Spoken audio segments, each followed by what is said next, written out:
Navigating the world is a whole lot easier with a few different identities to choose from. Need me to come up with some for you?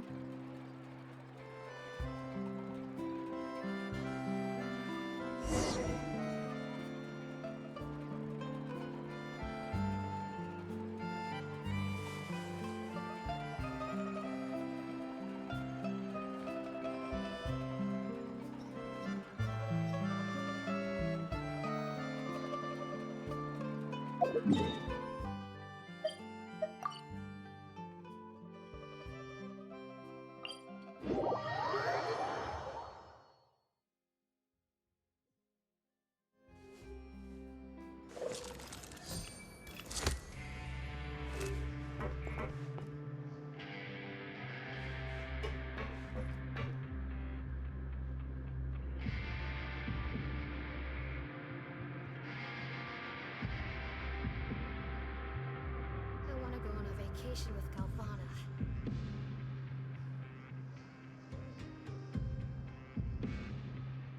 I got a new letter from an informant. Looks like the situation has changed again.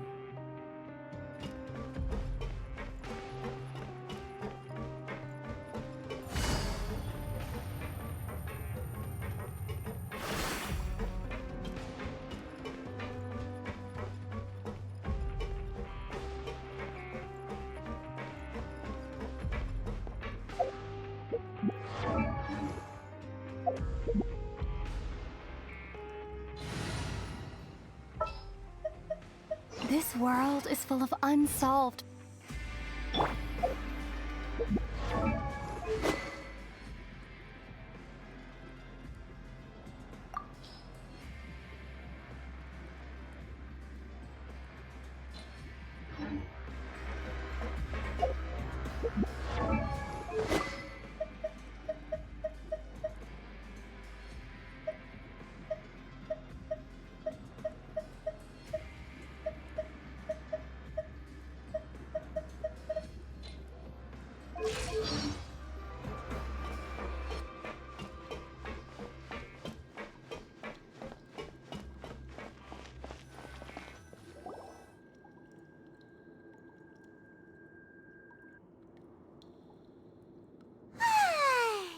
Now for a little rest after breakfast.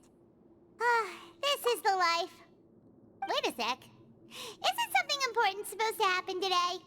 Oh, today's our big day! We're supposed to leave the Fortress of Mirapede! Come on, we've got to go complete the release procedures now!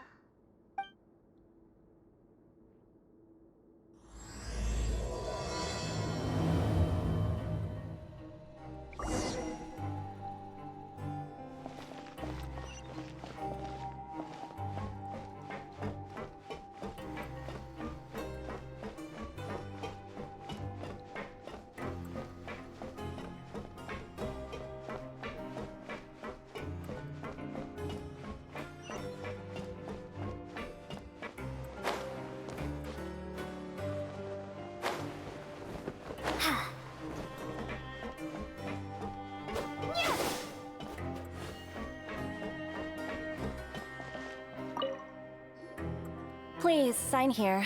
This document will be effective immediately upon signing, and you two may exit the Fortress of Mirapede via the regular channels. It's been so long since we've been to the surface. Let's hurry up and... Huh? What's happening?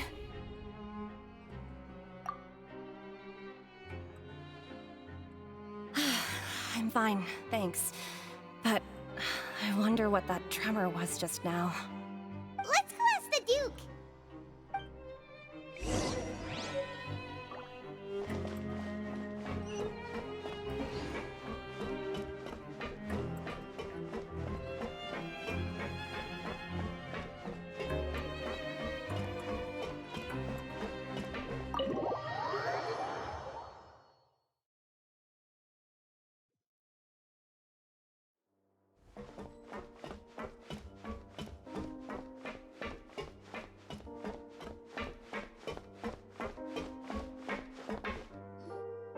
Your Grace? Ah, good to see you two. Is there something you wish to see me about? Yeah, what was with that earthquake just now? Ah, that. The tremor didn't originate from the seafloor. In fact, it seems it came from the surface. Over the years of serving as the warden here, I have developed a sense for distinguishing between what occurs on the surface and what occurs underwater. Besides, the seal that Monsieur Neuvillette set in place won't fail so easily. So the fortress is okay? If you recall our last incident, if there really were a problem, there would be crowds of inmates in a panic right now. Huh, you've got a point. Okay, seems we need to get back up to the surface and ask about what happened. By the way, do you know what day it is today? I believe today is this month's pipe cleaning day. Wait, seriously? Aha, yes. Have you completed your release papers? Yep. It's you two. Are you leaving now? That's right! Today is our last day in prison! But now that Paimon says that, it doesn't feel like we were confined here. It's actually been pretty nice. Oh yeah, Paimon feels fond of this place now. Then be sure to come back and visit. I'll miss you. If you've signed the release papers, then you're free to go. The guards will escort you out. You're not going to see us off? I knew you'd ask. All right, sure. Let's go. Well, you actually agreed. No worries, you must be busy. Paimon was just joking. Ah, so you do have a polite side, I see. After being down here for so long, I imagine you must feel like you're lacking companionship. Shall I come along too? Yeah, don't worry, we'll come back to see you. Paimon really likes the cafeteria here. The chefs sure do know how to make good grub. I hope you won't be here as convicts the next time I see you. We'll do our best to stay out of trouble. Well, it seems our work in the Fortress of Meripede is finished. That's the end of another chapter in our journey. And since Neuvillette was the one who asked us to come here, we should probably go report to him now. Next up, the Palais Mermonia. You're going to see Monsieur Neuvillette? Please pass on our kind regards. I'm sure just your regards will do, no? I believe it would be the polite thing to do. You're right. I've heard the Palais has been terribly busy these days. Tell him that I hope he hasn't been overwhelmed by the recent string of troubles.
These newcomers are full of enthusiasm. Procedure.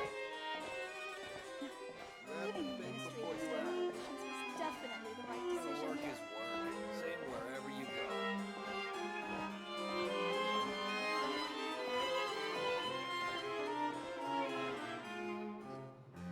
The Palais Mermonia sure is buzzing with activity today. Halt! Huh? Oh, it's you two. Apologies. Monsieur Neuvillette did say you'd be welcome at any time. Excuse me, would you mind helping me take a look at this report? I'll be right there.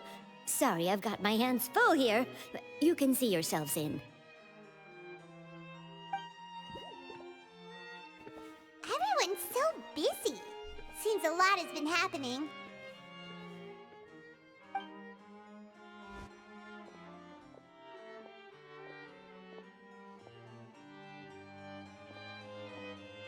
Neuvillette! Hello. You've come at the right time, but you'll have to wait for just a moment, as there are some urgent matters I must tend to first. In the meantime, please, have a seat. If you'd like to have something to drink, let the Melusine outside know. That's all right. We just ate. Very well, then.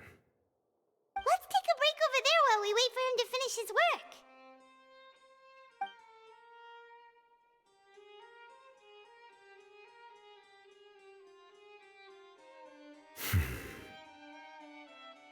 All right.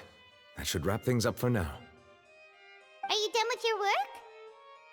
Yes, sorry to keep you waiting. Today should be the day you were released from the Fortress of Meripede, and it appears that you have managed to complete all the release paperwork.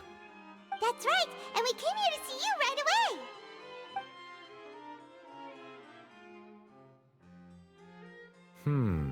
A massive whale. Do you have any idea what that might be? Judging from your description, that cannot have occurred in any ordinary waters, but rather something like the primordial sea. A whale of that size and shape cannot usually be found in the waters of Tevat. Therefore, we can only assume that Child is presently immersed in primordial seawater. Immersed in primordial seawater? But how? And is he okay? Most people wouldn't be capable of entering in the first place. I'm not completely sure how he could have gotten there myself. Yes? What is it? Ah, right! Paimon felt it too! We asked the Duke and he said it wasn't from underwater, so we figured you might know something about it. It turns out that I have just received a report about this particular matter. In fact, that's exactly what I was busy with a moment ago. The source of the tremor was here on the surface near Poisson. After the shaking stopped, the water levels in the Poisson area rose at an alarming rate. The water levels rose? Oh no! What about all the people there? Fortunately, the water levels only rose for a short period of time and have already returned to normal now. However, I still have a bad feeling about the whole phenomenon. If the change in water levels is connected with the leaking primordial seawater, then the situation in Poisson may be much worse than it appears. Navia should be in Poisson, right? We need to go check on her! I would also like to go there as soon as possible, but I'm afraid I can't leave just yet. We must immediately formulate disaster prevention plans for the surrounding coastal areas to avoid potential catastrophes. I'll have to ask you two to go to Poisson first. I'll meet you there to check on the situation once I finish things here. There's no time to lose! Let's get going! Please be careful.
Navia should be around here, right? We need to make sure she's still... Paimon means we need to check on her.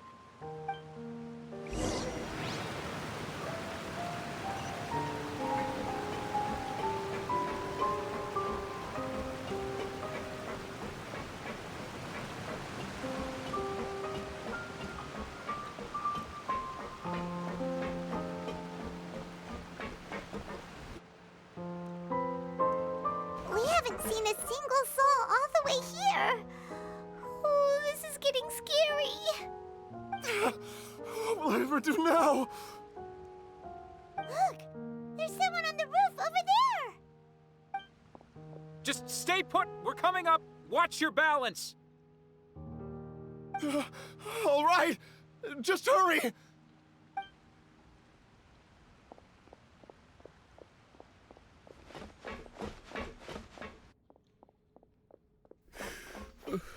I'm not young anymore. How will I survive on my own?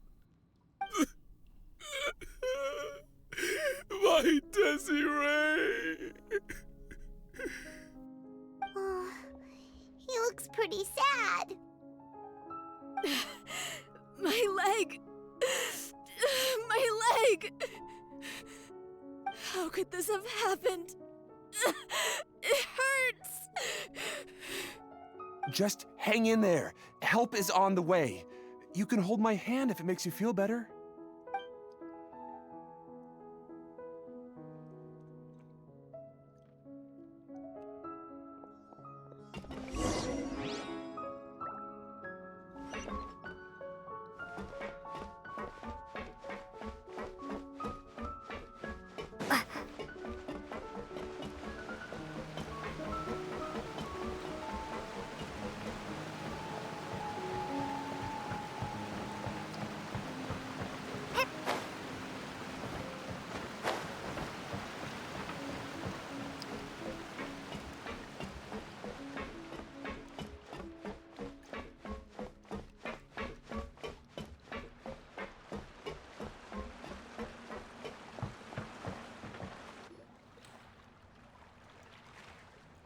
It's Navia! She's over there! Hey, Navia! Are you okay?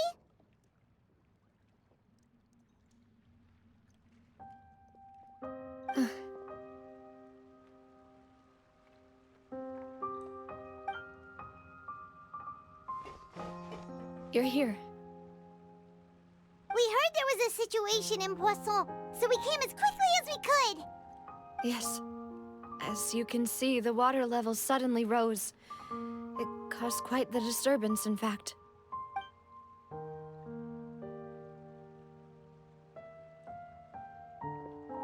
Demoiselle!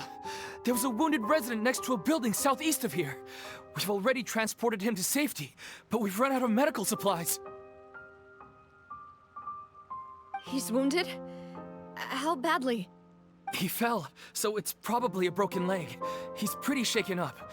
When the water level rose, he desperately climbed up to the roof. Once the water receded and he saw the ground, he became terrified and eventually... He jumped down then. Find the leader of Squad 1 and tell him to take the wounded resident to see a doctor. He should know where to go. Understood. I'll take over his search and rescue mission in the meantime. All right, you'll be in charge.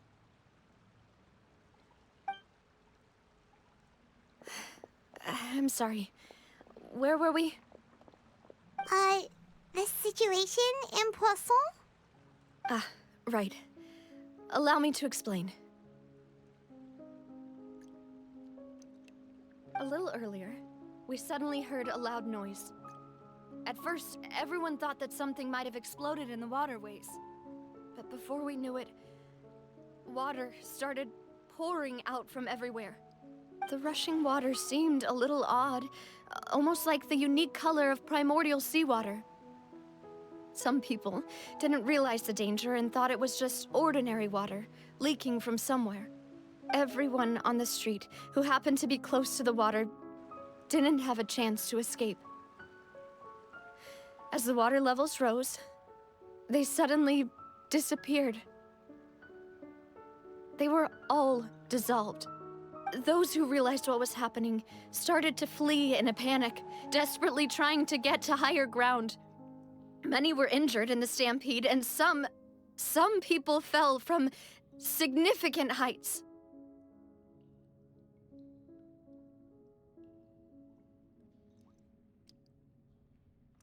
The Spina di Rosula initiated rescue operations as quickly as possible, but there have been a lot of casualties.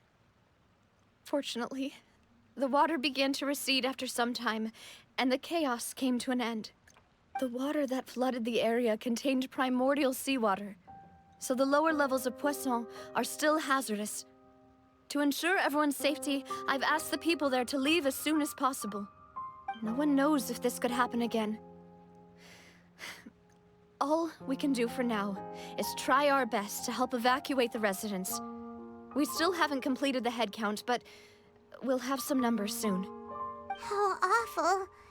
And all of this just came out of nowhere.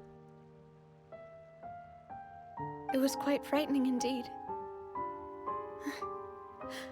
I only wish that everything that just happened was a bad dream. Is there any way we can help, Navia? Thank you for being so willing to help in a moment of crisis like this. You don't know how much it means to me. I really can't express how grateful I am. Don't say that, Navia. That's what friends are for.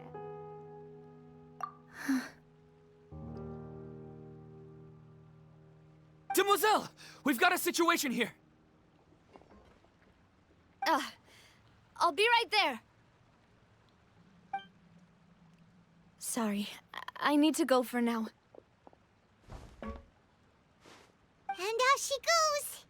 Seems it might be a while before she can take a break.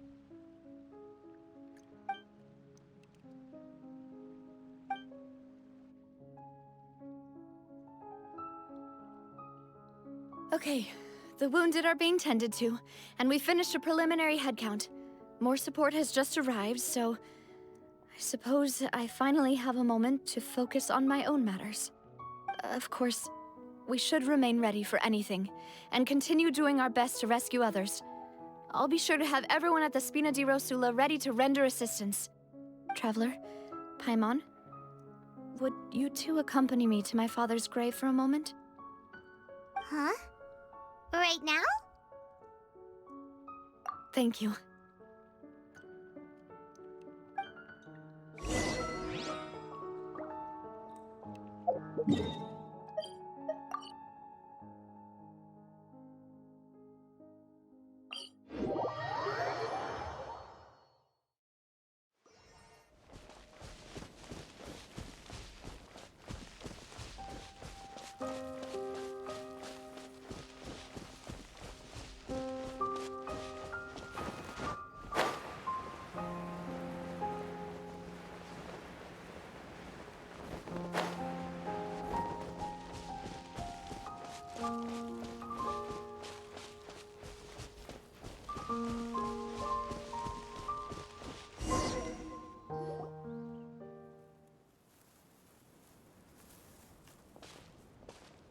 Not a lot of people here, huh?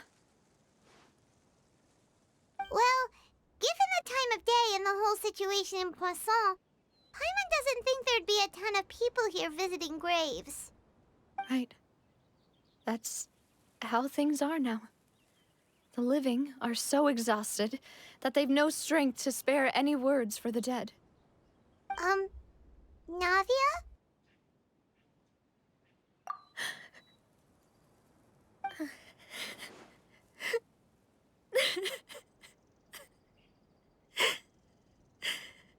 Navia, what's wrong?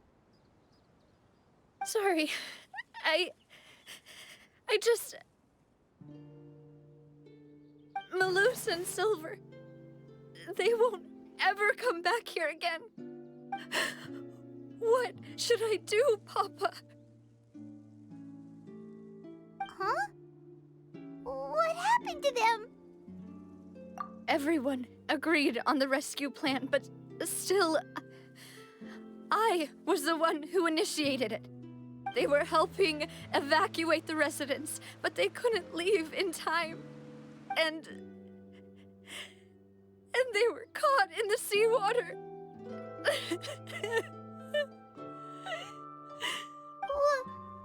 What should we do? I've known them for so long. And I know they weren't afraid. But I could at least hold a funeral for my father. And I know where he rests. But as for Malus and Silver, they're just gone. I just can't.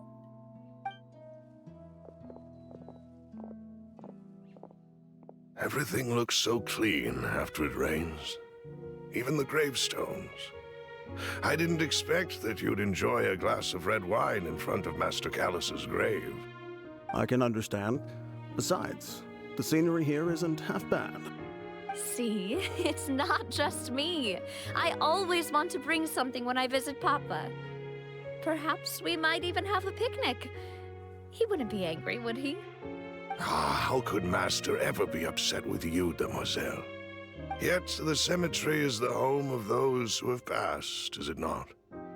Everyone ends up here sooner or later, no matter who you are. Buying yourself a plot in advance, are you? No need yet. But when I do, I hope you'll let me be buried beside Master Callus, Demoiselle. Hey, stop joking around. I'm quite serious. That way, it'll save us both the trip to see each other whenever you visit your father's grave. That makes sense. In that case, could I be buried on his other side? After all, besides you, Demoiselle, the two of us could certainly be considered Master's closest companions, no? Personally, I believe we fill those shoes just fine. Why are you bringing this up all of a sudden? Seriously. All right. I'll remember your requests. But I'd really prefer not to talk about this stuff. And what do you mean by saving me a trip? I'd make the journey even if I had to visit you two somewhere else. I'd promised to let them rest in peace here. But here I am breaking that promise. I'm sorry for letting you see me in a mess like this. I don't usually cry, really. Paimon doesn't know how to help you feel better. But, well, she understands how you feel. I had always thought I could make my wishes come true. But now that I think about it, that never solely relied on me. Many things can only be accomplished with someone else's help. Malus and Silver have helped me so much.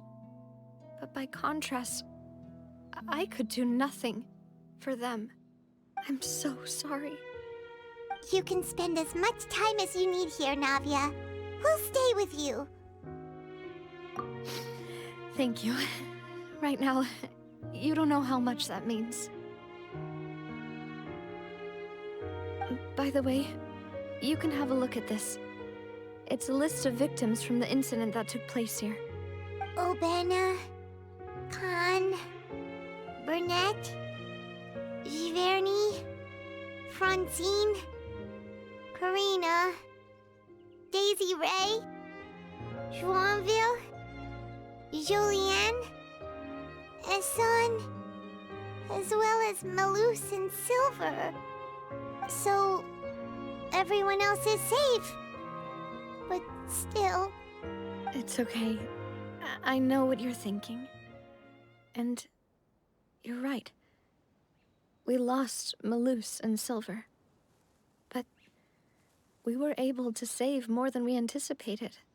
The overall outcome indicates that the cost was worth it. Right! Don't think that way, Navia. One person might be saved at the expense of another, sure, but that isn't something we should ever consider a trade. Malus and Silver were not the price for saving anyone.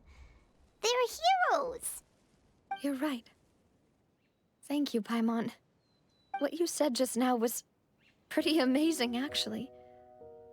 I'll remember your words. Oh, really? Seems you've become more eloquent in the time since we last met. The knave? What are you doing here? Is everything going well on your side? Yes, my people are carrying out the mission according to your request. All the residents of Poisson have been evacuated, and we're preparing to relocate them to higher ground. As for these supplies, we have everything taken care of. There is no need to worry. Thank you very much. Wait, do you two know each other?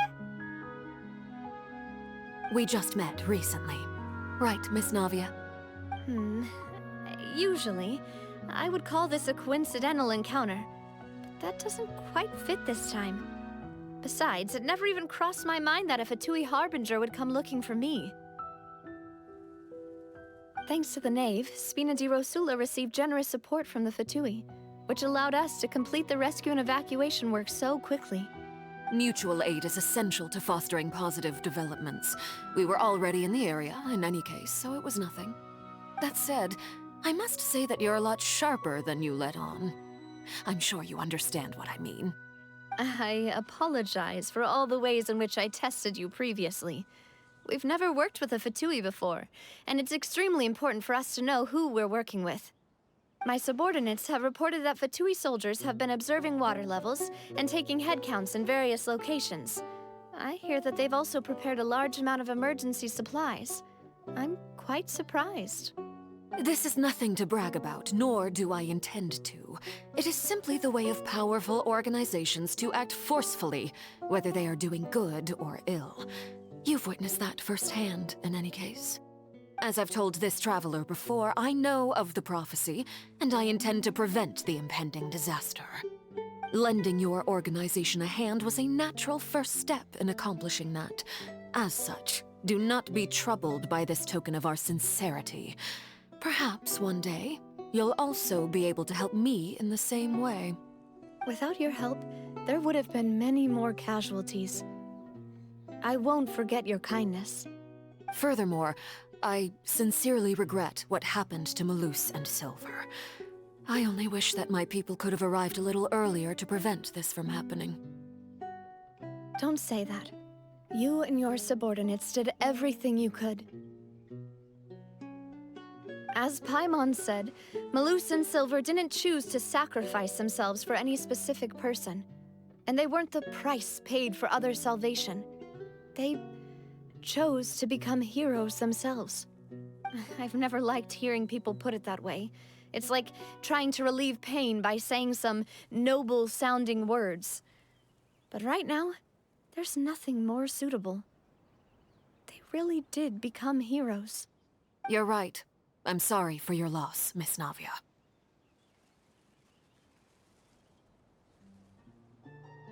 Water is life to Fontaine's people, and it also spells disaster.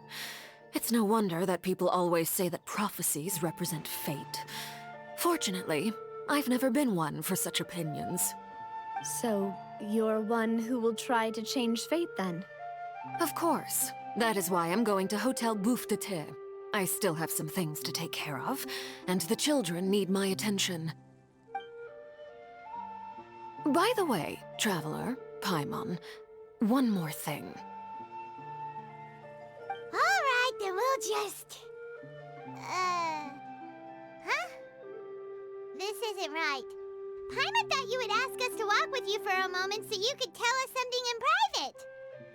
That is a clever and useful conversation technique, which I do like to use when necessary. But there's no need today. It would not hurt to have Miss Navia listening in. Traveler, I'm sure you remember that I said we could work together when we had the chance. You and I both know that there may be issues with the Primordial Sea. Previously, it was the fortress of Meripede's sluice gate, and this time it was the water levels in Poisson. These are both signals. Indeed. Allow me to share the latest intel I've received from the House of the Hearth's intelligence network with you. During some recent investigations, a child claimed to have discovered some ruins near Poisson. The ruins date back to ancient times, and seem to be worth investigating in many ways. Judging by the dating of the ruins, they may be related to the prophecy and the coming crisis. The situation is becoming more urgent, so any pertinent information will prove extremely precious. My people initially came to prepare for ruin exploration.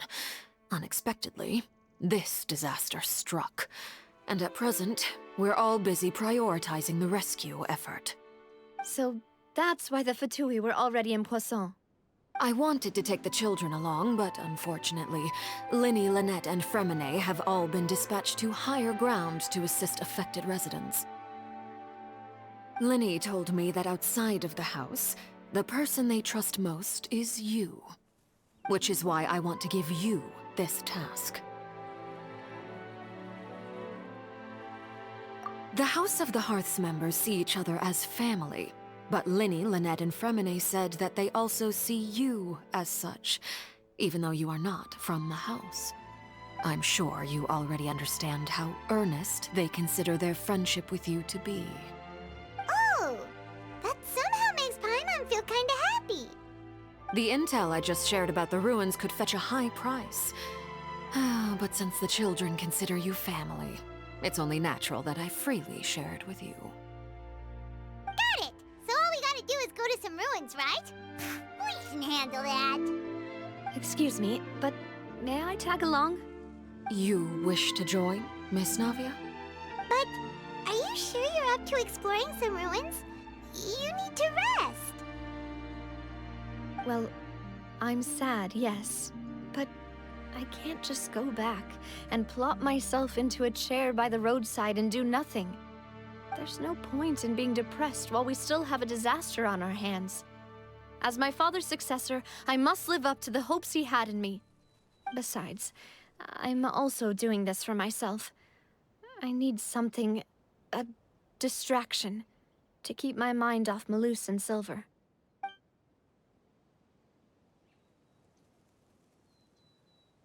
Since you put it that way, I have no objections. What do you say, traveler? All right. The ruins are to the south of Poisson. Here's the map. Okay, the three of us will handle it. Come on, let's pack up and get going.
This realm is...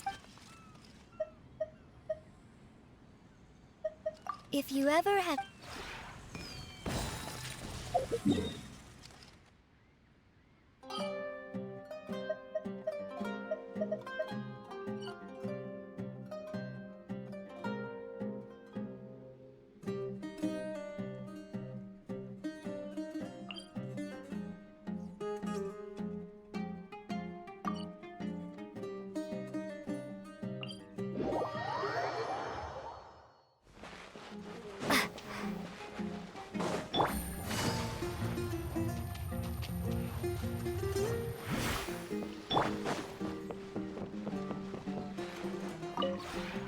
The one before you is no... Ah.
So, are these the ruins the knave was talking about?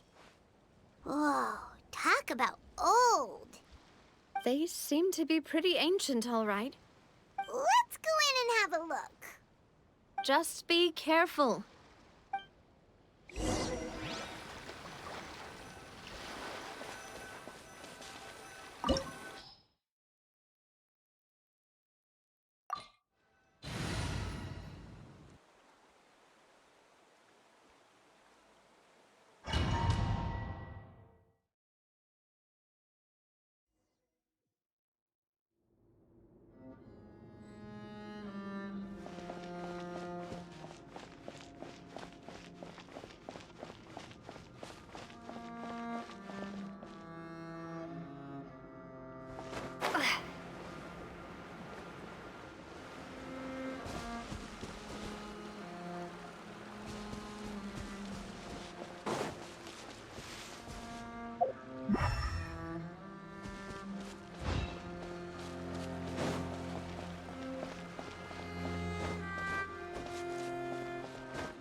Solidify!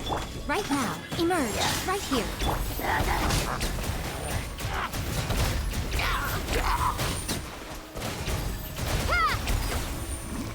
Things are about to get dicey.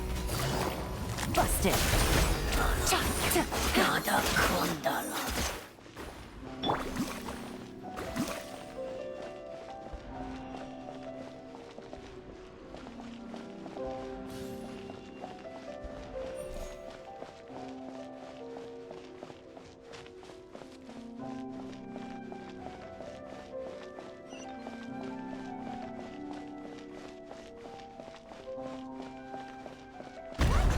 Floor here isn't safe.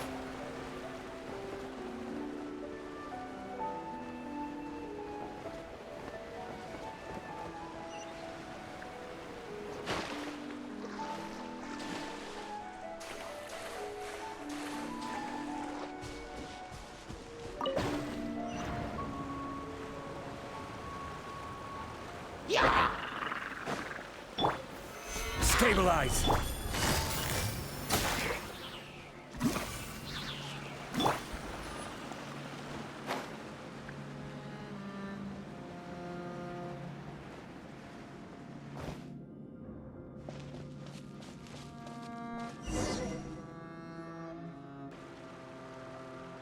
This place has also been contaminated by primordial seawater. Yeah. And a lot of it, too. A Fontanian would most likely dissolve the moment they fell in. Right! You can't go down if there's primordial seawater. It's too dangerous, and it won't be any help for you to just stay here. Don't get by my wrong. We're not saying you're useless. It's just that... No, you're right. I can't do anything in this situation. I'll leave this to you.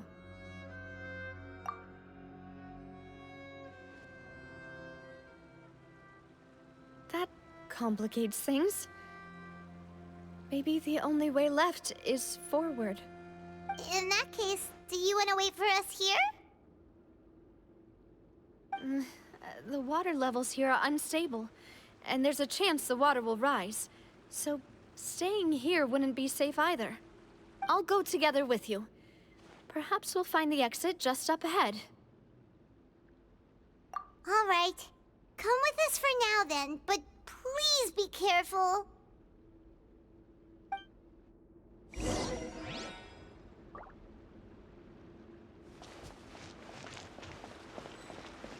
Oh no, it's a dead end! Let's try climbing over from the side.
with this bridge! Run for it!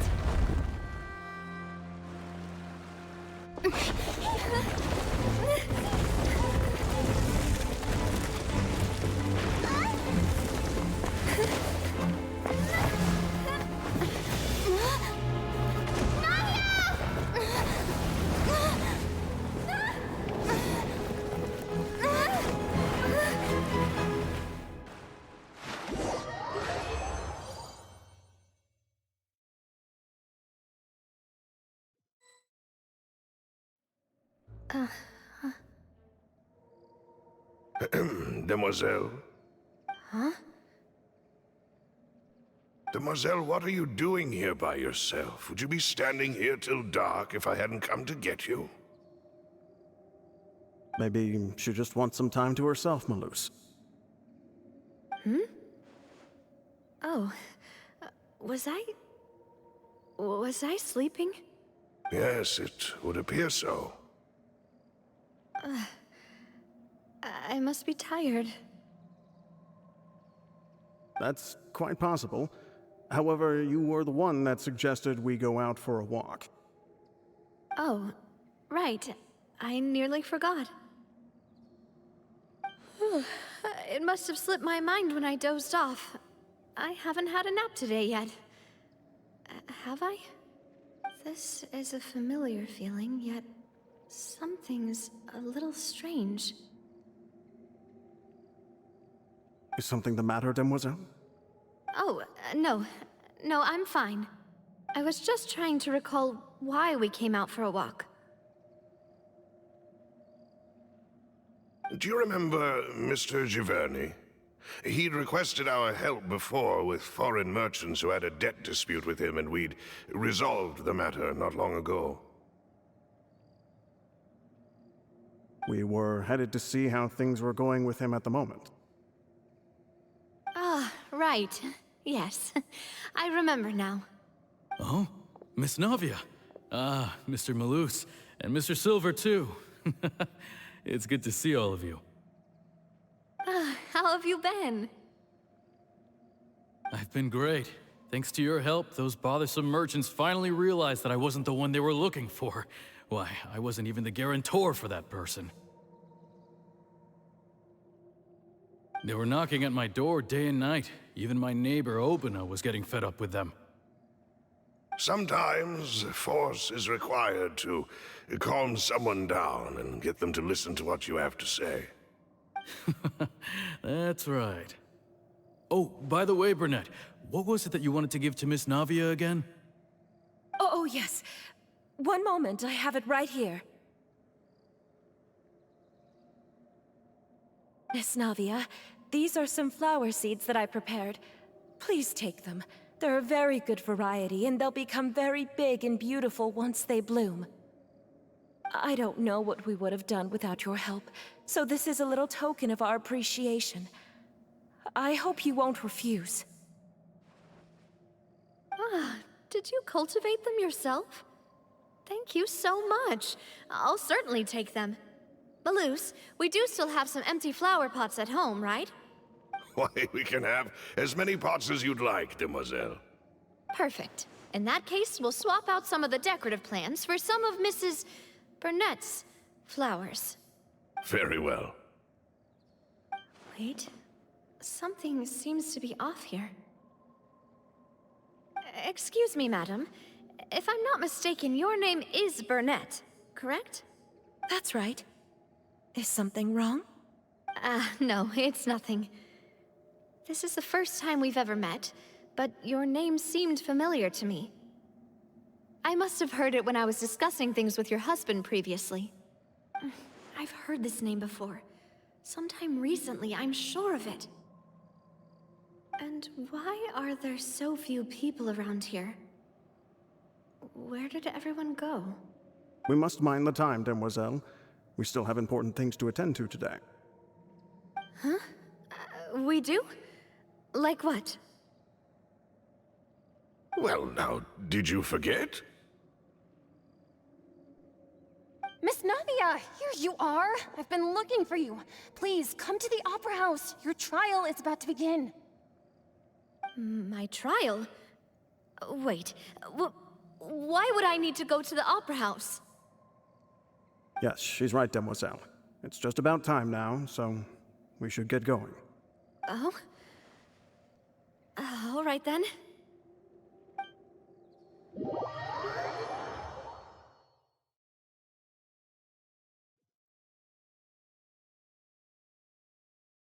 Look, it's Navia! She's here! And her two attendants are with her. Goodness, everyone's finally here. There sure are a lot of people here to see the trial. And they all seem to be oddly excited about something. I even know some of these people. Karina, Desiree, Joyville, Jolien, Essen. Why are so many people here? And why do I have no recollection of this case? And as for the judge... huh? Where's Monsieur Neuvillette? Please sit in the defendant's seat. Don't worry, Silver and I shall accompany you. All right. But are you sure you can stand behind me? Typically, it wouldn't be allowed, but today is an exception.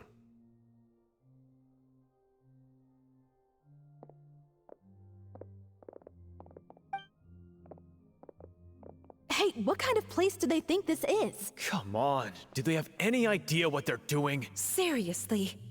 Enough with the whispering!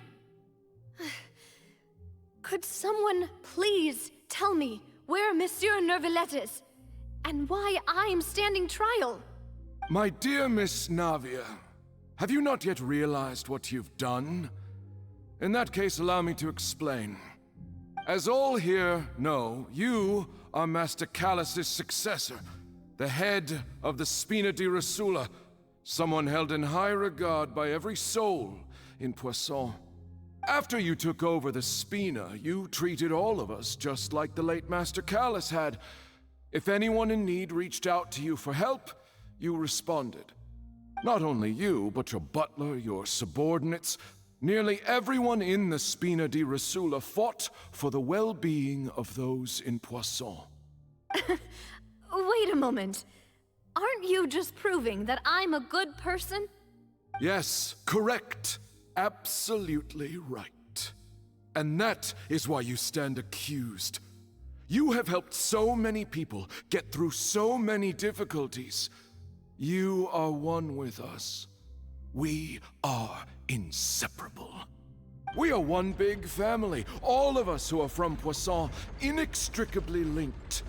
And with you being so important, we couldn't possibly do without you. Therefore, this fair and honorable court shall declare you guilty, and you shall stay here. You will be together with us forever. Huh? What are you saying? Everything you have said is correct. I have indeed done a lot for my hometown, and I would be willing to be with you all, but what is the purpose of having me stand here like this? What is there to discuss? Ah, well, if that's what you think, then I have no further comments. How wonderful, Miss Navia!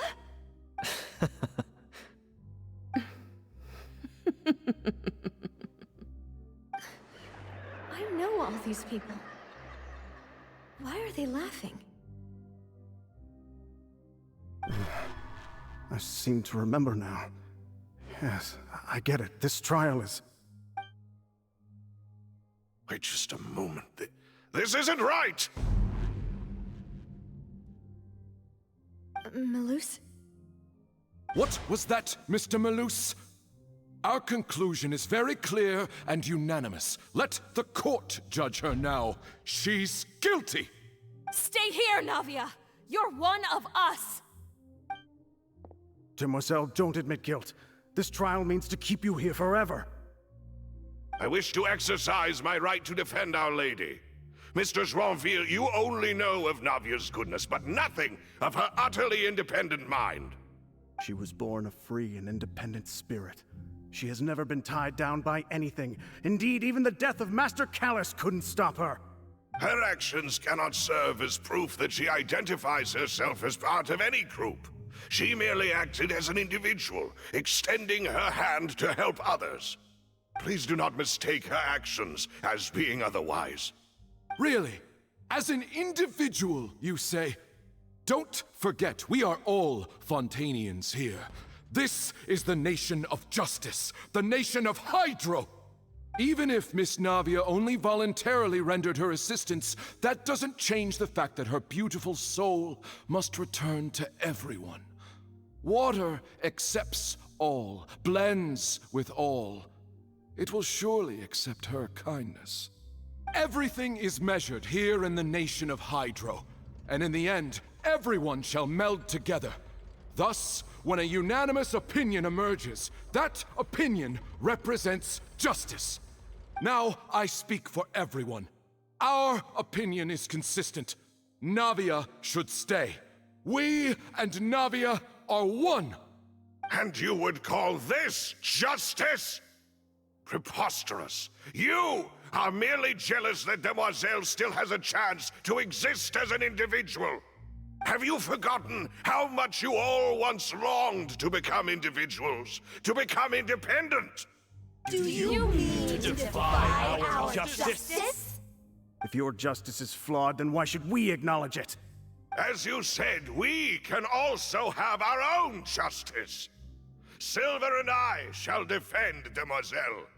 And that is how we will enforce justice.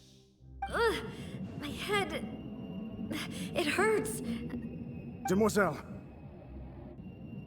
Silver, it hurts. My head is spinning. All I can see is stars swirling in front of me. I remember now. Everything that seemed odd from the very beginning.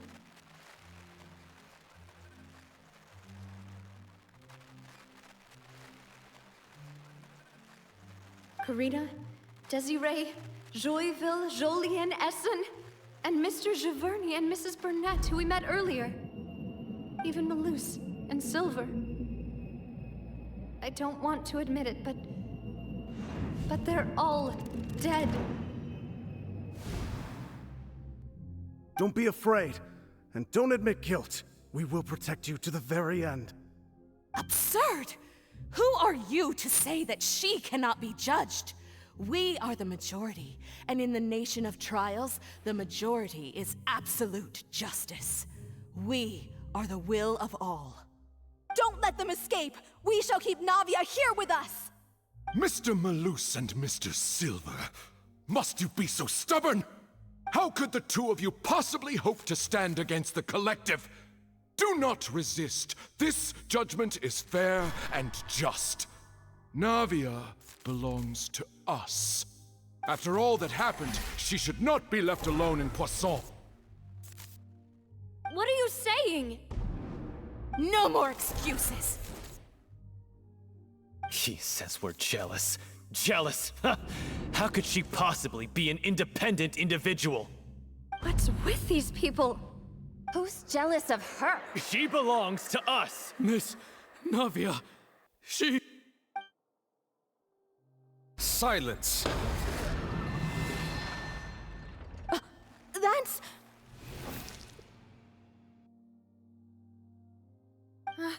Monsieur Neuvillette! Such commotion is prohibited in the court.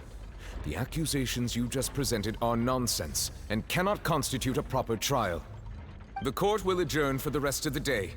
In this, I shall hear no objections from any unauthorized party. Our thanks, Monsieur Neuvillette. Please leave with me, Miss Navia, while there is still time. But... Go on now, Demoiselle. This is your only chance to leave this place. What, can't bear to leave us behind or something? Malus. My apologies.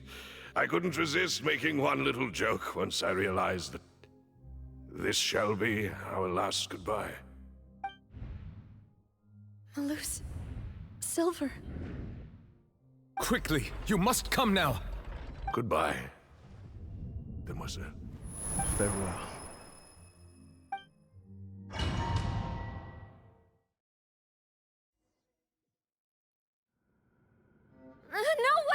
Just a second!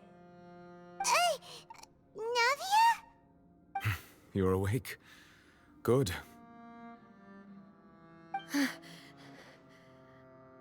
I must have been dreaming. Malus and Silver were still alive, and they were defending me at some insane trial. It looks like you're all right. Did all the sad feelings cause you to have a nightmare? Paimon could give you a hug. The ruins you were exploring suffered a cave-in. When I arrived, I found you falling toward the water. You were just about to be dissolved within, but I...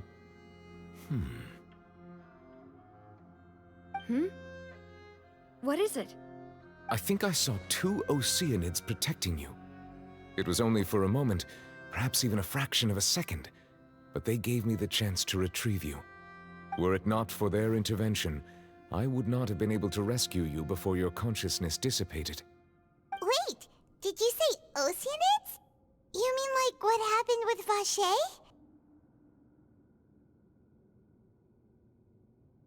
Perhaps those 2 Oceanids were the people you saw in your dream. I always told them that they didn't have to protect me. To think that they'd keep doing so even after death.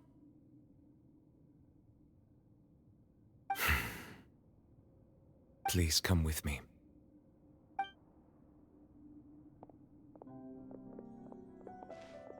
Neverlet, are you okay? Oh, I am quite all right. Perhaps there's something we could chat about? Why do you look so stiff all of a sudden? Oh, Paimon knows. You're the type who feels awkward when there's nothing to talk about, right? I merely thought that we should give Navia some time to herself. Huh? Why didn't you just say so then? Don't you think it's even more awkward to call us over like this and then have nothing to talk about? I suppose so. Ah, Sigewinne. I hope all is well with her these days. Her work in the Fortress of Meropide has not been too much for her, has it? No way, don't worry. She's doing fine down there. She's an amazing head nurse. I see. Well, that is good. I have always worried that Sigewinne would need a lot of time to understand the world of humanity, just as I have. Oh, and the Duke also says hi. Even though Sigewinne made him do that. He hopes that you haven't been overwhelmed by all that's happened lately. Thank you. I have indeed been busy lately, and I also hope that everything is going well in the Fortress of Meropide. He still doesn't know what to talk about. Let's chat about something else then. So, Neverlet, you're probably quite the swimmer, huh? Yes, of course. This isn't going anywhere. Let's try something else. How did you find these ruins? Did the knave tell you? Yes, in fact. I had arranged to meet you in Poisson, but when I arrived, I discovered that the Fatui were helping the residents evacuate. They had even transported a large quantity of supplies to the area. Amid my astonishment, I ran into the knave, and we had a chat. She informed me that she had asked you to investigate the ancient ruins here. Yeah, we originally planned to meet up with you, but we thought you might still be busy with all those official documents. We didn't think exploring the ruins would take very long, and who would have thought you'd wrap things up so quickly?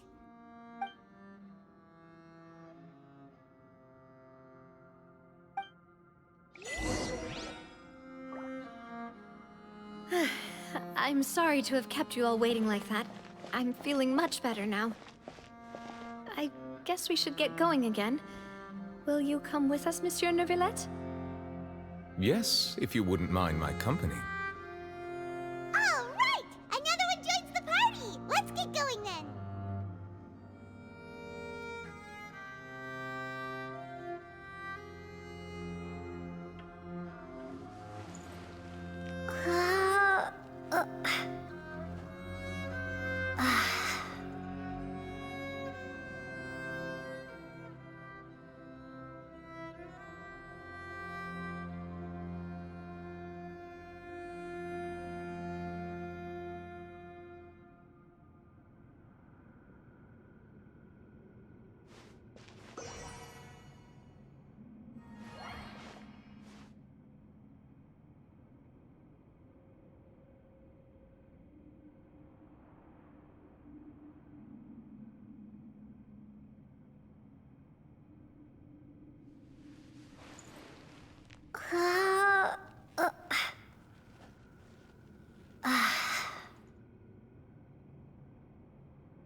fortified!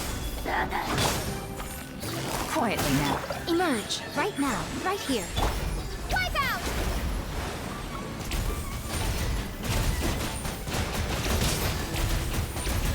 Water jet!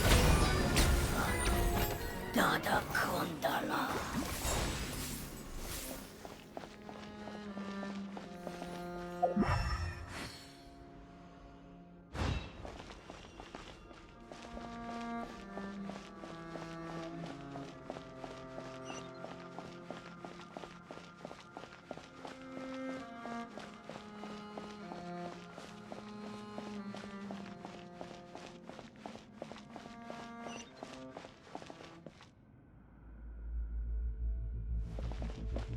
Oh no, another unstable path.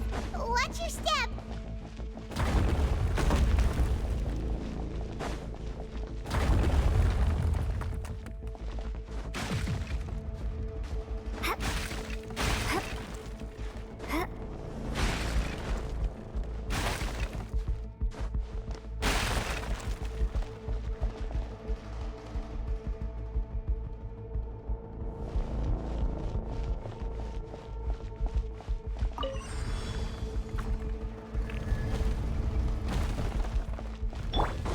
Watch out! There are rocks falling over here! Behold, right now, right here. Gotcha. Here comes the catch.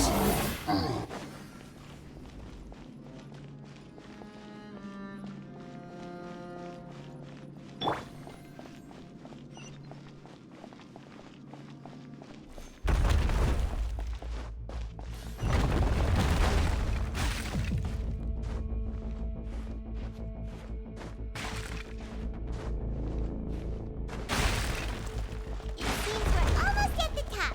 Keep it up!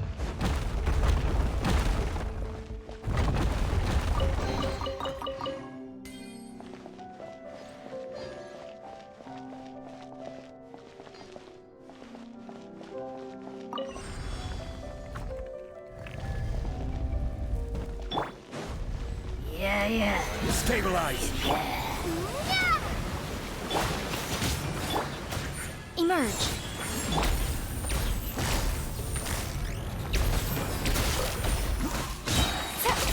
Game's up. Fun's over. This is order! Right here, right now, right here.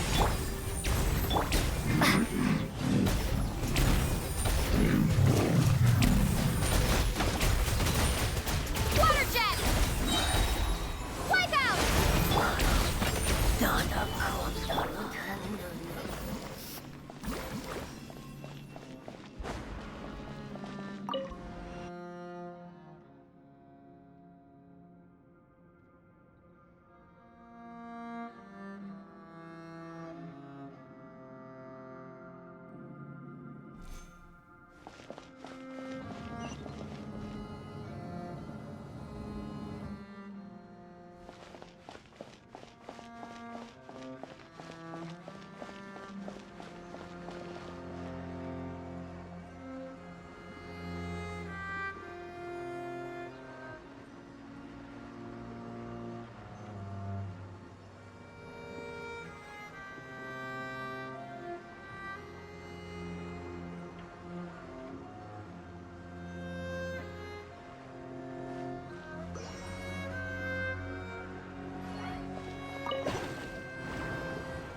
Looks like we've reached the end.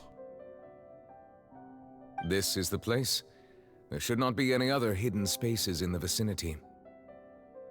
The path sure had some twists and turns, but it turns out that this place isn't actually that big.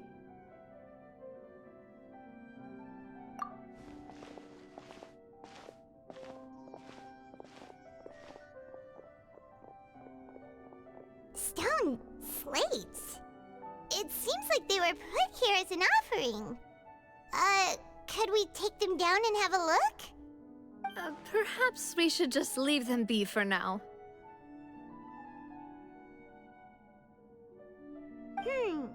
There are 4 locations in total, but only 3 stone slates. The slate that should be in the first empty spot is missing. The surrounding walls also show signs of damage. There's something written below. Let Paimon see. Reason dictates that this nation be destroyed. I shall record the history of its future here in its past. Say what? It feels like someone left these slates and these words here for a purpose. But does he mean that Fontaine should be destroyed? That would fit the circumstances dictated by the prophecy, yes. Indeed, the slate's contents correspond to it. Take the second slate, for example. There's a person kneeling here. She seems so dedicated. And there's a whole bunch of other people behind her doing the same. She's facing this... what is this? Some kind of island in the sky? And is that Lady Farina in the third image? Did the Hydro Archon fall into the water? And is that a ring of people around her? Paimon doesn't quite get it. Are they all in the water? The fourth image. I know this one. This exactly matches the content of the prophecy. The people will all be dissolved into the waters, and only the Hydro Archon will remain, weeping on her throne.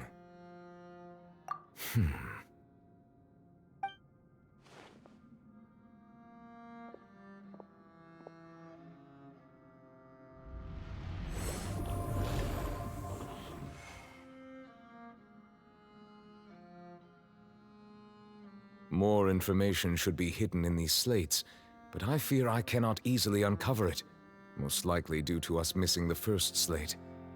I am very sorry. Don't blame yourself, Monsieur Neuvillette. Deciphering ancient stone slates isn't one of your duties. Ooh, Paimon's getting the chills just looking at these slates.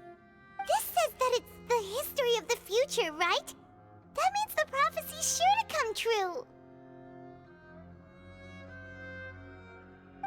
I really hope it doesn't mean that. Still, Paimon feels like these images are kind of weird when you look at them together.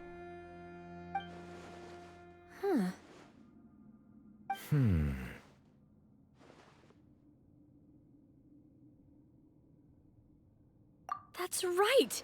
If the images are in chronological order, shouldn't the fourth, the waters drowning Fontaine, come before the third, where the Hydro Archon herself falls into the water? And yet the order is reversed here.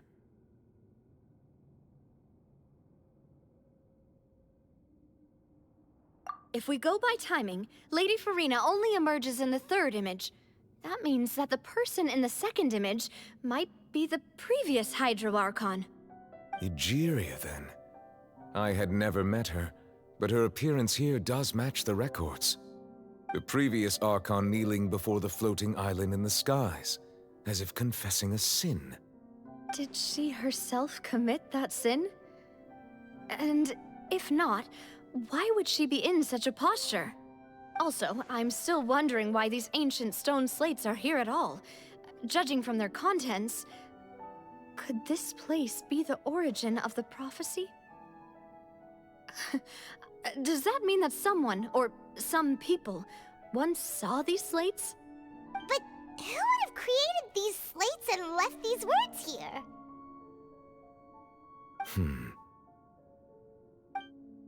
It seems that any further clues will have to come from Farina. In that case, there's no time to lose. There's nothing else to be gained here, so let's head back first. Yeah, We'd better get somewhere safe for now.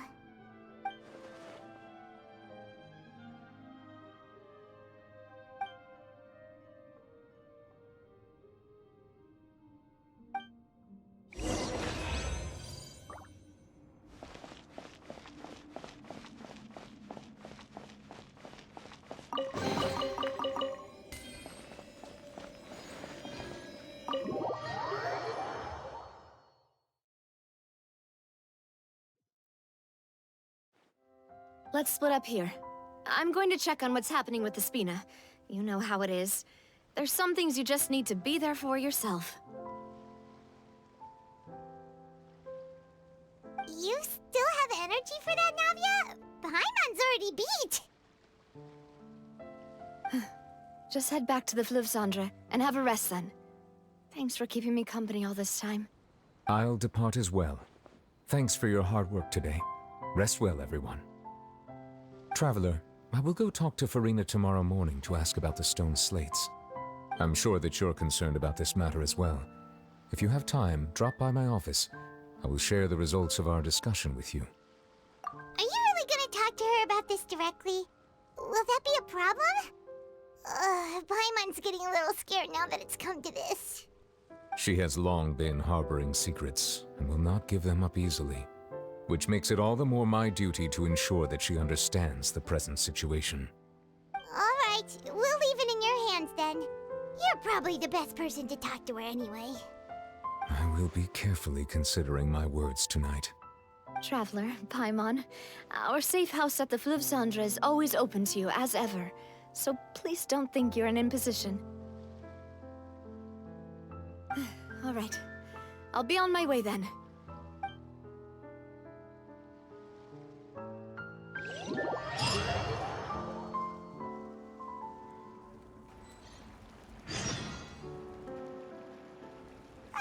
We're finally back! Welcome back. We've got a special menu prepared for you two tonight. Yay! And there's good food too! No, the boss is the best. Ooh, desserts!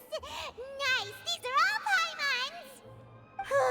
Paimon's already starting to forget what happened today. Oh, that voice. Is that who I think it is? Huh? It's you two. What are you doing in Fontaine?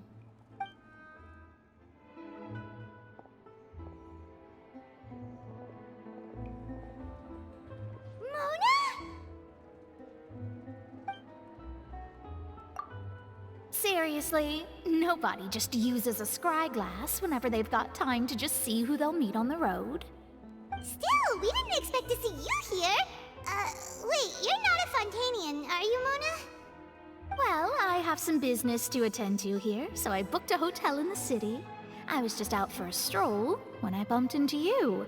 Quite unexpectedly, if I might add. Why did you think I was from Fontaine, though? Is that because Magistus doesn't sound much like a Mondstatter surname? Yeah, let's go with that. Well, I used to have my own surname, which was, well, some other thing. Either way, the old hag told me when she took me as her disciple that the first step to being a great astrologist's pupil was to change that name. There was nothing for it, really.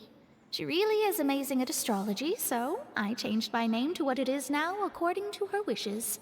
To my surprise, however, Magistus is not the name of some ancient house or clan. It isn't?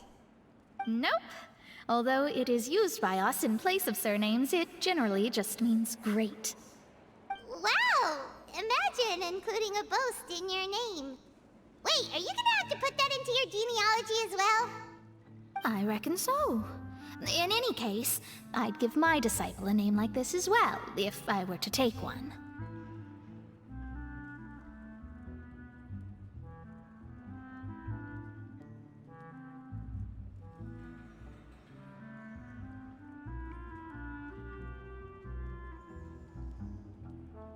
Astromancer Barbeloth Trismegistus. Whoa, that's a long one. Does it also mean great or something? My name means Mona the Great Astrologist. As for the old hag, hers is, in plain speech, the thrice-as-great Scholar of the Stars. Just take it as a title specific to astrologists. Thrice as great? That's so petty. I know, right? That's just how she is. She used to call herself Magistus, actually, but once she took me in, she changed her name to Trismegistus. Talk about excessive. Magistus is thus the calling card of our school, so to speak, which makes it about the same as a surname. It's all right if you don't get it. You can look into it further should you need to study astrology more deeply. That sounds terrible! Ugh. But anyway, you're not Fontanian, are you, Mona? You're from Mondstadt, right? Well, I was born in Mondstadt, yes. My parents migrated to Dornman Port, and I traveled with the old hag for a while, after which I settled down in Mondstadt City. Oh, that's a good thing then. At least we know you won't be dissolved by Fontaine's waters.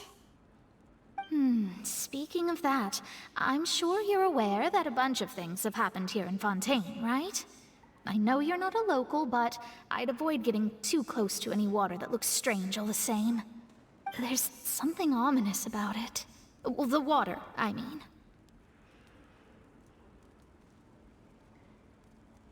That was the main reason, yes. Just a while back, the Steambird invited me to take part in a panel and speak about the circulation of the prophecy as an astrologist. The invitation was sent quite early on. I don't think anyone expected Fontaine to be in this much trouble. What do you make of that prophecy, Mona? Just tell us what you think as an astrologist. Your word would go a long way to make things more certain and less scary. What I can tell you is that I'm an astrologist, and that this prophecy concerns the fate of Fontaine, even that of all Tevat. Ascertaining this is akin to reading the fortune of the whole world. I'm afraid that this is not something that just anyone can do. If I could do it, you would no longer call me an astrologist, but a visionary. But on the flip side, the prophecy is so huge and powerful that it must surely come from a powerful visionary. Its contents involve the fate of the world. Disregarding it would be a mistake. A visionary? Sounds really powerful and all, but does such a person really exist? Of course. The old hag could do it, and I bet there are others amongst those Hexenzirkel colleagues of hers who could do something similar. Huh? Are you sure? All right, I'll help you. It isn't often that I see you with such a serious look on your face. I'll tell you once I hear back from her. Thanks, Mona! You're amazing as always! Oh, well, this is something only I can do after all. So yes, your praises are quite welcome. That's the greatest of astrologists for you! Of all the people we know, you know the star's the best!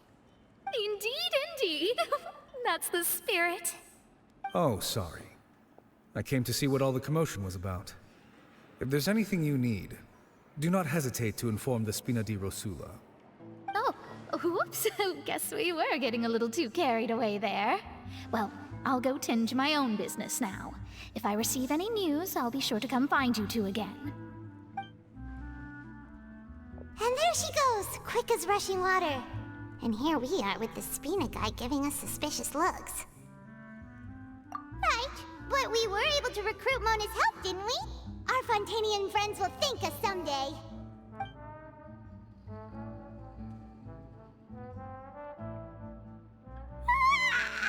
Good morning. To be honest, I'm still feeling kind of sleepy. But it's time to get up, Traveler. We agreed to go see Neuvillette, so let's pack it up and get going.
Is something wrong? Monsieur Neurvalette and Lady Farina, they seem to have gotten into a dispute. Please go see for yourself.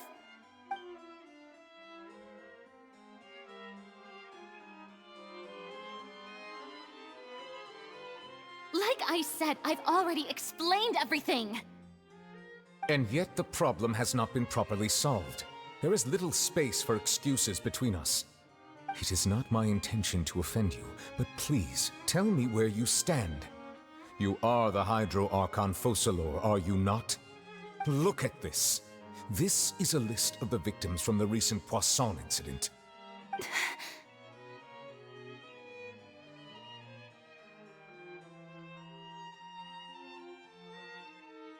You mean... they're all... We did not arrive in time to avert this disaster, and I will not have it happen again. I will say this once more. You must tell me everything you know. Yesterday, I found 3 stone slates in some ancient ruins near Poisson. Do you know anything about those? Seriously? You're questioning me like this is a court case now. I don't know anything about that. But you found them in some ancient ruins, you say? That's correct, which is why I came to ask you some questions. There should have been 4 slates, but one of them was missing. The other 3 feature different images that seem to correlate to the prophecy. The prophecy? The second of these slates depicts the previous Hydro Archon Egeria kneeling before a floating island in the sky, as if confessing something. Do you know nothing of this either? I don't. I've never seen such slates. I'll ask you again. Do you really have no information regarding the previous Archon? My deciphering of the slates indicates that the Hydro Archon Egeria once had to confess to, or apologize for, a certain sin. If anyone would know about it, it should be you. All gods don't have the same secrets, you know. She was herself and I'm me. Is it really so strange that I know nothing? I understand your concerns, but I'm sorry. I just don't have anything to tell you. Forgive me for saying this now, Lady Farina, but I have long known of your various secret investigations into certain matters. There are several indications that you have been investigating the prophecy on the sly. This is not strange in itself, considering that you are the Hydro Archon. But it is strange that you should also claim to not know any of Egeria's secrets, as well as do nothing following your inquiries. You have never been as superficial as you have presented yourself to be, nor are you a fool. And yet, your behavior is very inconsistent.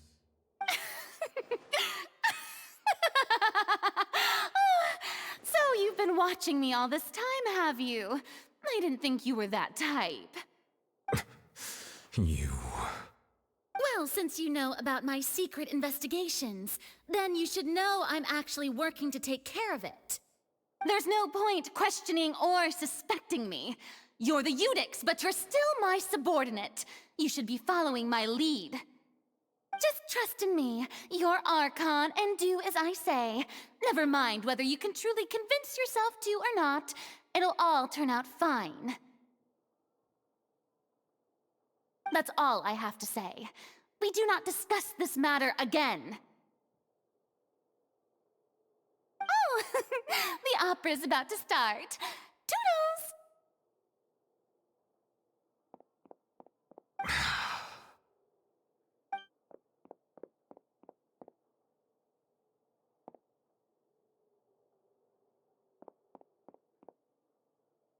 Did Farina not notice us standing by the door? Wonder what's up with her. She was smiling. Huh. She didn't seem in the mood to care if we were listening in or not. I assume you've been outside for a while now? Oh! You noticed! Seems Farina didn't even realize we were here. She was in a great panic, though I cannot discern the reason. Our discussion reached impasses time and again, a state of affairs that we cannot allow to continue. Still, I do not understand. Dialogue is the basis for understanding, so why did she keep refusing to engage?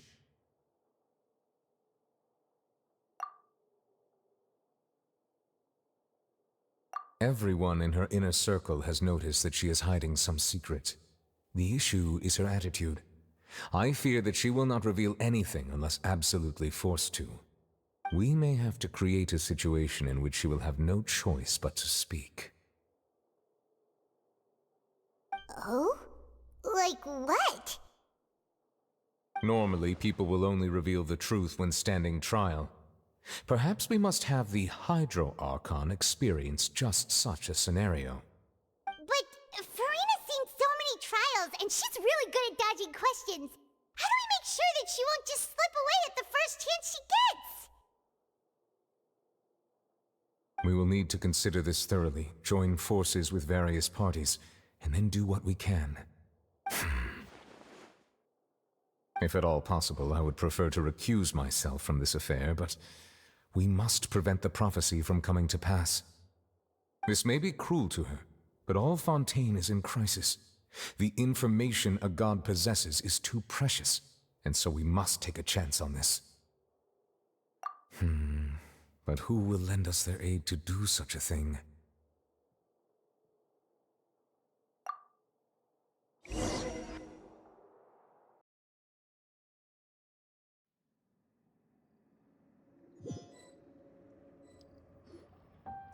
Well, that's everyone, huh? Speaking of which, it was pretty smart of you to think of hiding here.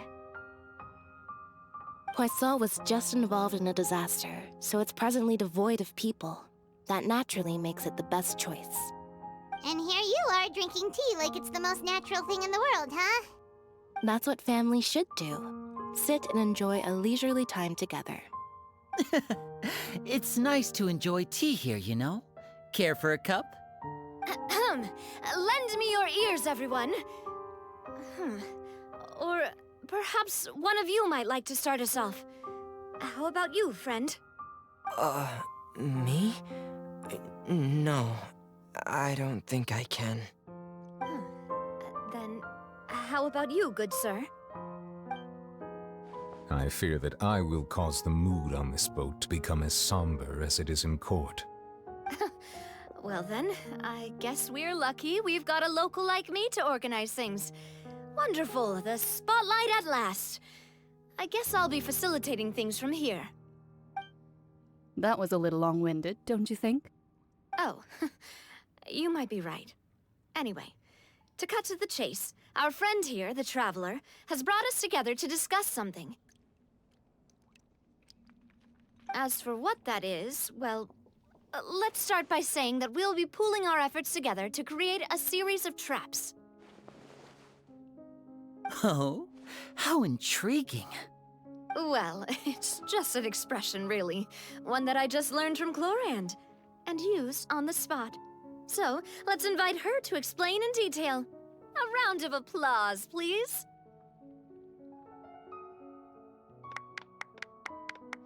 Huh? Didn't you say that you would be facilitating this? Oh, come now. Your work doesn't involve much public speaking, right? This is a good chance to practice. You might even pick up some fancy oratory tricks to impress your boss with in the future.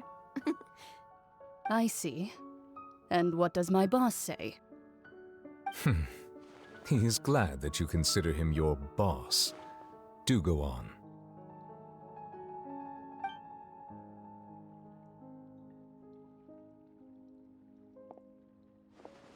In that case, do any of you have experience hunting? Not that I recall. Fremine and I once used a wooden stick in a basket to catch wild rabbits when we were younger.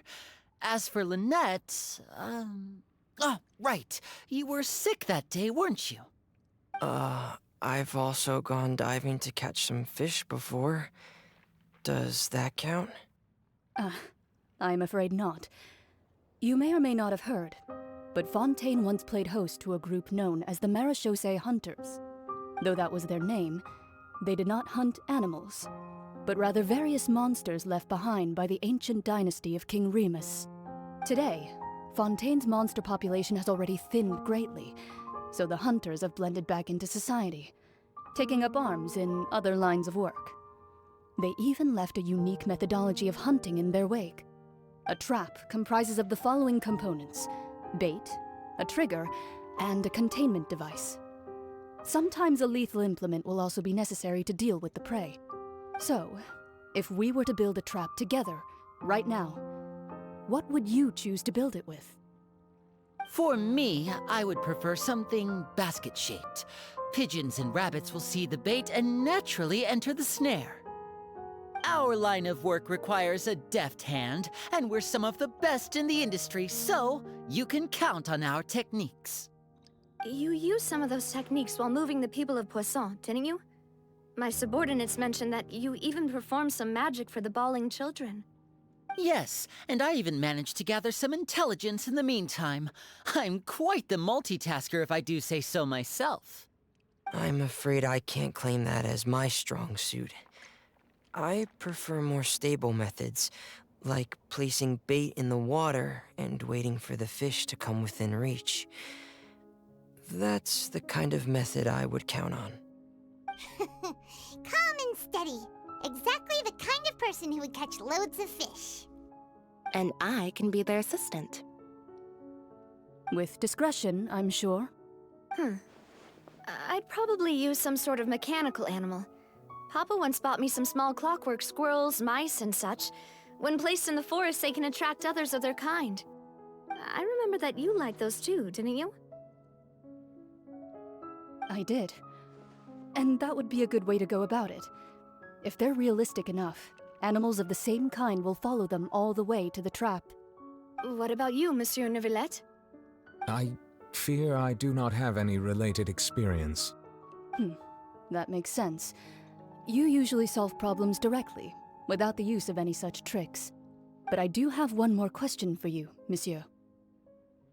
If we were to create a trap now, how would you design it? I would like for it to be effective, but bring no harm to the prey. A more gentle trap would be ideal. Kind, as always.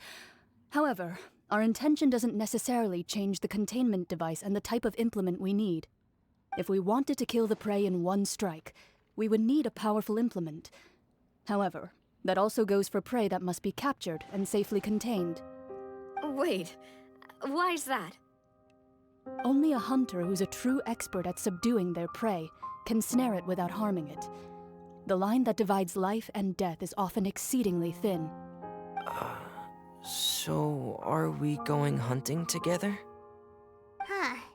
We hadn't thought of seeing ourselves as hunters. It kinda works, but maybe it's still not the best metaphor. If our means of capturing and dealing with our prey is to put them on trial, then the hunting metaphor is actually quite accurate. But we shall require much more courage than any hunter to judge a god, a being whose seat is an exalted throne. Oh, so that's what's going on. Sounds very interesting.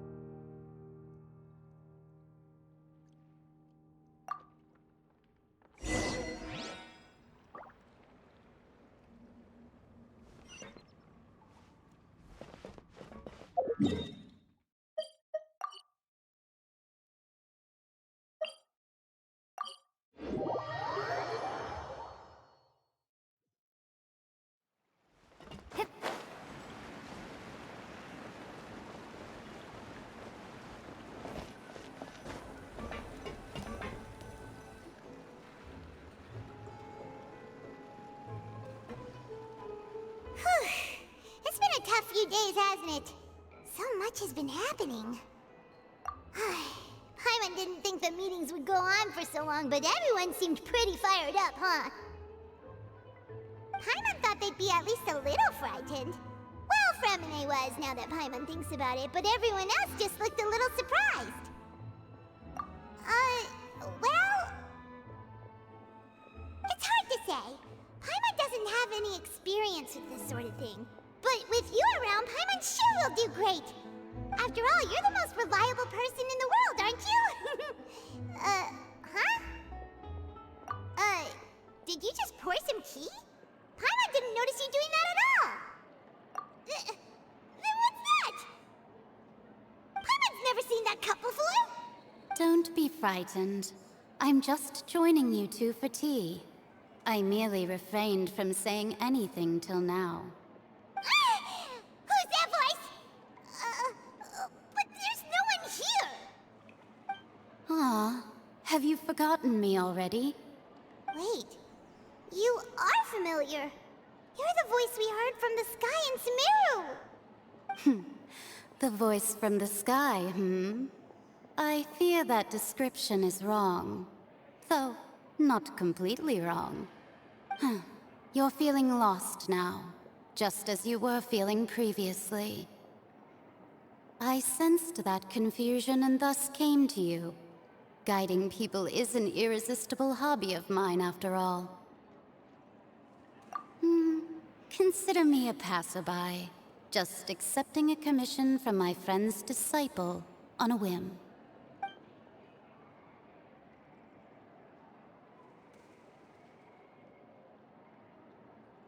The prophecy. Yes, what has been prophesied will be fulfilled. You may view such things as the history of the future. What? Then is there any way we can stop it? I believe you have witnessed a failed attempt with your own eyes. Can everything in Teyvat so easily be changed? Ah, so you've caught on. Just as prophecies are usually only the future as seen from the perspectives of the gods, could things be happening in hidden corners where the gods' gaze does not fall? Are the things that you shall see different from the fate that the gods perceive?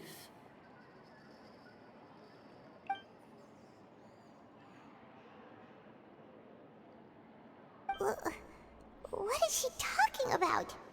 It all sounds really impressive and important and stuff, but it also sounds kinda scary.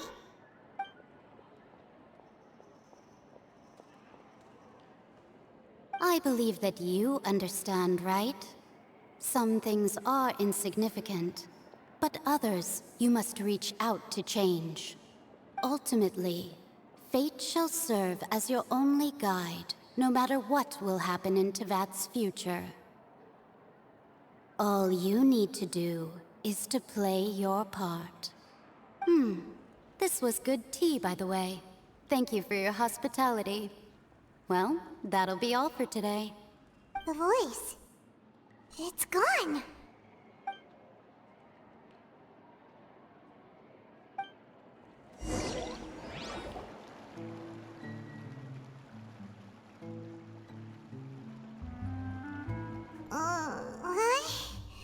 I want to hear someone talking. All right, coming!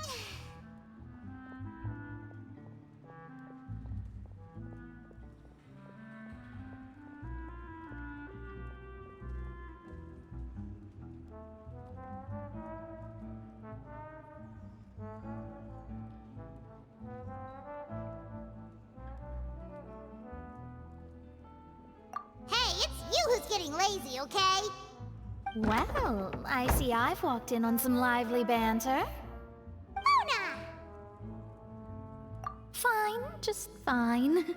I went to take part in that Steambird panel. It turned out to be more interesting than I expected. Not all Fontanians are pessimistic about this. One journalist mentioned that sitting around and waiting for the end to come would be wrong, and that they should make their own rescue preparations. I agreed, so we had a brief chat with her. Did she have pink hair by any chance? Why, yes! It was Charlotte. You remember her, right? That daredevil journalist? I'm in full support of her view. Prophecies are very important, but How can people allow their lives to be commandeered by just a few words? That's right! Paimon's glad to hear something sensible for once. Ah, yes. About what we had discussed before. I did try, but I'm afraid I couldn't reach the old hag. I'll try again tonight, but I wouldn't get your hopes up. Huh?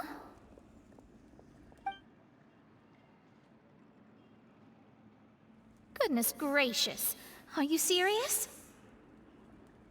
She said that even the god's gaze has blind spots. Pretty bold if you ask Paimon. Most people would believe the gods to be all-knowing, right? The Hexen Circle members are certainly anything but ordinary. As for the mage named N, the old hag has mentioned her a few times. She said that N's sense of direction is incredible, and that she loves guiding those who are lost. But I've never met her, and if she were still alive, she'd be... well, suffice it to say that the hag's at least a few hundred now, and N's been around for longer than that. Whoa. The Hexen Circle sounds like a scary group. But they must really stay in shape to live so long. Their abilities alone are pretty terrifying. If she came to see you personally, then the problem you're facing must truly be of great importance. Well, it's not like Paimon could understand anything she said. Yes, she was quite cryptic, but I suspect she means that there is still a way to turn things around. She didn't say when or what that would be, though, so... perhaps it is something that you cannot know right now.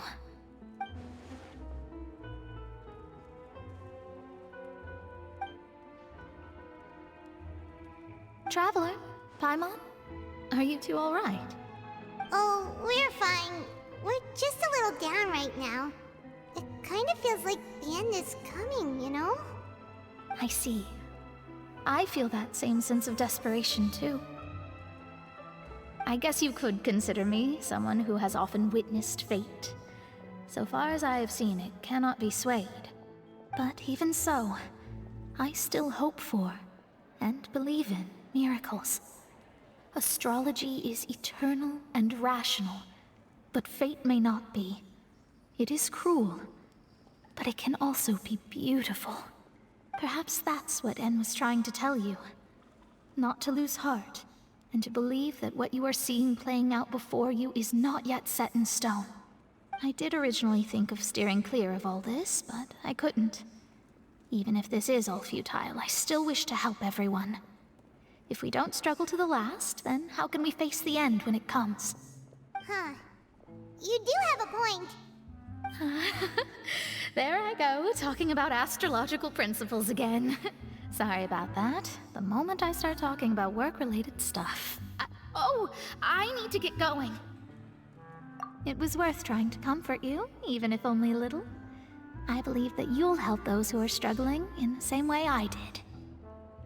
I suppose that might be why we always seem to meet by coincidence. Paimon feels kinda moved by what Mona said. But also kinda sad, too. Hey, Traveler. Paimon suddenly feels like going outside for a walk. Let's go. Let's walk around the city, shall we? There's a few spots we always like to walk by.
Huh?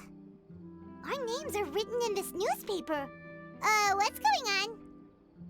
Let Paimon see!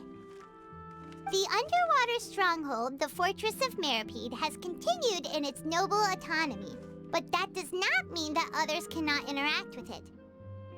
My recent attempts to enter the fortress bore little fruit. Huh. Guess Charlotte still hasn't given up on that. Thus, did an Outlander friend become the focus of this report? A blind adventurer with their white fairy, legends trailing in their wake. It is said that this mysterious traveler once visited the underwater fortress. So while the fortress's interior remains a mystery behind closed doors, do not fear, for the tales of the traveler contain surprises in spades.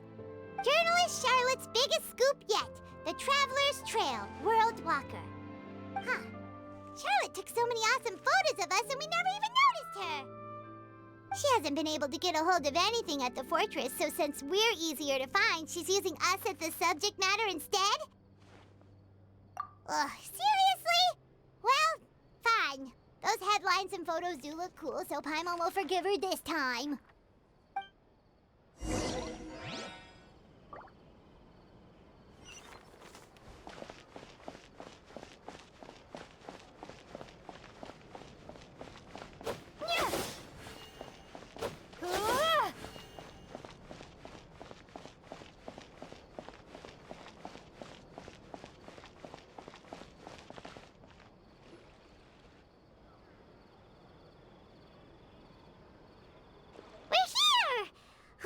Paimon's hungry. Should we go in and get something to eat?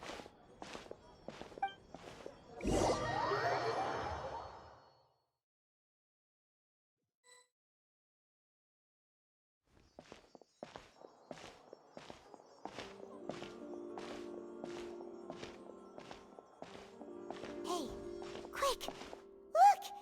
That's the limited edition, only 16 slices a day cake! It was so delicious the last time we tried it, despite the tense situation we were in. Let's give it another go. Paimon's sure it'll be great. One slice of cake, please. Someone showed up after all. Oh, wait, you're the one from the Palais Mermonia. Oh, are you here to buy cake too? It seems Monsieur Nervalette was right. You really can eat. Wait, did he really say something like that? That's right. Even he has his own preferences when it comes to food. As for me, I love the cake and coffee here. Do you come here often? Usually every day. Every day? It's part of my daily schedule, apart from work. I shall have my cake and coffee. Then what if someone told you one day that this place would be closing soon, and you wouldn't get to eat cake here anymore? What would you think? But why would it close? Well, Paimon doesn't know either, but maybe the waters will rise tomorrow. You know, like in the prophecy. Oh, the prophecy. To be honest, I haven't paid much attention to that. No, still, even if there'd be no more cake tomorrow, that wouldn't keep me from having some today. No, it's the same for eating in general. You might not be able to eat tomorrow, but if you can do so today, then you should carry on. That's what people call living, you know. Huh. Don't be sad. Excuse me, could I have 2 more slices of cake to go? These 2 slices are for you. Sijuin said that this kind of expression you're making is what humans call being sad.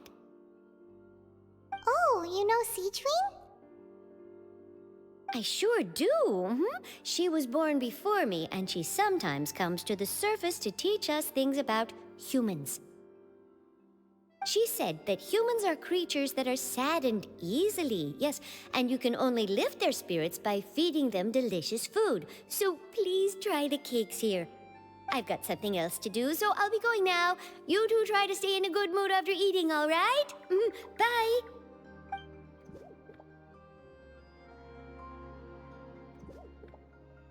And there she goes. All right, let's dig in.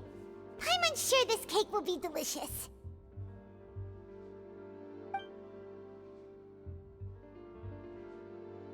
It's more delicious than last time, and the flavor gets even better with a sip of tea. It sure would be nice if we could come again tomorrow. Sure would be nice if we could always eat delicious food here.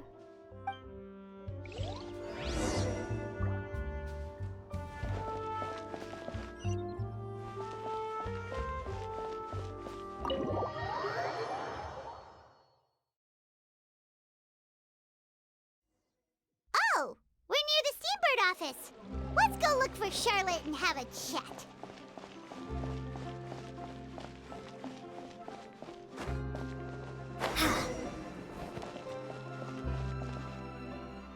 Wow! If it isn't the Traveler and Paimon! Oh, have you seen the article I wrote about you? Ha! You've got some nerve! You just used us to make some quick mora! Oh, you needn't worry about that. I heard that you were in Poisson some time back, so I sent you a letter to discuss just that. It appears you didn't receive it, though. It's all right, though. I've set aside the amount intended for you. I've even set the table with some food. Really? Oh, you're the best! You're almost a little too easy to win over, Paimon. If I were a journalist with ulterior motives, you'd be in trouble now, you know. Oh, Paimon knows you're not like that. Still, what brings you here all of a sudden? Were you looking for me? When Mona mentioned you, we thought of coming to see you at work. I see! It seems you've already bumped into Mona here in Fontaine. So, she mentioned me? What did she say? She said that you're a real daredevil of a journalist. Nice.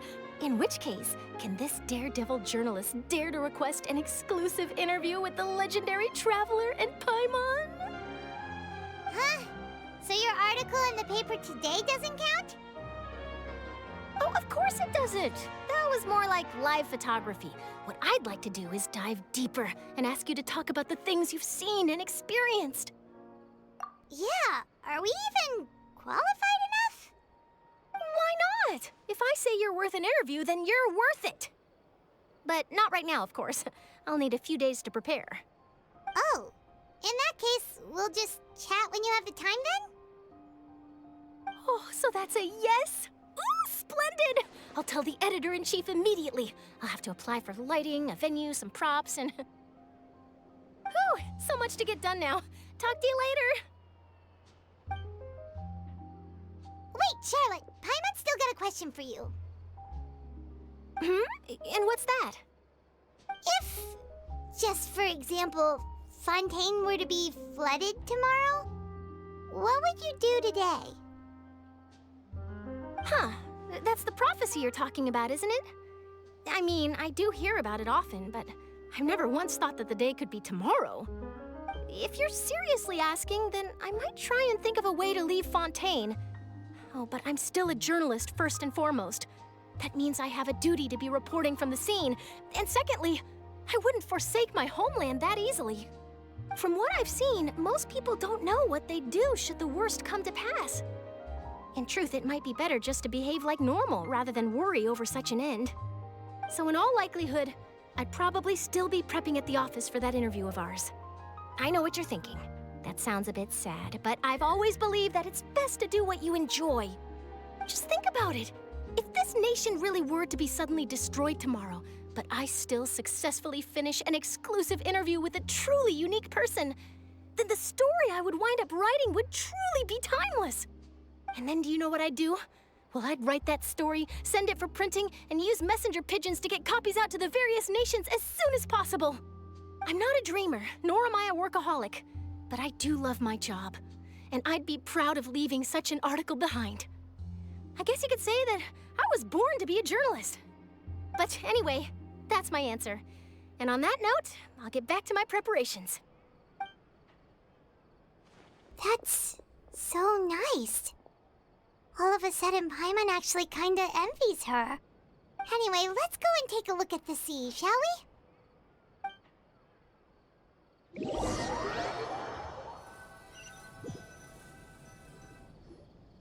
The A sea breeze and scenery can be a pretty soothing combo, huh? Paimon's been thinking. If it wasn't Fontaine, but all of Tevat that would be destroyed tomorrow, where would we go and what would we do? No, Paimon should ask, if you could choose, what would you like to do?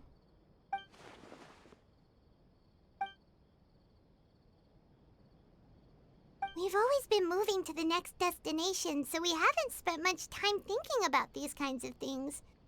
We didn't have to either, with us always being on the road and whatnot.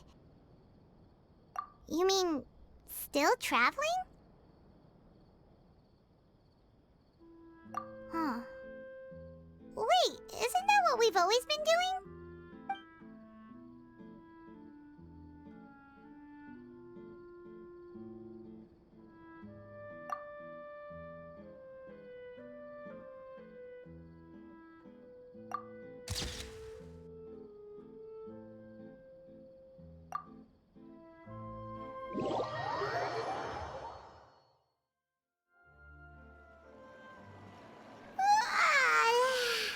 Feels like you'll grow mold if you stay here long enough.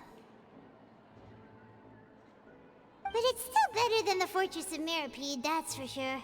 It's not only damp there, but salty too. Ah, so the two of you are still here. Wonderful. Oh, you're from the Palais Mermonia, aren't you? Yes, I'm Isadora. Monsieur Nervillet sent me to look for you two before. I heard that afterward you went to the Fortress of Meropide. Not at all. I'm well aware that you're friends of his. Actually, I'm here to pass along a message from him. Yes, inside the Opera House. The Maréchaussée Phantom has declared the incident a small-scale riot. A riot? Well, that said, I don't personally think it was that serious. Lady Farina was watching a performance at the Opera House, and while she was resting during an intermission, some other audience members suddenly started harassing her, loudly accusing her of doing nothing about the prophecy crisis. And before she could respond, others started to join in. The crowd continued to grow, and protests against the Hydro Archon started to break out. So people have started to put the blame on Farina. Guess they finally found an outlet for the pressure they've been under due to the prophecy. I agree. People will naturally rely on gods, as is customary. But the moment people feel threatened, gods are also the first to be blamed. So what happened after that? Is Farina okay? Seeing that the situation was spiraling out of control and that further argument was pointless, she claimed that she'd gotten tired of this and left in a hurry. The Maréchaussée Phantom had their hands full maintaining order and did not catch where Lady Farina had gone. Only when things had stabilized did we realize that she had gone missing. So, you mean she's still missing? That's right. The Maréchaussée has dispatched many people to search for her, but we don't have any leads yet. That said, I don't think there's much to worry about. She is a god after all. Even if she were to fall into the hands of rioters, what could ordinary people do to her? Good. Monsieur Nervillet sent me to tell you about the situation, but he didn't say anything else. Don't worry, this is more than enough to go on. Thanks for keeping us informed. Ah, is that so? Well, all right then. In that case, you two take care. I'll be heading back to the Palais now.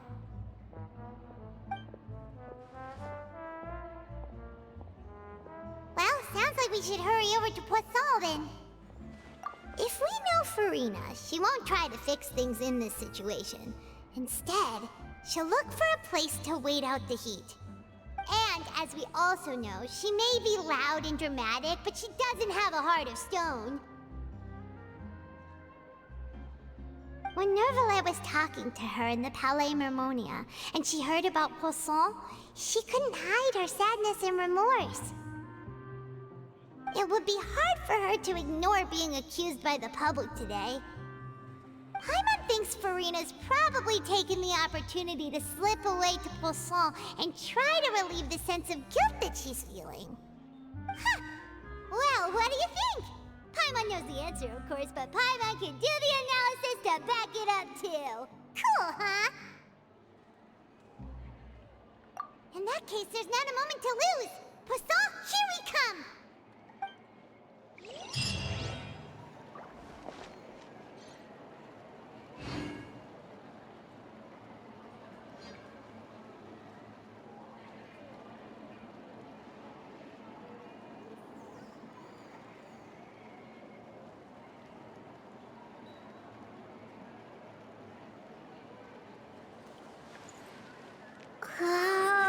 Finally on the right path. It's taking him so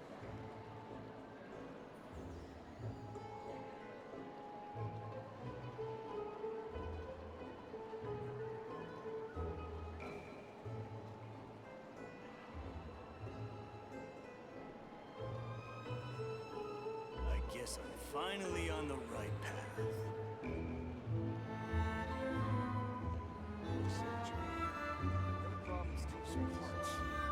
It's taking him so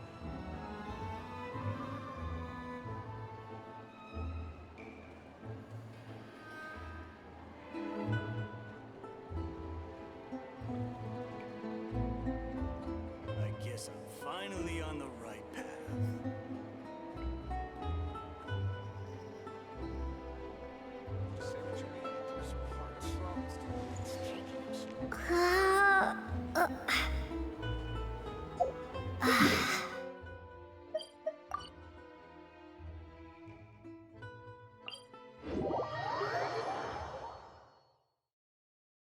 This place looks deserted. Guess all the survivors must have evacuated already. All that's left here are signs of devastation. Could Farina really be here? Let's try to find her as soon as possible.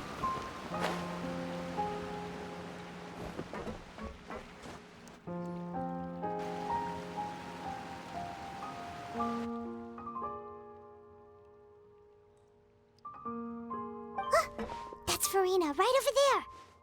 She really is here all on her own.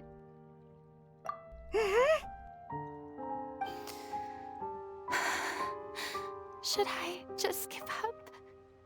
This is all meaningless. What was meant to happen did happen after all. Everyone's dead. I'm sorry. I'm so sorry. Give up, Farina. There's no point in holding out. I'm sorry.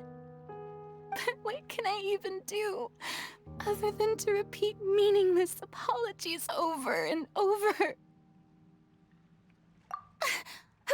Who's that? Don't worry, Farina. It's just us.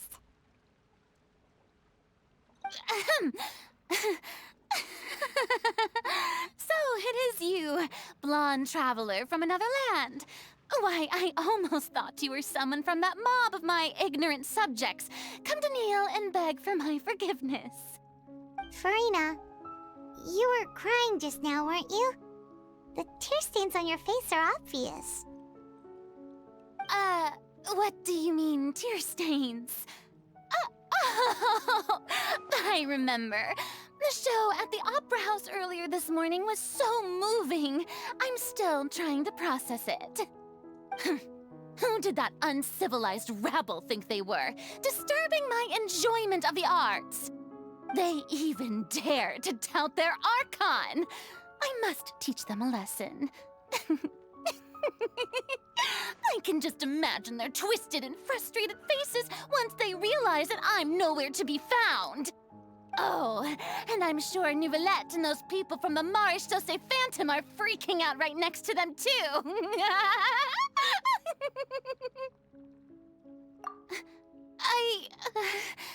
Of course not. Hey, there she is! The Hydro Archon's over there! Quick, after her! Farina, those people seem to they are... They're just some rabid fans who want to cut the line because they haven't been able to meet me in person, aren't they? That's against the rules. I can't let them get their way. Farina just ran off! Quick, we have to catch up with her!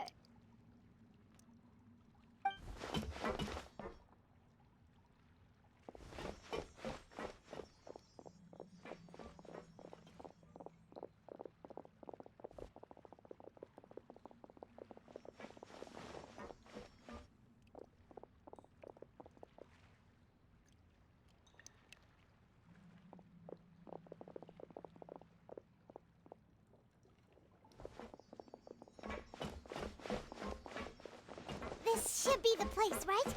Hey, Farina! There's a good hiding spot over here. Quick, come to Paimon before the rest of them catch up to you. What is this place? Hurry, they're almost here! Fine. I suppose haste is warranted. Lead the way.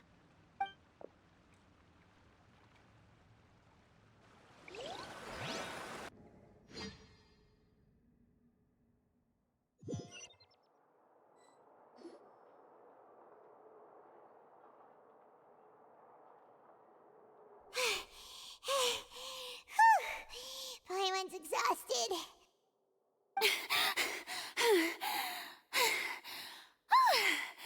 I'm so tired. I totally thought they had caught me. No, I merely gave in to the sheer enthusiasm they displayed.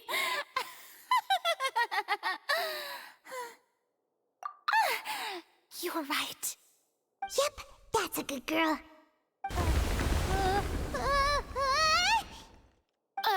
What's happening? The ground's shaking. Is it an earthquake? Yeah, a quake of this kind preceded the flooding in Poisson, didn't it? It can't be. It's happening again. Well, there's no need to worry too much about that. Neuvillette made some emergency plans, so the evacuation should go a lot smoother this time. Yeah, I hope you're right.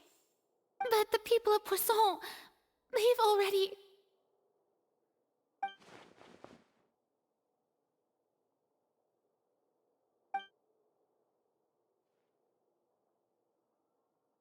It's true. I've been investigating the prophecy for hundreds of years. I once had informants all over Tevat, searching for clues and feeding information back to me. I've tried all kinds of ways, too, to hold back the sea.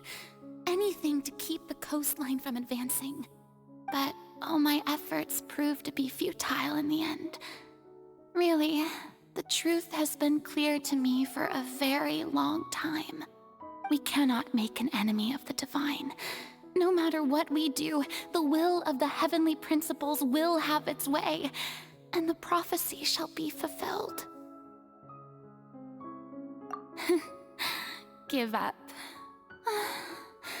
I do love the sound of that phrase. It would mean finally coming to terms with fate, but also for me to finally be free.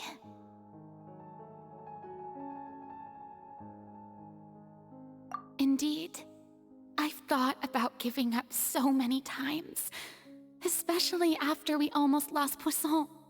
Fate is really unreasonable, isn't it? It has no heart and obeys no rules. The prophecy has only just started to come true, and so many people have already lost their lives. But just now, it all became clear to me. I still don't have the right to come to terms with fate on behalf of everyone else. As long as the final moment hasn't come, it's still not too late. Don't worry. I will keep hope alive for everyone until the very end. Well, that's enough for now. I got the impulse to play the stricken maiden, but honestly, considering my rank and station, that wasn't a good fit at all. Don't take any of what I just said seriously. How could I possibly let Fontaine fall to the whims of trivial prophecy? Come on! Paimon could have sworn you were actually being honest just now.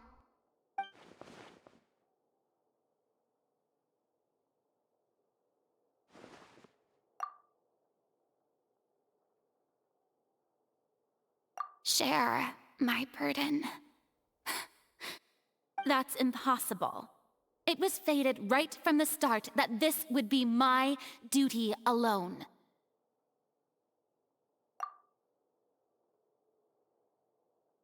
A witness. Yes, I've heard that you came to Tevat from beyond the stars, yes. In other words, you never belonged here. And if Tevat is, in its entirety, a show on a stage, then you're just a spectator, aren't you? If that's the case...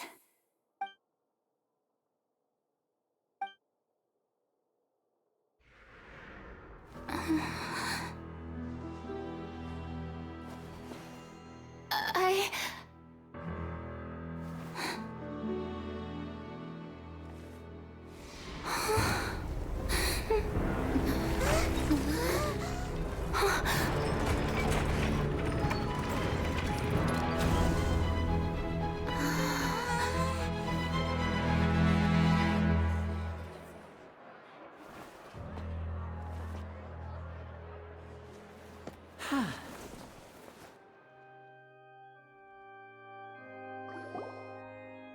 Ladies and gentlemen, this concludes my opening performance. Now, without further ado, we may proceed to the trial of our god. So this is what it is. Yes, you deserve praise for the effort you took to raise the dramatic stakes. Do not forget, however, that I am Focalor, the god of justice, the embodiment of justice itself. Does it not strike you as even the least bit absurd to bring the very concept of justice to trial?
May I interpret these words?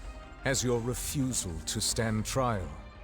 In that case, you will have the opportunity to defend your honor through a duel. You would draw your blade against a god?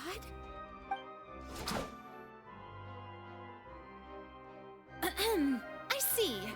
It seems like you have made up your mind.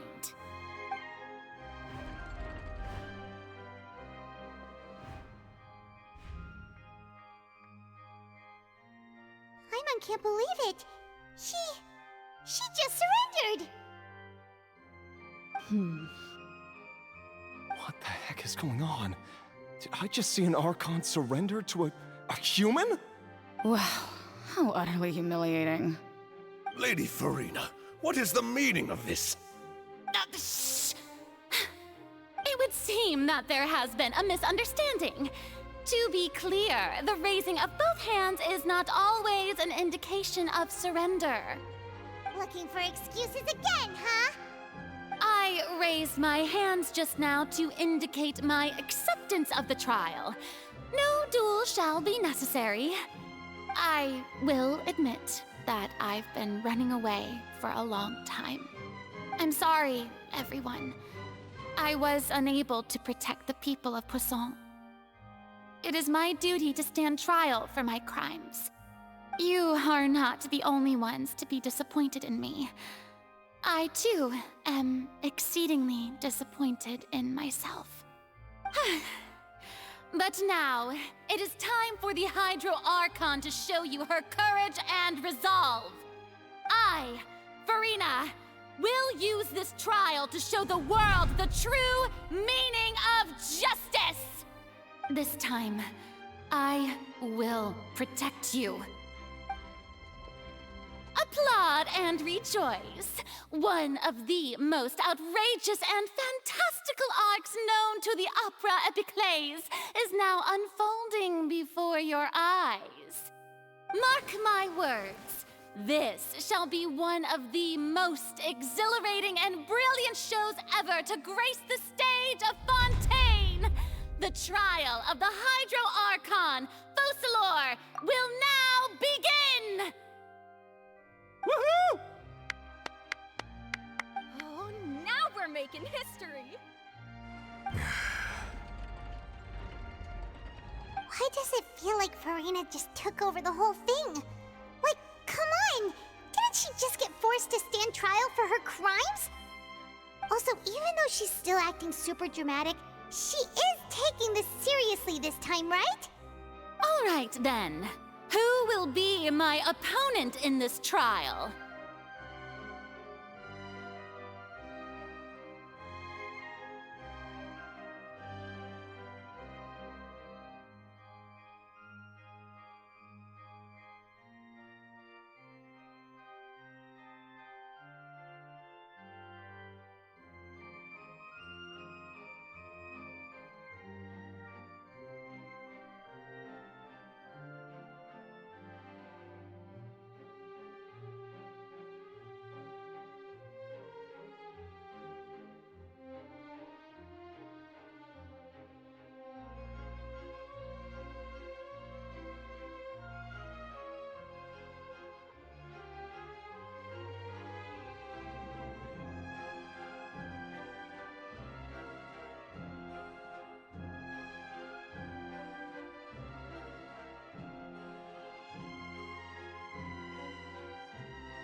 The court asks the prosecutor to please take the stand.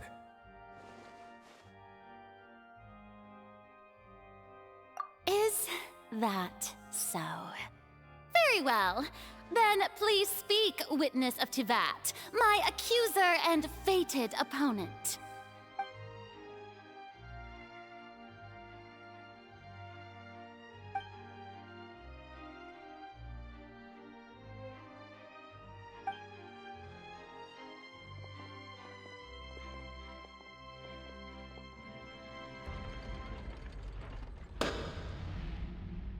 Also, please allow me to ask, as a final question before the trial begins, just how much work did you do to force me onto this stage?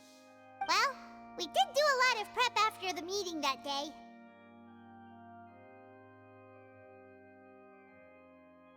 I can go over the tasks assigned to the Spina di Rosula, since they were rather straightforward and easy. Navia, the president of the Spina di Rosula.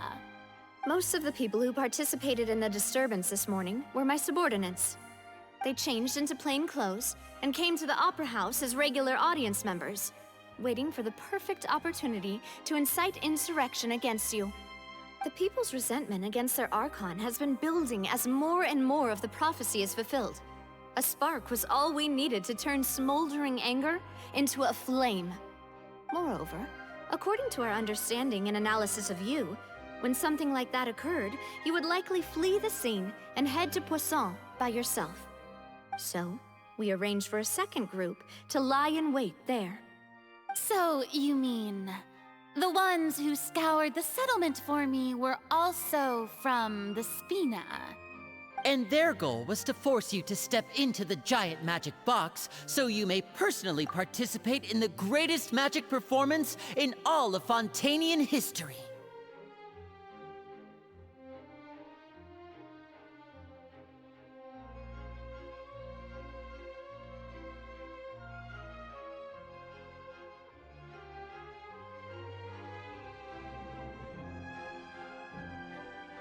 That's right. That house was a magic box, rather than someone's residence. As the super ultimate version of the setup that I used when I first performed at the Opera Epiclese, the volume of the box was increased by a whole order of magnitude, and the distance it traversed was the entire gap between Poisson and Areneas. Its cargo, of course, was an Archon instead of a human. My thanks, Farina. Without your help, we could never have pulled off such an extraordinary performance. You're welcome? Of course, this performance was only made possible with Father's support. The House of the Hearth spent a massive amount of labor in Mora to pull this off. We had to select a location, construct the giant magic box, dig a tunnel, and open up a path through the water. It was a lot of work for all of us. So, in other words, the earthquake that we felt within the giant magic box was just a normal tremor from the transportation of the whole house? That's right. It wasn't a sign of another disaster to come. Then, I can guess Nervilette and Cloran's parts. You gathered a crowd, prepared a stage, and made sure that the champion duelist would be immediately ready for a fight.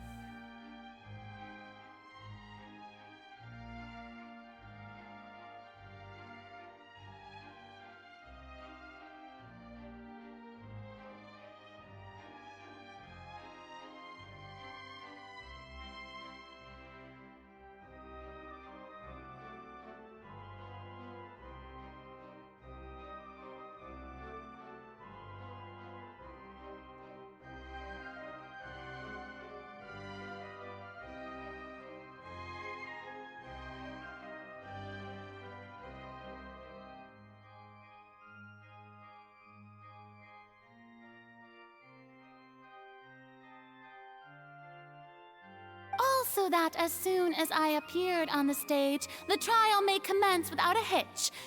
Am I right? Yes, that is correct. Well, Clorand, I must commend you for your courage. Only the most outstanding champion duelist in all of Fontaine would accept a duel with an Archon without flinching. Thank you. As for you, Traveler, I suppose your role was to keep me distracted with conversation once you found me in Poisson. You'd make sure that I didn't notice anything amiss before revealing yourself as my prosecutor once we'd arrived onto the stage. Oh?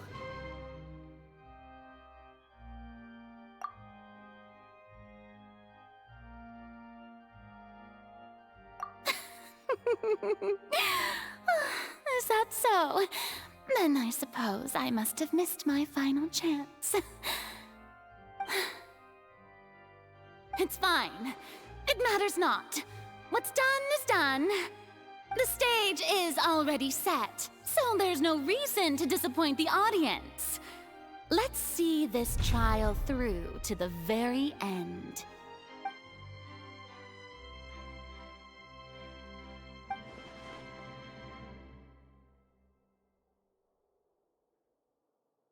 Madam Prosecutor, please allow me to pass this along.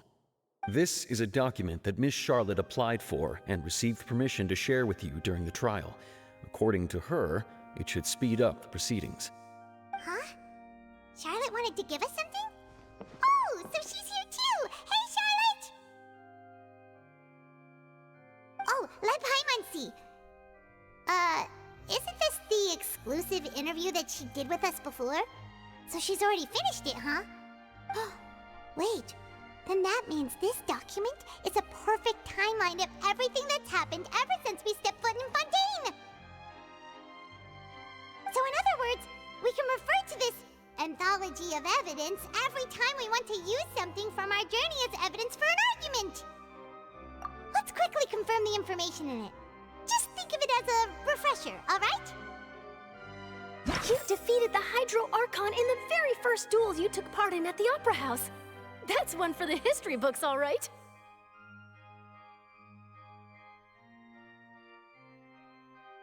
I didn't think that you'd wind up getting to the bottom of the case I'd been following all this time. I guess you could also see this as a happy coincidence. This is the first time Monsieur Neuvillette had a difference of opinion with the Oratrice. Even the Hydro Archon can't figure it out. A Fatui Harbinger. She's an extraordinary person. Her instinct must mean something.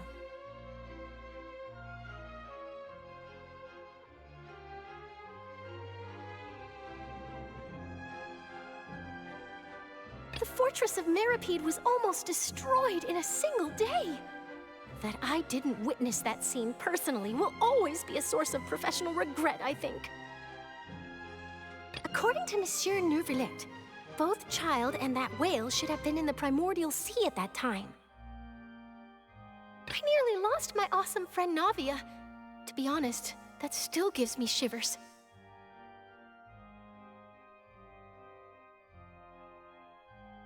The words of someone as extraordinary as a witch can probably only be truly understood when something surreal happens to you. The words of someone as extraordinary as a witch can probably only be truly understood when something surreal happens to you.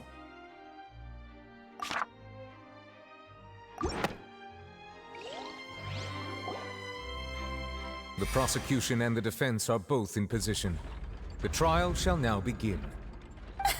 Oh, come on, Neuvillette.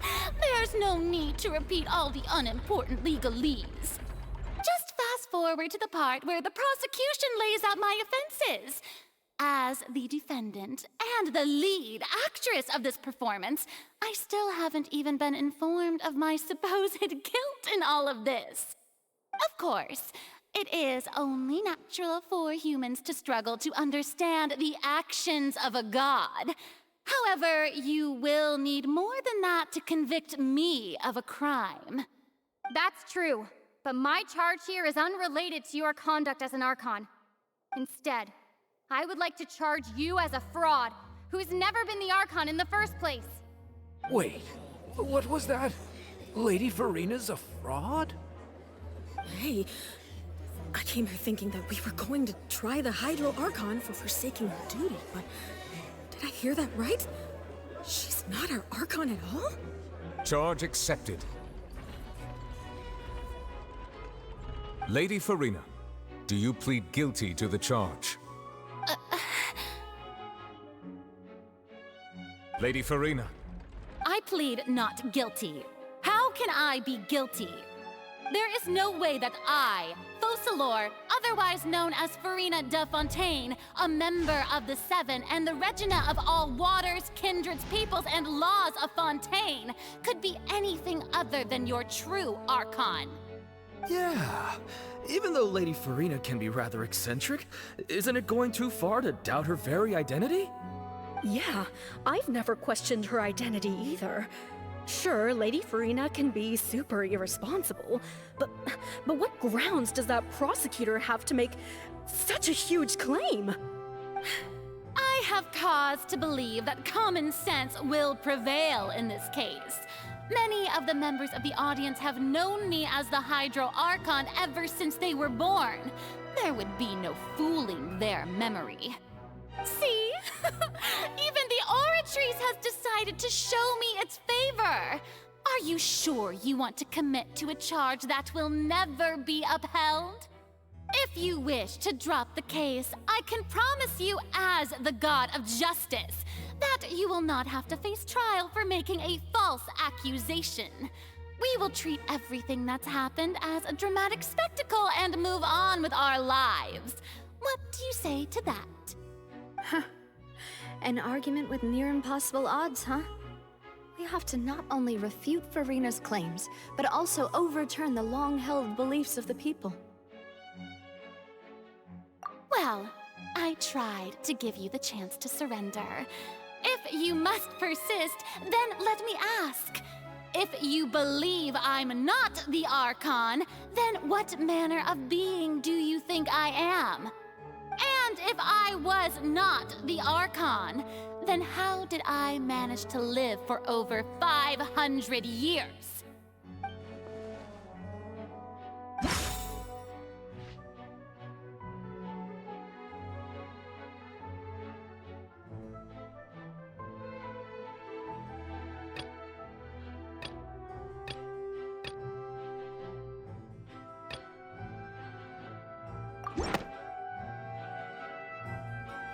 First of all, you may be a member of another long-lived race, which would allow you to naturally possess an extended lifespan.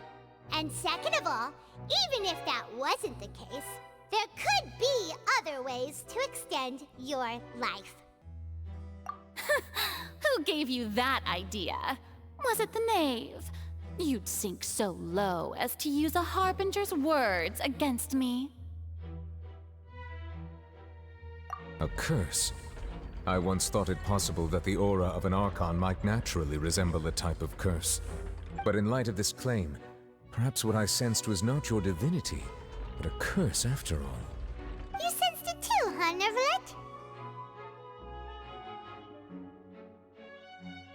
Lady Farina is actually a human?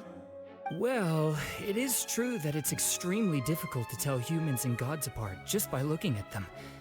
It's not impossible.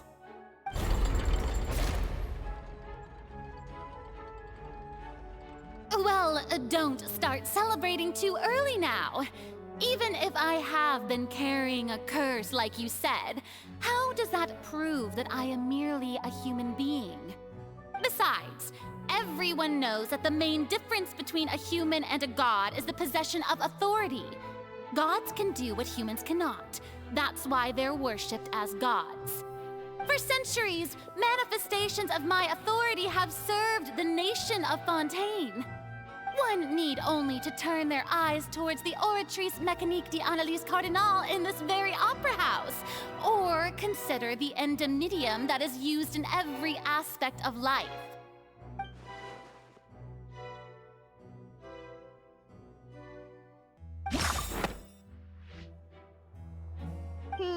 That doesn't sound right. Paimon doesn't think this clue can be used as compelling evidence to build our case.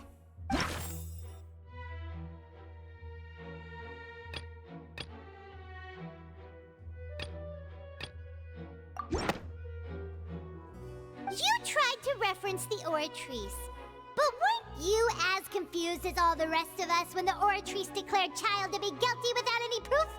Otherwise, you should have come up with a good explanation for that by now.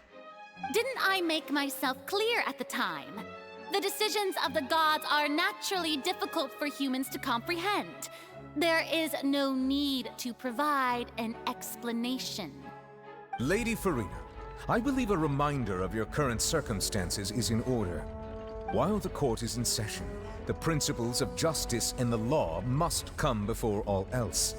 While you are an Archon, you are also first and foremost the defendant in this trial. You will prove yourself unable to defend against the prosecution's charges if you continue to withhold vital information against the rules of the court. I never thought you'd use that kind of rhetoric against me. That was no trick of rhetoric, Lady Farina. I've merely reiterated the rules of the court. Rules that all should respect and follow. So, you neither knew why Child was declared guilty, nor did you understand the structure and operations of the Oratrice. Instead of having been created by you, the manifestations of authority you mentioned have been made by the real Hydro Archon, haven't they? The real Hydro Archon? Well, now you're really losing me. It is true that I did not know why the Oratrice gave out a guilty verdict that day. But the Oratrice handed out that verdict unilaterally, and it has been operating independently ever since it was first created. You can't argue that just because a divine creation is flawed, that the god behind it must also be no god at all. She's still throwing out all kinds of excuses. Seems like she's confident that we won't be able to produce proof that she has no power over the Oratrice. My power as an Archon. There are many ordinary citizens in the audience. How can I just carelessly demonstrate the formidable power of an Archon? If that poses a concern, I'm prepared to extend my protection to the audience. You don't need to go that far.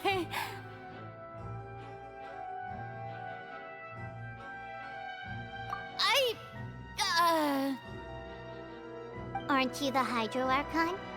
Or is it that you can't even wield the power of Hydro, much less the authority of a god? Indemnitium! Yes! It's all because of Indemnitium! All Archons derive their power from the faith of the people, and I've converted the people's faith in justice into Indemnitium! Thus did I give up all of my divine power to provide everyone with energy for their daily lives. Have you ever seen a more magnanimous god? Isn't that a huge stretch? Yeah, no matter how generous an Archon can be, how could they give up all their power? Can a god with no power even still be called a god? It seems like nobody's buying Farina's excuse. Hey, come now, everyone! Please don't stare at me as if I was a liar! I'm still the same Farina you knew, right? The one that you loved!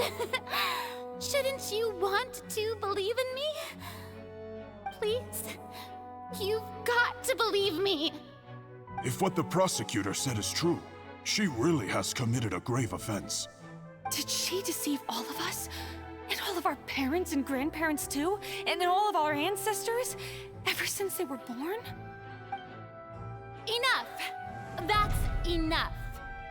Tell me then, if I'm not the real Hydro Archon, then who is? If you have no evidence of another Hydro Archon's existence, nor can you find anyone who can back up their claim to be such, then what grounds have you to say that I'm not actually the real deal? Wow, she came up with yet another argument. How can we refute her now? Seems like she really doesn't want to give up.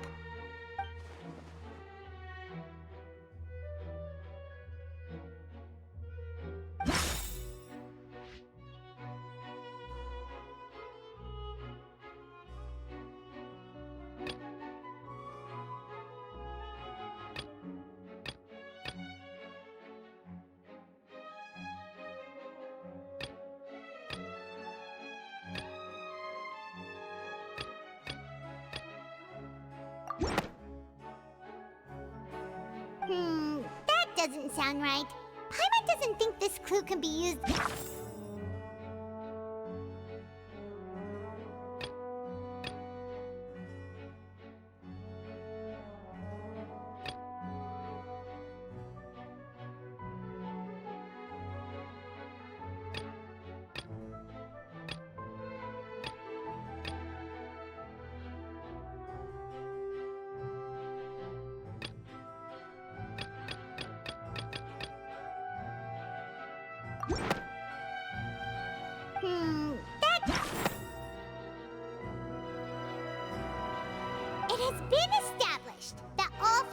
audience can dissolve in water from the primordial sea. And that means... Since you insist on claiming to be a god and not a human, then there's a method that you can use right here and now to eliminate all suspicions of you being the latter. Miss Navia, please apply to serve as a temporary attorney for the prosecution before addressing the court. Though you act in partnership with the prosecutor, you must still adhere to proper procedure. Super sorry, Monsieur Chief Justice. I swear this really will be the last time that I'll speak out of turn. Now, I've brought some seawater from Poisson. As everyone knows, a massive flood struck the area not long ago, taking many lives, including those of some of my closest friends. So, Miss Farina, would you dare to touch some of this seawater?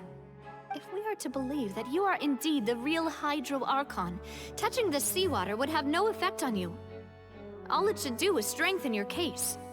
But if you don't dare to touch it, then we would have basically proved the reverse. Oh, and I must remind you that after the disaster at Poisson, nobody wants to see any more people dissolve. I do hope you'll act prudently and choose the simpler path of admitting guilt. Navia from the Spina di Rasula. The Spina has governed Poisson for many years. I guess her suggestion is valid. If Lady Farina is indeed just a human, she's probably Fontanian like all the rest of us. Would she really dare to try?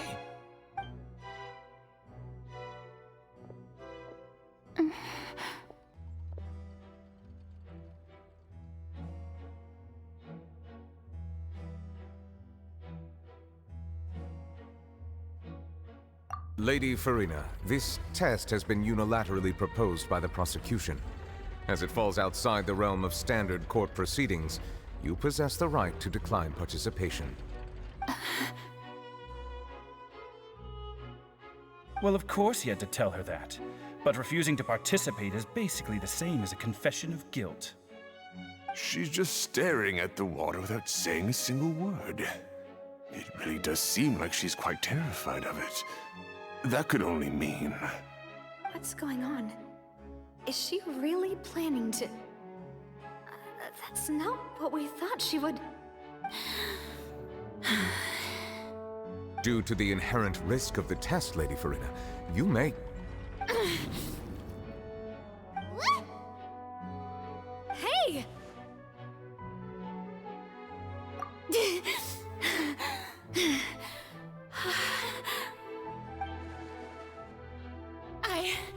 I'm fine! Look at me, everyone! My hand is still here! I haven't been dissolved! Will you believe me now?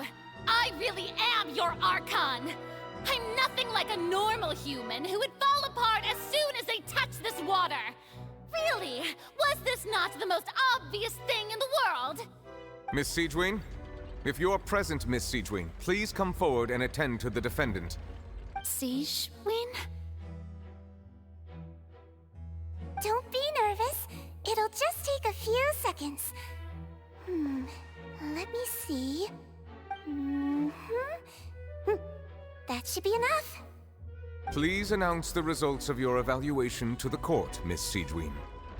As everyone doubtlessly saw, Miss Farina was displaying symptoms of hyperventilation and flushed skin. These indicate that she was experiencing the adverse effects of exposure to primordial seawater. The extent to which she was affected is the same as other humans when exposed to primordial seawater of a similar concentration. Thank you, Miss Siegewien. Lady Farina, you may return to the defendant's stand. Oh wait, what did she just say? I didn't get dissolved! Shouldn't that be enough to prove my innocence? Well, considering your tendency to run from your problems, we did originally prepare a direct sample of the seawater around Poisson. However, after extensive discussion, we exchanged it for a sample that is not concentrated enough to dissolve an actual human. After all, on the off chance that something entirely unexpected might occur, we don't want anyone else to lose their life to the sea. Yeah, so out of regard for Farina's life, you secured a low-concentration sample and asked the head head nurse to serve as an expert witness. It's a great thing that the direct sample wasn't actually used. Farina could have... I can't believe... you...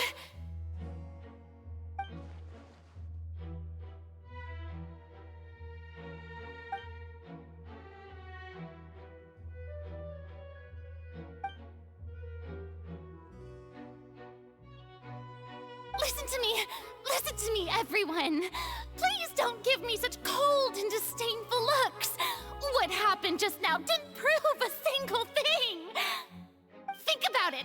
How can you conclusively prove that an Archon can't also be affected by the primordial seawater? Also, if I was really just a human, why would I dare to just put my hand in that kind of water?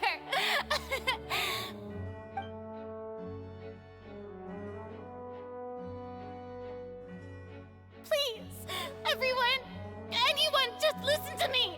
I swear, I really am your Archon!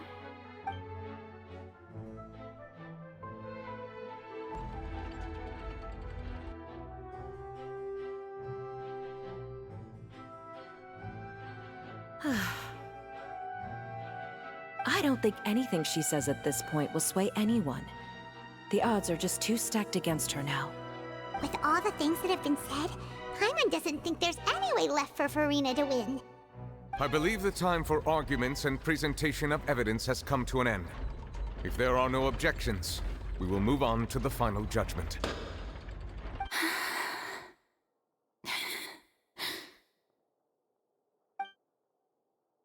I don't think anything she says at this point will sway anyone. She's too stacked against her now.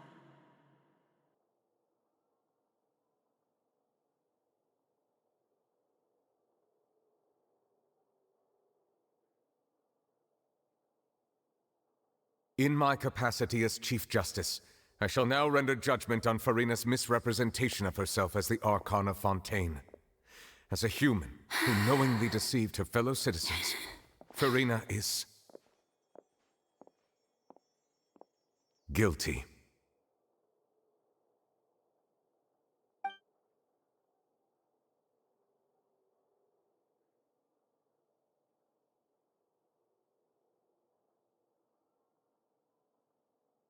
We shall now turn to the Oratrice Mécanique d'Analyse Cardinale to render the final verdict on the charges.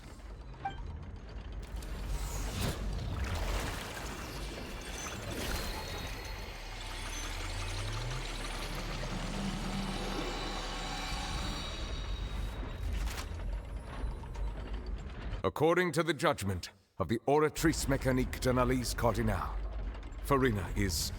Well, what's wrong? What's the Oratrice's verdict? No, the Oratrice also displays a guilty verdict. Isn't that correct then? However, the exact wording of the verdict is thus: the Hydro Archon, guilty, to be punished via the death sentence. The death sentence? That's actually one of the available sentences? I've always thought that it was just a myth. The one and only time the death sentence has been handed out at the court, and it's been given to the very person we've worshipped as the god of justice? What an unexpected twist. Farina's been sentenced to death by the Oratrice? We just wanted to use the trial to show her the seriousness of things so she'd tell us the truth. How did things escalate this quickly? This outcome is indeed quite strange. According to Fontaine's current definitions of justice, as well as its recommendations for criminal sentences, is this sentence really appropriate for the crimes that have been committed? Yeah! Even Vacher wasn't sentenced to death by the Oratrice. You know, the real evil mastermind behind the serial disappearances case. Indeed. Not only is Farina's sentence overly excessive, the very point of our trial today was also to prove that Farina has never been the Hydro Archon in the first place. But now, the Oratrice seems to have deliberately invoked the title of the Hydro Archon. What does this mean?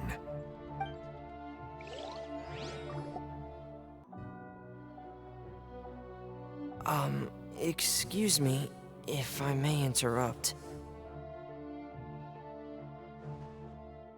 Is the trial still going? Fremine!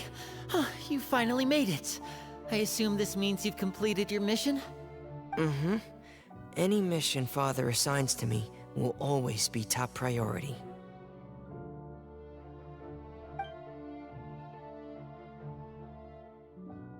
Is that the first prophecy slate? Huh. So the knave privately arranged for Fremine to try and find the missing slate. I looked everywhere and finally found it at the bottom of the sea. It took me a long time to get around some dangerous stretches of water.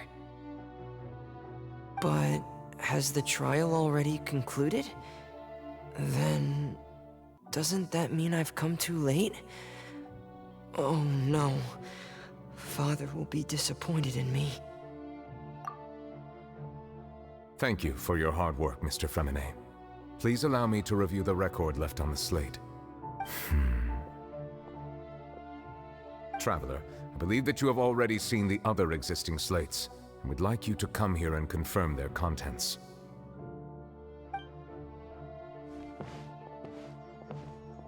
Huh? So what do you see? What is it?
I believe I've now made sense of the Hydro Archon's crime.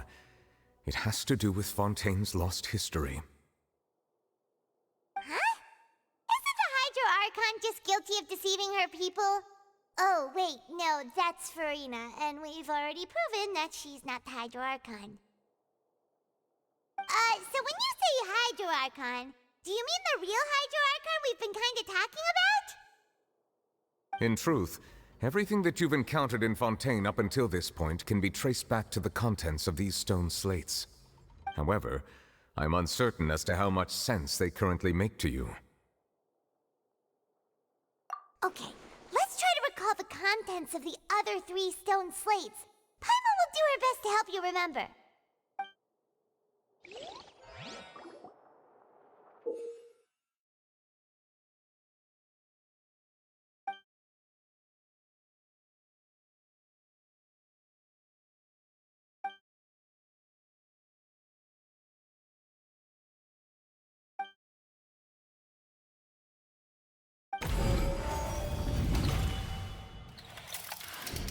The first stone slate describes what you just said.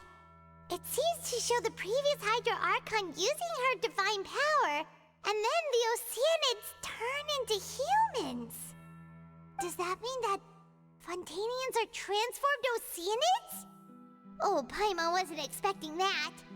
But If oceanids can turn into humans, then perhaps this process can be reversed as well. The second stone slate shows Celestia floating in the sky, and the Hydro Archon and her people worshipping it together. But the heavens still brought judgment down upon them. This must be the point when the Hydro Archon and the Fontanians were branded with their original sin. Does this mean that the original sin and the Hydro Archon sin are the same thing?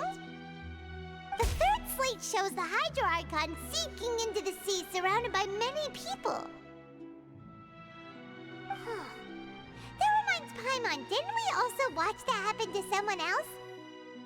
Well, the fourth slate is the prophecy the Fontanians have been talking about. People dissolving into the sea, the Hydro Archon crying on her throne, and so on. We didn't believe that such a crazy disaster could happen at first, did we? But after that incident, it was just a question of when and not if.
We know from the case of the serial disappearances of young women that Fontanians can be dissolved in primordial seawater. And the first stone slate tells us that long ago, the Hydro Archon used her power to turn oceanids into humans. This might be the reason that Fontanians can dissolve.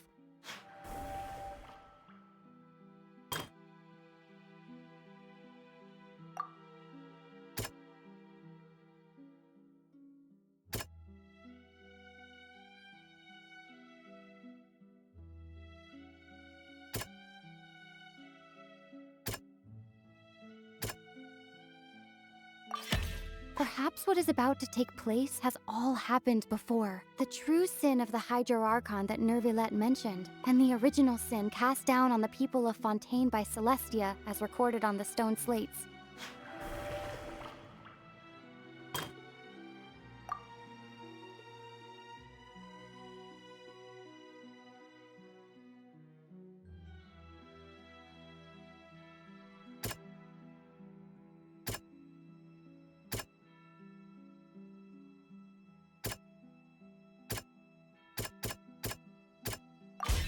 It's not as simple as falling into the sea. When Navia fell into the sea, her consciousness was subjected to judgment. The stone slates show the people gathered around the Hydro Archon in the sea.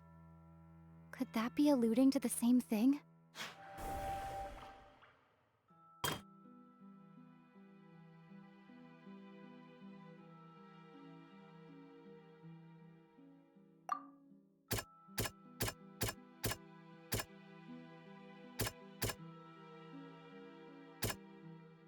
That doesn't sound quite... The prophecy from the stone slates found its way into society, but not many people believed it at first. The fortress of Meropide was nearly flooded with primordial seawater, which we know can cause Fontanians to dissolve. It seems increasingly likely that the prophecy may come true. If we hadn't dealt with it in time, things could have gone very badly. The they'll dissolve into the primordial sea but won't cease to exist. Their essence will flow in the seawater, converge, and take the form of an Oceanid. The Hydro Archon was sentenced to death in court, shocking everyone present. Perhaps this means that her sin was actually Fontaine's original sin. Navia fell into the water inside those ruins, and she nearly dissolved. She was surrounded by the people of Poisson in a court within her consciousness, and was forced to take part in a trial meant to make her stay. The eruption of the primordial sea at the fortress of Meripede was the surest sign that the prophecy was about to come to pass no matter what. The prophecy's contents can all be verified by recent events. If we combine what we know together, loads of truths should come to light.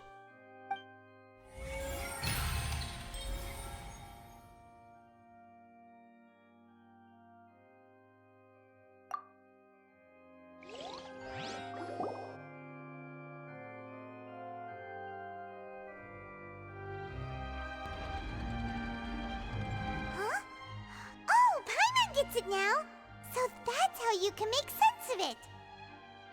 But then it feels like we're going to have to share some truly shocking revelations. Let's hear them.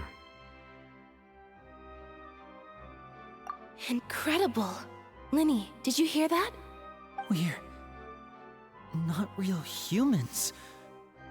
All Fontanians were originally created by the late previous Hydro Archon, with Oceanids as their basis. The evidence for that can be found in how only Fontanians could dissolve in primordial seawater, and how all the girls Vacher dissolved were also turned into Oceanids. Oh, and according to Navia, when she was about to get dissolved, she also saw everyone gathered around for a trial, all of them in the shape of Oceanids. Indeed. Yeah, and it follows from the content of the first slate that she probably angered Celestia by creating humans without prior permission. That could also explain why the Oratrice judged the Hydro Archon to be guilty. It's to account for that ancient sin. The Hydro Archon's true sin was creating us? And yet, after many hundreds of years, the Hydro Archon's creations have turned around to try to judge the Archon within the Opera Epiclese. The twists of history are often the most unexpected of all. Yeah, isn't the image here just like when Navia fell into the sea? So wouldn't it be trying to show the image of the Hydro Archon also falling into the sea once the prophecy has been fulfilled in the fourth slate?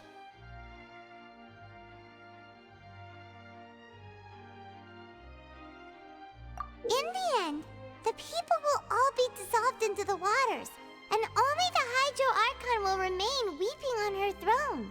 Only then will the sins of the people of Fontaine be washed away. Did Paimon get all that right? You've made some keen deductions.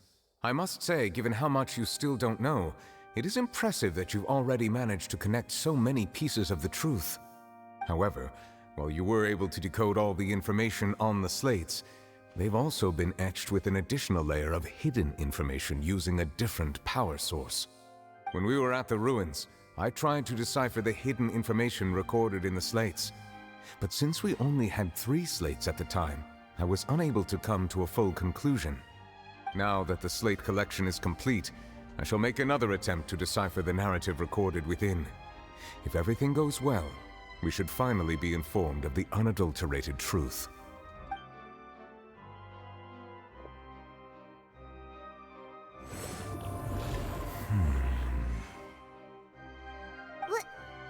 Well? Did you get it? I believe I should share this truth not only with you, but with all the people of Fontaine as well. I will try to briefly summarize it for you.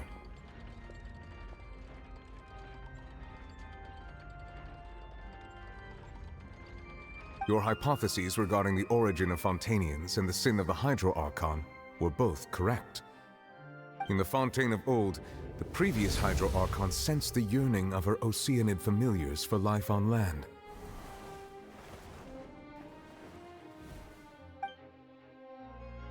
The Oceanids were enamored with the beauty and romanticism of human beings, and wishing to have those experiences for themselves, expressed to the Hydro Archon their desire to become of a similar kind.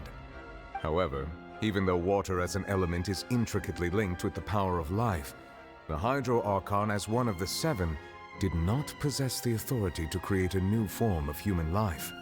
Not one to give in, she eventually found a way to create permanent humanoid bodies for her familiars by appropriating the power of this planet's primordial sea. She poured primordial seawater into the Oceanid's blood vessels, creating humanoid mimics in the process. But if Fontanians were to ever come into direct contact with water from the primordial sea, the power within their bodies would escape these artificial restraints and return to the sea. As a result, their forms would collapse, and they would be reverted to their original forms as Oceanids. Of course, the Hydro Archon never received permission from the heavenly principles to create a new human race.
And thus, the Hydro Archon and all of her creations came to shoulder the original sin of appropriating the power of the primordial sea.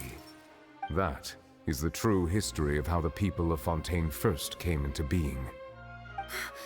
So we were all Oceanids before we turned into human beings? That's way too much information for me. I think I'm just going to pretend that I never heard a single thing. Wait, but if that's the truth, we can't let the Hydro Archon be sentenced to death. After all, her only sin was creating us. This really might be too much information for your regular Fontanian, but it does answer a lot of our questions. Alas, your hypothesis regarding the third and fourth stone slates was inaccurate. The slates' respective positions are, in fact, correct. A key point of the visual on the third slate is how all the individuals depicted in the water are humans rather than Oceanids. They have not been dissolved, which implies that the water depicted in this slate is not water from the primordial sea. The nation of Fontaine is the nation of Hydro, as well as the nation of trials and justice. Instead of being the literal element, the water in the scene symbolizes judgment and justice. You may also recall Navia's experience. When she fell into the sea, her consciousness was surrounded by that of many others who intended to hold a trial to determine her fate. Therefore, the meaning of the third slate is that the people of Fontaine shall try the Hydro Archon at the court of justice. Yes, it refers to our present situation. I think I'm following now. So, what you're saying is, even though we decided to put on this trial to avoid fulfilling the prophecy, in truth, everything we've done has happened exactly as the prophecy foretold. So now, it seems, we're the ones making sure it comes true.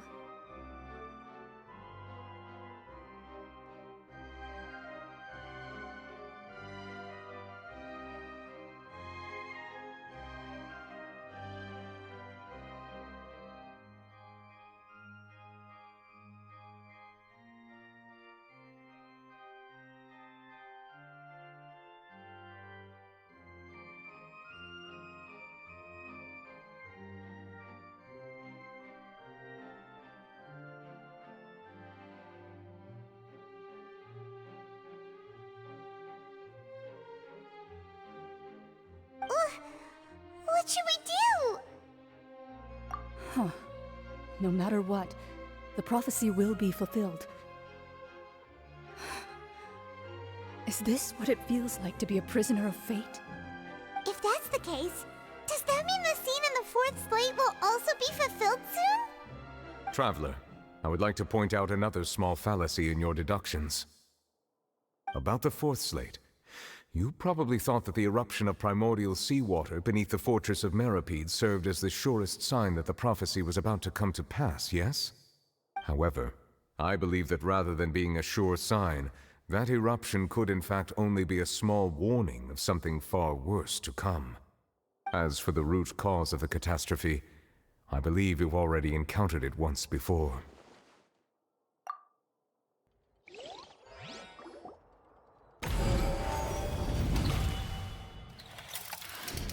This eruption was just a small warning of the things to come. We must find the root cause of the disaster.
It was both dream and reality.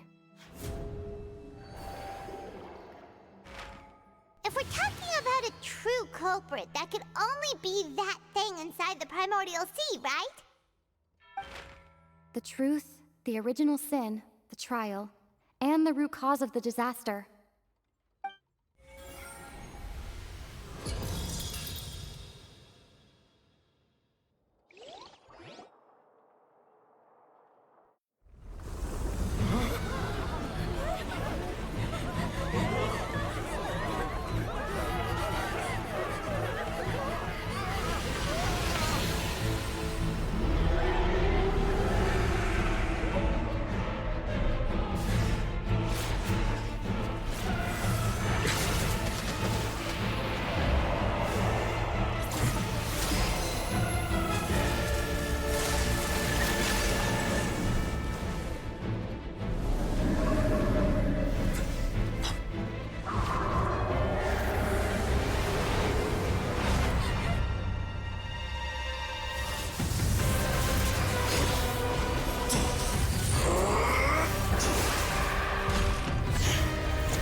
So we've met it at last.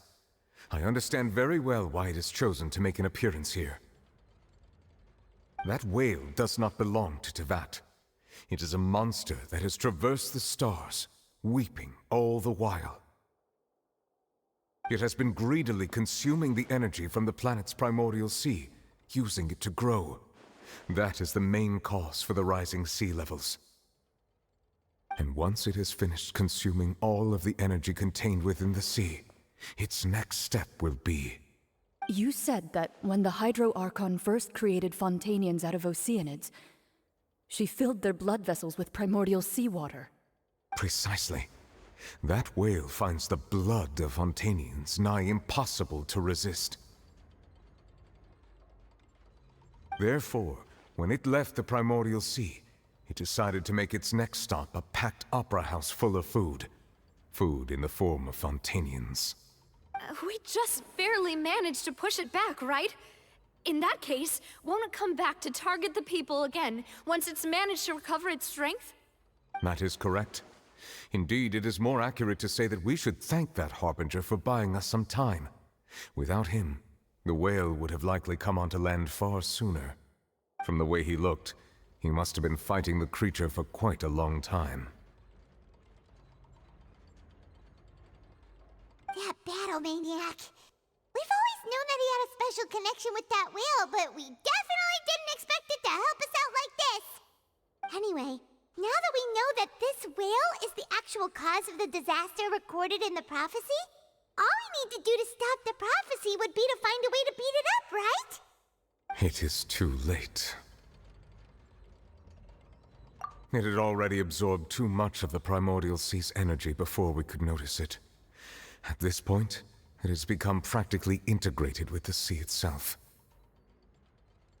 Even if the entirety of Tevat were to be destroyed, it could still survive and swim off towards some other world. That's not something I will accept. We've already done everything we can, and we even found the true culprit. We've come so far. You can't just tell me that the last hurdle is some impossible foe. That's just not fair. Indeed, that's not how a grand performance should end. I'll fight it to the end, no matter what. So the prophecy will be fulfilled no matter what, huh?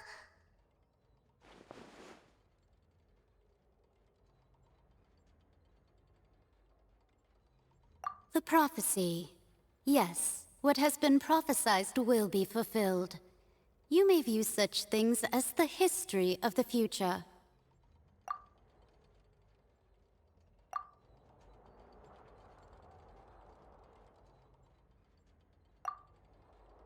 Just as prophecies are usually only the future as seen from the perspectives of the gods, could things be happening in hidden corners where the gods' gaze does not fall? Ultimately, fate shall serve as your only guide, no matter what will happen in Tevat's future.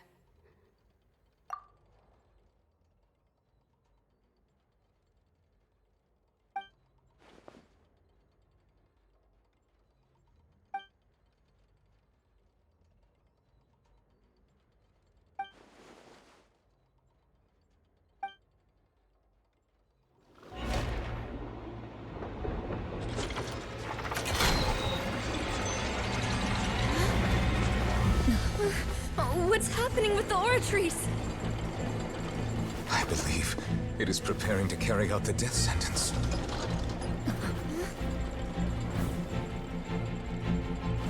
Farina!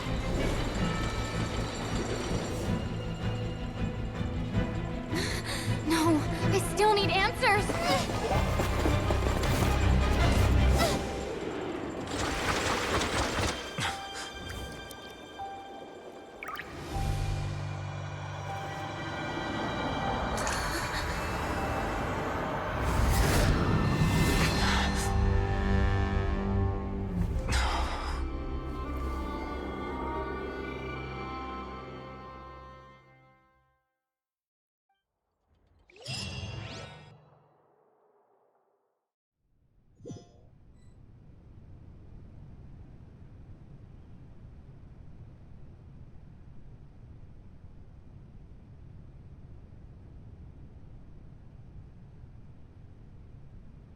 You...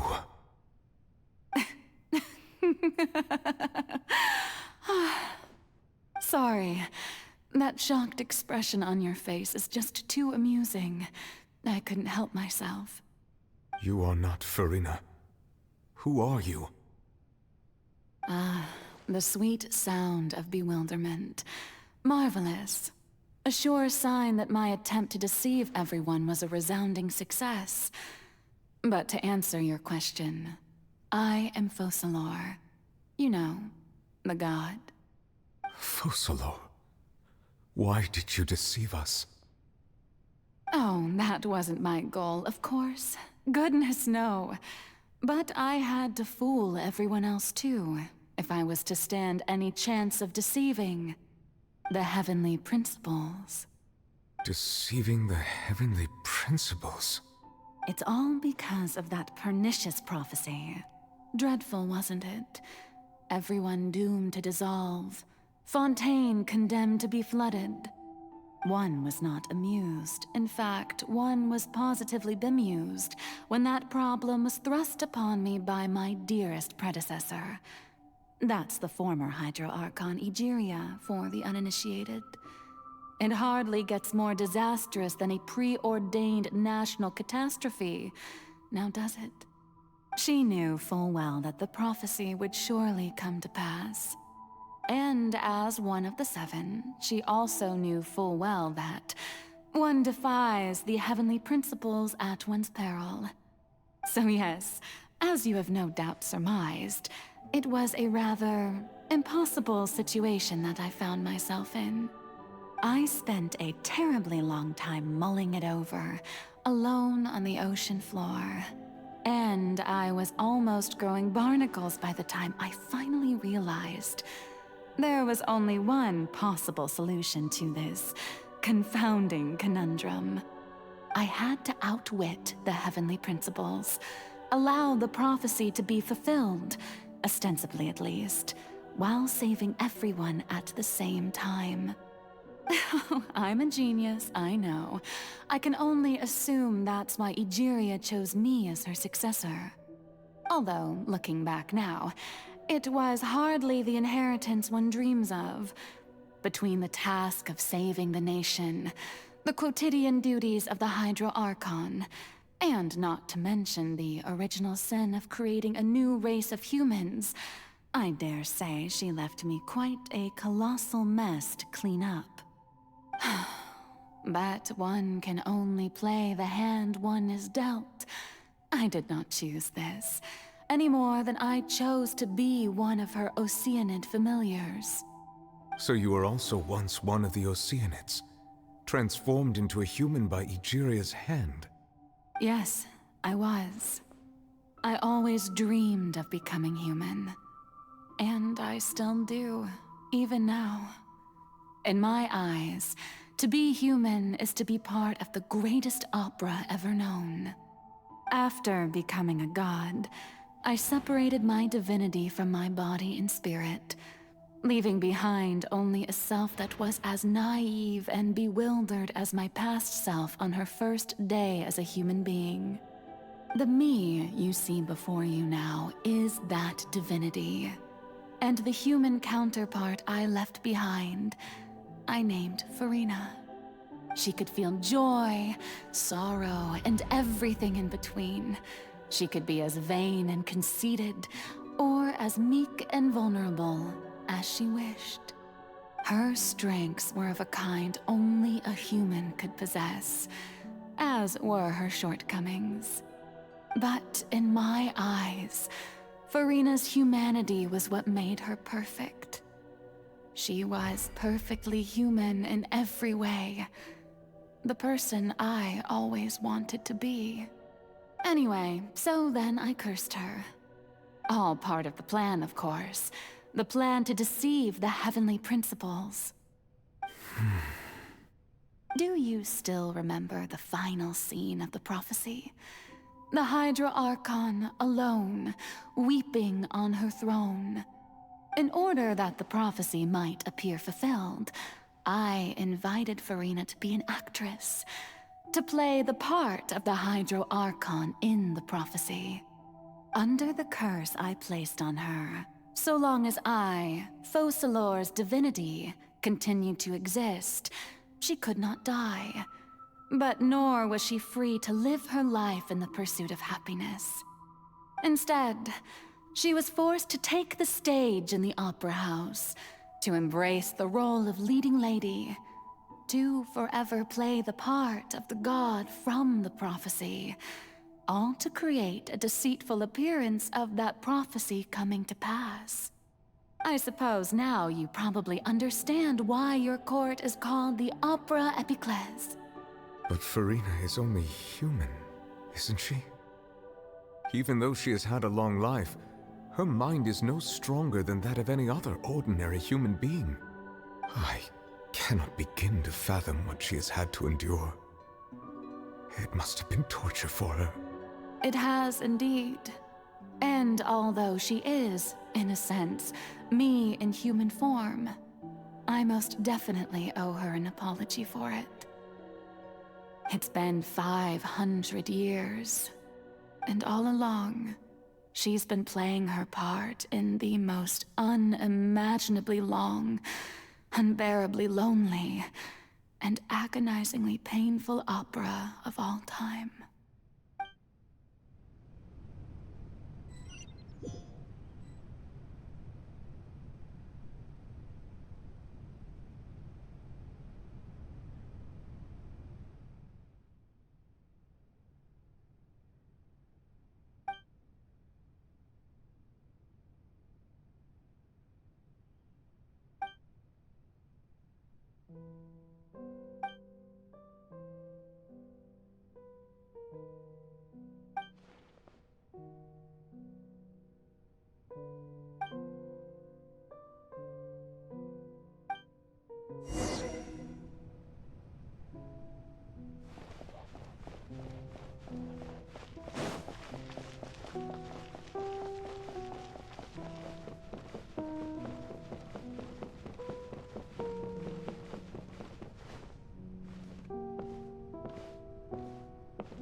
Oh, who permitted you to come onto this stage? Now, I understand your admiration for my august self, but I must ask you to keep to the rules. All right. It is not my intent to reprimand you. There is no need to state your name. Just be off with you. Do not distract me from my performance. Oh, do not jest. Can you not feel it? I am Focalor. The eyes of countless Fontanians are upon me.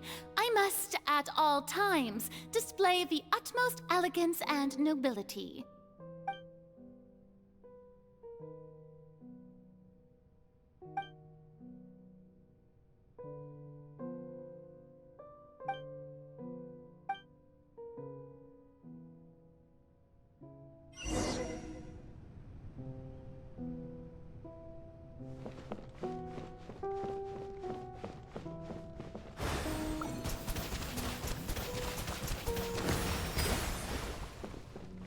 Dear audience, the performance is experiencing a technical difficulty, but worry not.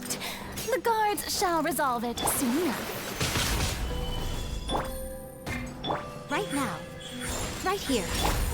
Busted.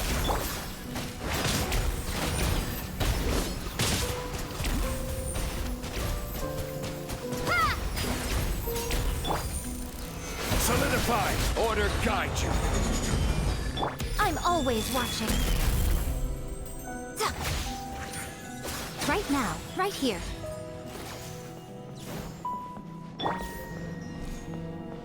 Hey, what gives?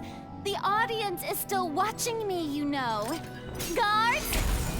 Wait, where are the guards? Guards! Things are about to get dicey. Water jet! Yeah.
Farina.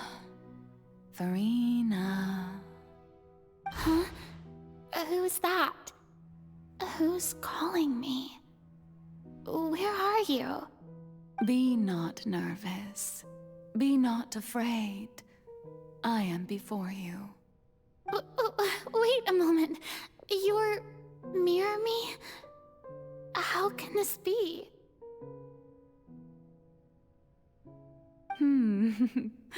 Mirror you, huh? You know what? That's not bad. Let's go with that. Mirror me?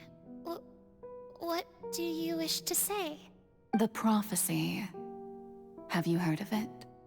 What prophecy? Wait. I know. I think. I don't know why, but it's in my head somehow. The people will all be dissolved into the waters, and only the Hydro Archon will remain, weeping on her throne. Only then will the sins of the people of Fontaine be washed away. Oh, very good. You know it well. What's going on? I can't seem to remember anything clearly. The only thing I know for sure is this prophecy. Will it really come to pass? Yes, it will. And that is why I've come to you. Disaster will come to Fontaine sooner or later. Things will develop just as the prophecy declared. There is no escaping it. But doesn't that mean everyone will die? I'm a Fontainian just like them. Will I dissolve too? Oh, don't worry. Magical meetings exist in this world precisely to give people a chance to turn things around. It is the reason why you met me today.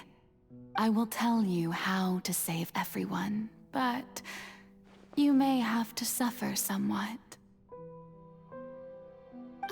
Oh, so there's still hope after all. Goodness, you frightened me. You spoke so much and with so much certainty.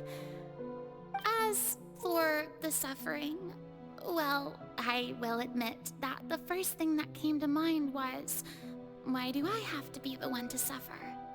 But if the prophecy will come true, I'll also die anyway, right?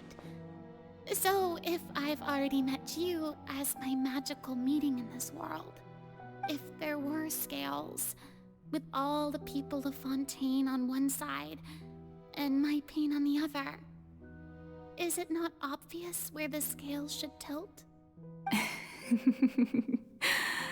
You truly are the perfect human. My ideal. I suppose this would also be the justice that belongs to you. Huh? Don't worry, it's nothing. Listen well.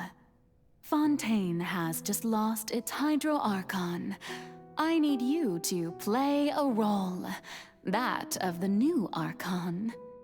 Play as a god? That's right. You must begin a never-ending masquerade. You must never let anyone suspect your identity. If you can keep it up, then I shall have my way of defying this prophecy. But should your identity be revealed, then all hope will be lost. But how will I do this? A human assuming the role of a god without being exposed. Don't worry. What you must do is not to turn yourself into a real god. You simply need to play the role of a god as humans imagine them to be. Being a human yourself, I'm sure you already know what such an entity would be like. Remember, your true challenge will not be pursuing divinity, but contending against humanity. I'm still not sure I understand, but I'll try. I'll try to do this. So, how long am I going to have to play this role? To accomplish this mission, you will have to stay on the stage for many, many years. You will endure and not grow old until your task ends. But I promise you, all will eventually end in a magnificent and dramatic trial, and everyone will be saved. A trial, huh? How exciting. I'll be looking forward to it.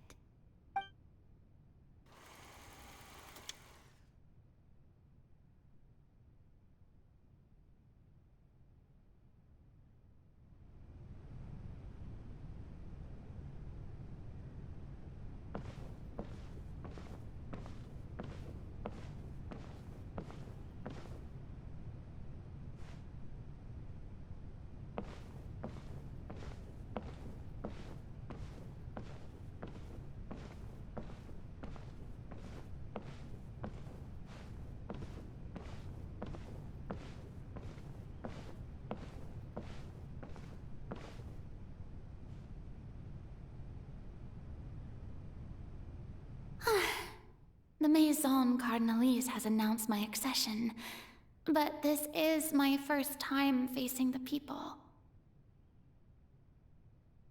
What should I say to most appear like a god? To be honest, I still don't know. Perhaps I should first try to act natural. Ladies and gentlemen, good evening, and welcome to the Opera Epiclese. I'm sure you've all heard about how I have taken on the role of Hydro Archon. Indeed, I am Verena de Fontaine, your new Archon. In truth, I know little about becoming a nation's new god, but it will be my honor to guide you all.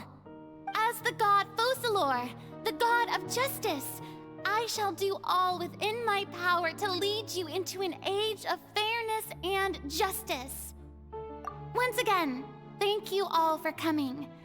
If you should have any questions or suggestions, please send them to the Maison Cardinalise. The future of Fontaine will require us to work together, after all.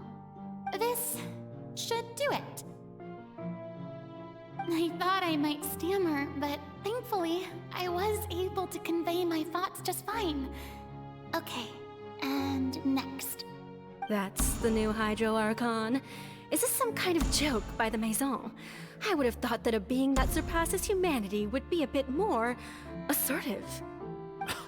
Hey, did you hear that?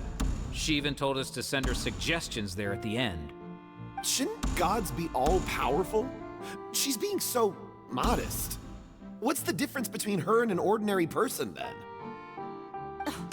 If you ask me, perhaps the succession didn't actually happen. She might just be a Maison back puppet. Wait, what's going on? Why is everyone suspecting me of being a fake? This is bad. If I get exposed here, there'll be no saving the people from the prophecy. Right. Mirmi said that I just need to play the role of a god as humans imagine them to be. Calm down, Verena. Think.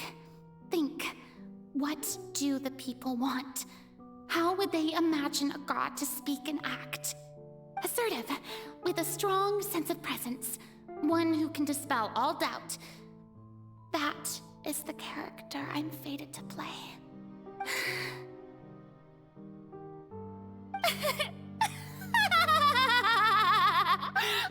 Oh, very good, my people. Only ones such as you are deserving of my rule. Now, I was wondering if some weak puppet were to one day come onto the stage and claim ownership of this opera house, would the children of Fontaine follow them? Well, it seems that you would all see right through them. Having passed my test, you are qualified to witness wondrous trials alongside my august self, here in this opera house. You may consider my previous act a door gift of sorts. I thought it was a debut that suited the atmosphere. Now then, let us be reintroduced. Ah, so that was just a performance. How could I have forgotten that we were inside an opera house? Her personality. It's quite shocking, to be honest, but I suppose it's a better look than before. Such a fascinating and bold deity. How wonderful! Our future may yet be bright after all. It seems I've turned them around. Best follow this flow and restart my accession speech. My dear people, whether you acknowledge me or not, whether you trust me or nay, I say to you, keep faith in your ardor for justice. We have heard it said that this nation's sins can no longer be washed away. Well, I say that justice is most fragrant when it blooms amid sin. No, this won't work. They'll suspect me again. I must play the role that they want me to play. The scales of justice should not weigh heavy in the hands of its god. On one side, it must carry fairness and justice. And on the other, praise and applause. May law be the prayer on our lips. May judgment be our worship. Let us light the fires and drink to the future of Fontaine. There is no trouble in this world that justice cannot solve. All that is needed is for you, my people, to believe in it, heart and soul. So long as I, the Archon Focalor, stand within the Opera Epiclese, so long as I stand before the Oratrice, I shall even judge the gods of this world!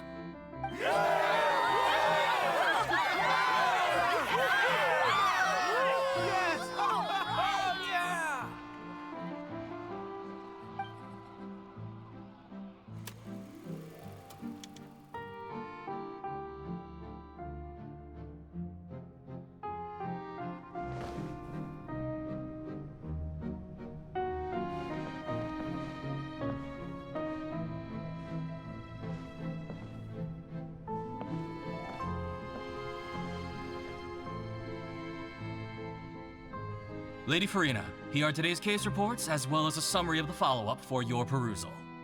Come now, was I not just at the Opera House in person? Leave these kinds of things to Neuvillette. Besides, none of these trials were the one that I'm looking forward to the most. If I may be so impertinent, what kind of trial are you truly looking forward to? A magnificent, dramatic, and wondrous trial. A trial to end all things. How could you hope to understand? That's true. I fear I lack the ability to grasp your divine thought, Lady Archon. No need for fright, and do not take what I said before too seriously. Go now, do your duties. The trial I await. It will come one day.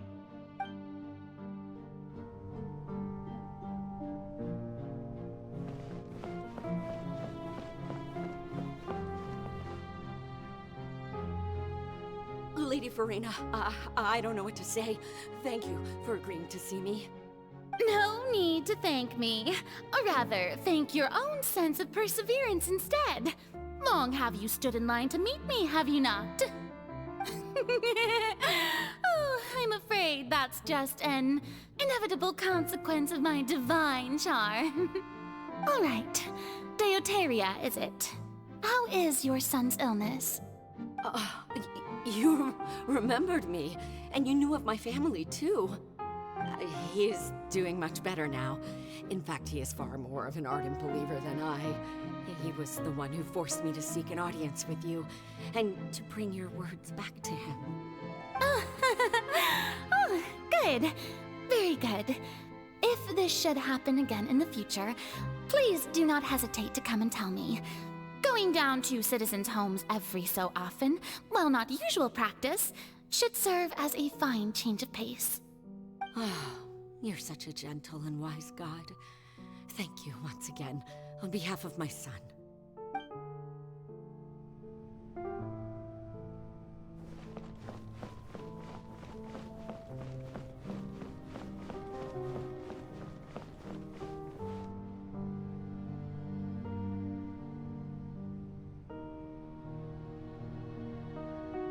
Lady Farina, here are the latest hydrological reports. As for the specific parameters you asked to take note of, I'm afraid things still don't look good. I see. It's as I thought then.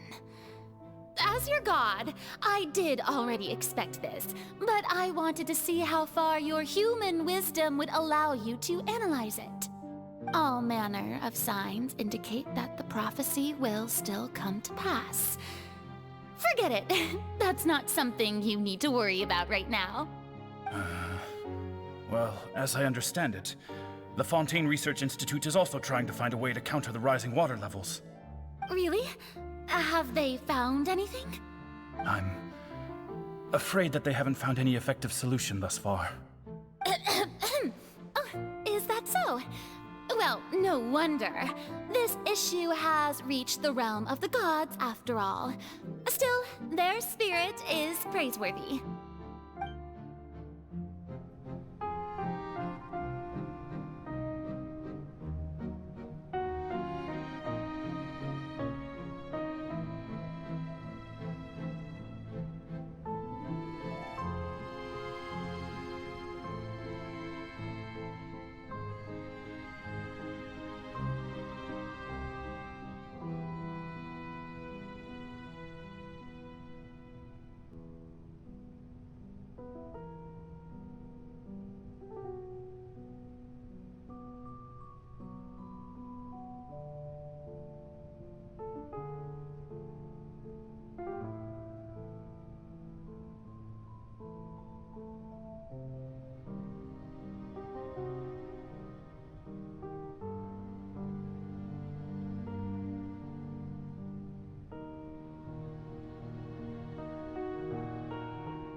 The day is finally over. I haven't had a moment to breathe this whole time. But it's good to see that everything's getting on track. There are no longer any voices of suspicion. Maybe this is fine. I just need to keep going, and everyone will be saved. All right, Farina, don't think too hard about this. You need rest. Tomorrow's a new day.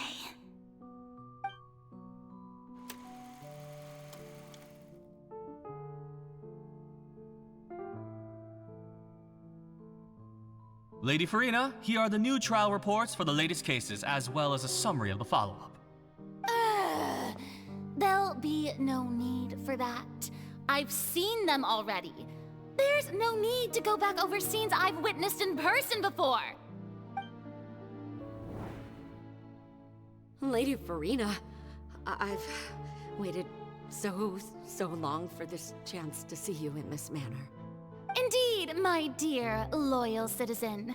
This joyous moment is an honor for us both.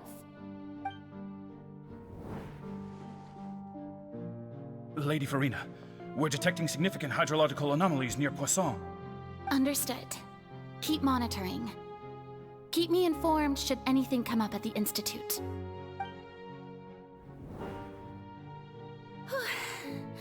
I don't think I let anything slip today. I must show the people that there is nothing to worry about. I just don't know when these days will end. I feel utterly exhausted. Best to rest early today, too.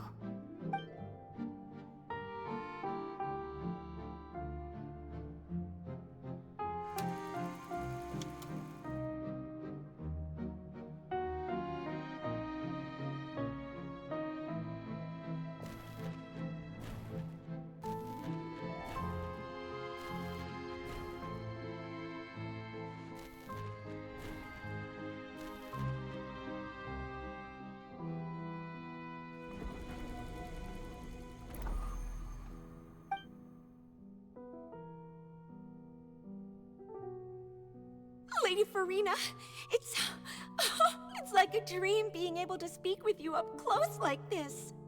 I've heard that the first member of our family who was honored to receive an audience with you was Madame Dioteria, almost 20 generations ago. And what a fine family yours is indeed. It brings me great joy to meet such a faithful believer. A descendant of a line most ardent. Surely you exaggerate, Lady Farina. My lady? What is it, good citizen? Oh, are you crying? Oh, really now? I didn't even notice. This must be the overflow of hydro from my person. Well, can't quite help being the god whose dominion is the waters, can I? No wonder. No wonder. A manifestation of your power, then. Oh, Archon, I am honored to have witnessed it. Honored indeed.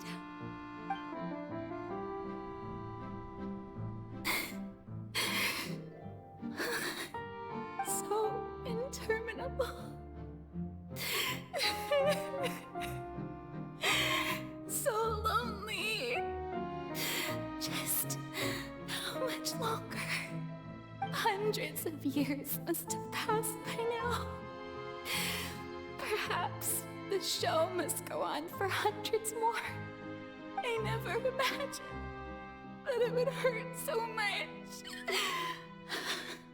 Have I reached my limit? No. Perhaps I reached it long ago. Today I didn't even notice my own tears. I want to tell someone, anyone, about this. But would that not destroy all I've done so far? I've conducted so many investigations across the centuries, but there's not even a sliver of hope that we might break the prophecy.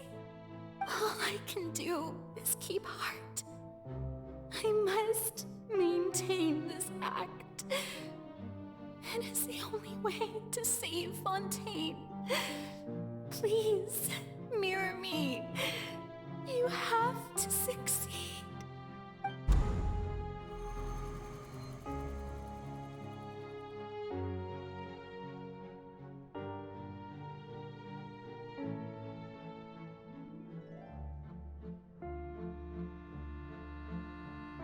Farina, you don't have to shoulder this burden alone. Although I don't know what you might be keeping from everyone, your people are more than willing to share your burden with you.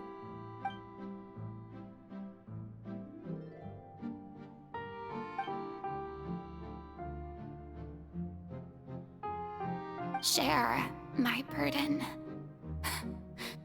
That's impossible. It was fated right from the start that this would be my duty alone. But even if your burden doesn't need to be shared, you can still choose to confide in someone.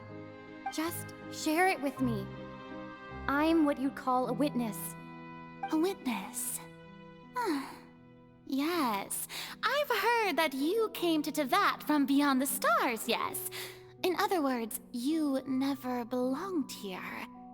And if Tevat is, in its entirety, a show on a stage, then you're just a spectator, aren't you? If that's the case... She's right. I could confide in her, couldn't I? But if things don't play out as expected, the people of Fontaine will be the ones to pay the price. No, Farina, you shouldn't be selfish. But what if it's really all right? Farina, you've worked so hard for so long. Surely it would be okay to put yourself first for once. Just this once. Is it such an outrageous thing to do anyway? To find someone in whom you can confide your frustrations and sorrows? Surely it could not hurt. If you let this opportunity slip through your fingers, it might never come by again. Think about it long and hard.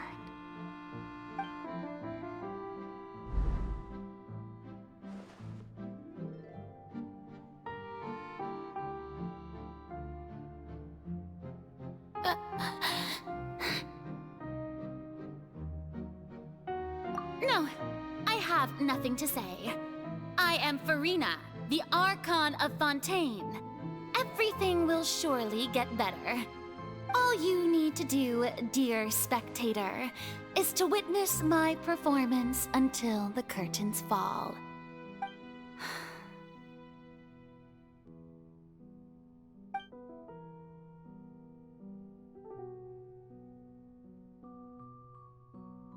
Fine.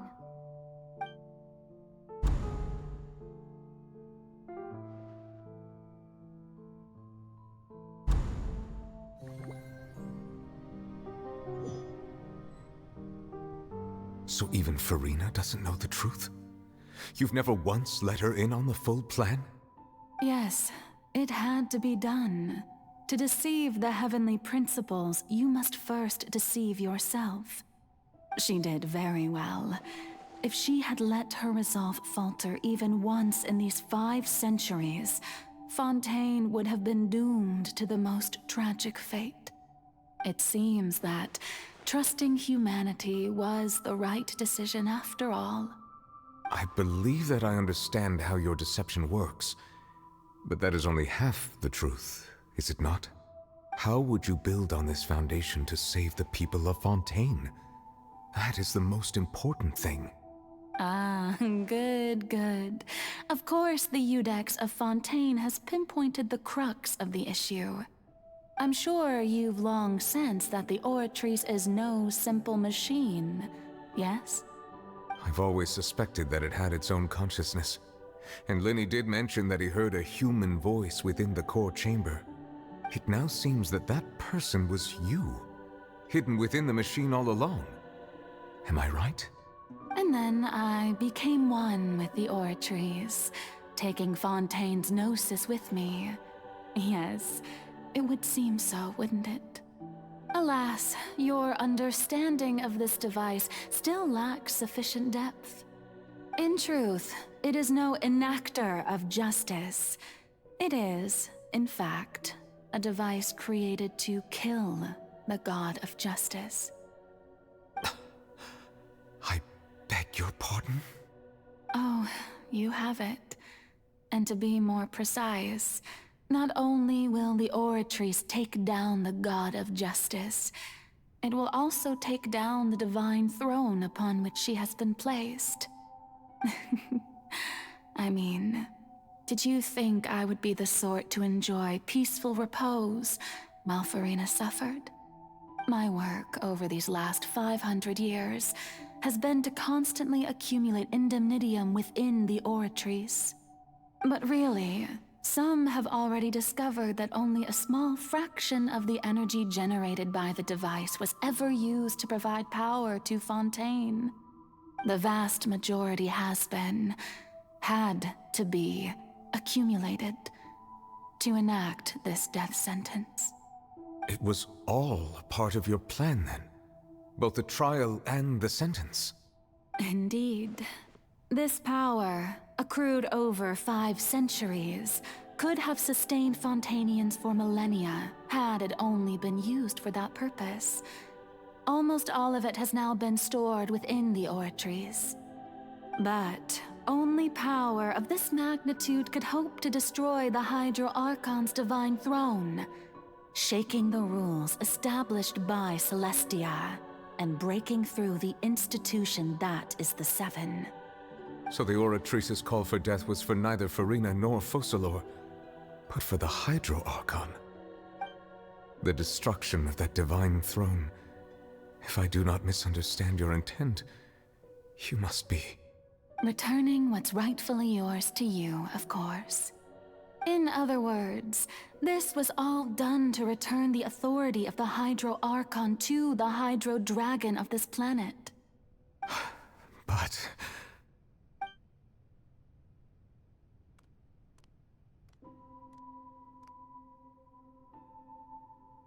Oh, what? Getting sad again, are we? The authority of the ancient dragons shall soon be yours once more, O Hydro Dragon Sovereign. And this is the face you make. all you've done throughout the years is just so you can sacrifice yourself at the very end. I've never quite seen it that way, you know. Even now, I'm quite pleased at how well my deception worked.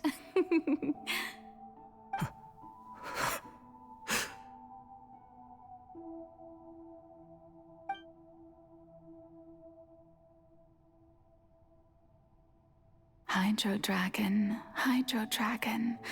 don't cry. I must say, had it been within my rights, I would have loved to judge the heavenly principles themselves. Were they not guilty of essentially the same crime? Egeria stole the power of the primordial sea, and the heavenly principles stole the power you ancient dragons possessed. I, for my part, am the god of justice. And is it not just that your original powers should be returned to you? Speaking of justice, I have always believed that justice lies in the process of pursuing human existence itself. So, if the theft of the primordial sea's might was Fontaine's original sin, then, leaving matters of procedural right and wrong aside, the descent of the Fontainians as humans and their right to exist in this world would be Fontaine's original justice. In other words, existence was Egeria's justice, and to me, justice is the continuation of that existence. Defying the prophecy and ensuring that Fontaine's people shall live on, that should be the justice enthroned over all others. At this point, we, whether it be myself or all other Fontainians, have shouldered the burden of this sin for far too long. Iudex Nervilette, the highest judge in our land, when you regain your full power as an elemental sovereign, what verdict shall you pass upon us? So when I was invited to the court of Fontaine to serve as Iudex, I see now that that was your idea too. At last, I now understand the true purpose behind this position. In the beginning, I was uninterested in human existence. But these 5 centuries of living alongside them have gradually brought about mutual understanding between us. And I have even attempted to feel as they feel. You are a devious one, Focalor. Things being as they are, surely you know that I could never declare them to be guilty.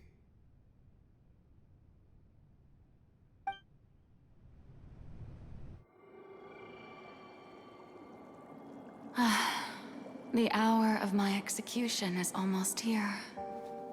For the sinner, the curtain call has come. I know I may not sound it, but faced with death, I find myself a little afraid. Perhaps this is one thing both gods and humans have in common.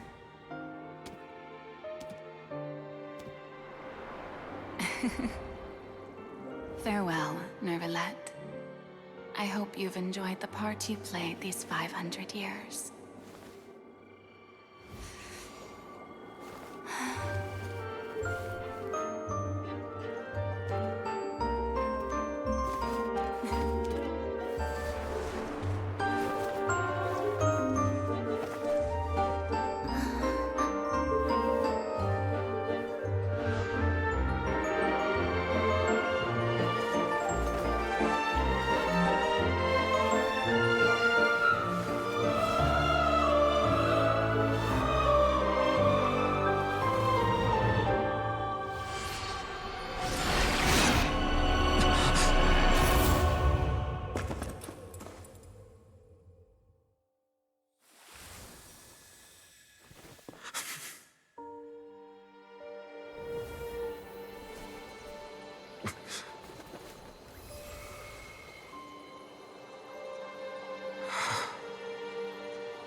I, Iudex Nervalette, hereby declare,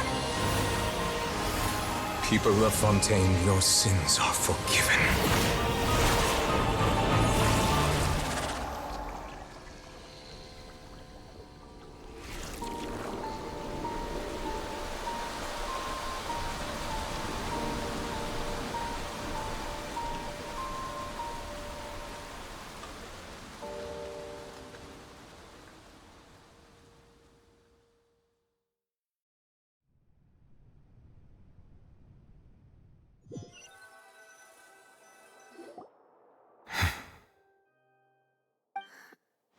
What just happened? Has the death sentence been carried out? Was that bright light some sort of misdirection? I have a feeling that something huge just happened. But since we're all still alive and haven't been dissolved, I assume whatever happened was good for us. It's time to end this. We must mete out punishment to that beast. Didn't you say just a moment ago that it can't be defeated? I have gained the strength sufficient to deal with it. Through certain means, I now have the ability to separate the power of the Primordial Sea from that creature.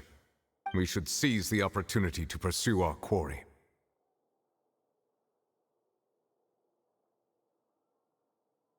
Traveler, now that the oratories can no longer function, I require an executor to help me mete out justice. The root of the calamities befalling Fontaine, the beast that enacts the prophecy. Its name is the all-devouring Narwhal. Come with me, traveler. The hour of execution has come.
of the beast, I cannot reach the power source. Unless we can find a way to attack it from within. I shall share a part of the ancient dragon. I shall look for an opening together. Emerge.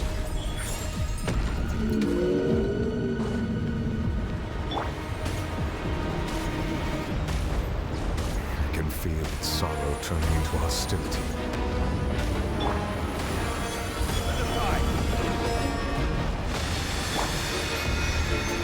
Right now. Emerge. Right here. Right now.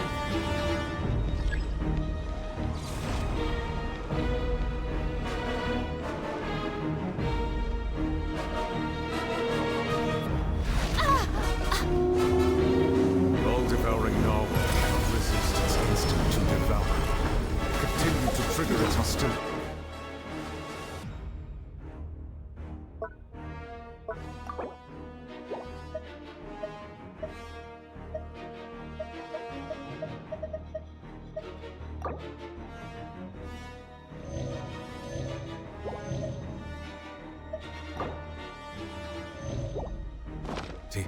And a chance will present itself.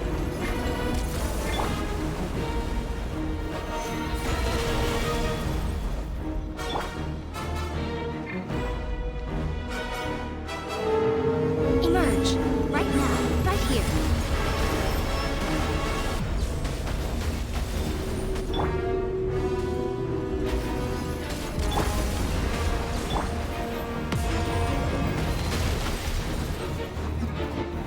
Stabilize!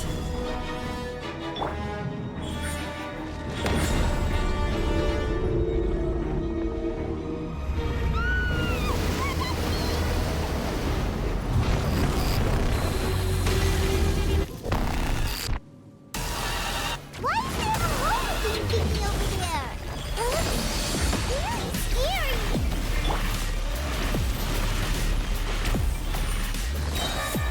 Gather! This is order!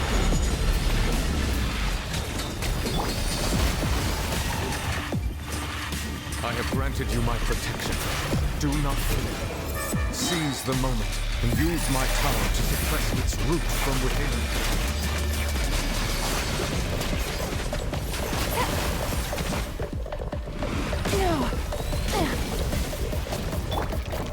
Solidify!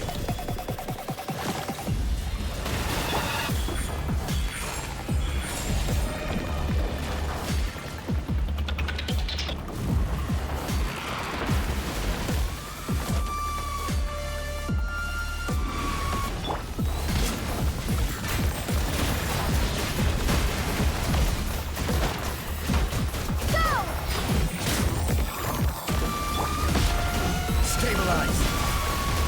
Right here. Bombs away!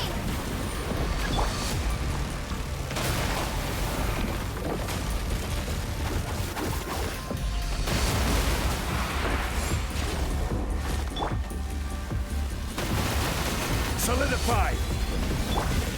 Right now. Emerge. Right now.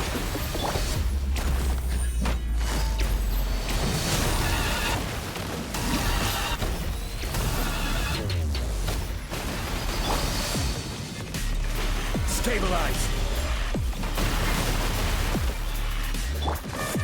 Right here. Right now.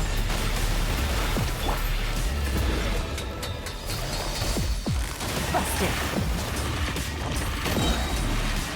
Things are about to get dicey.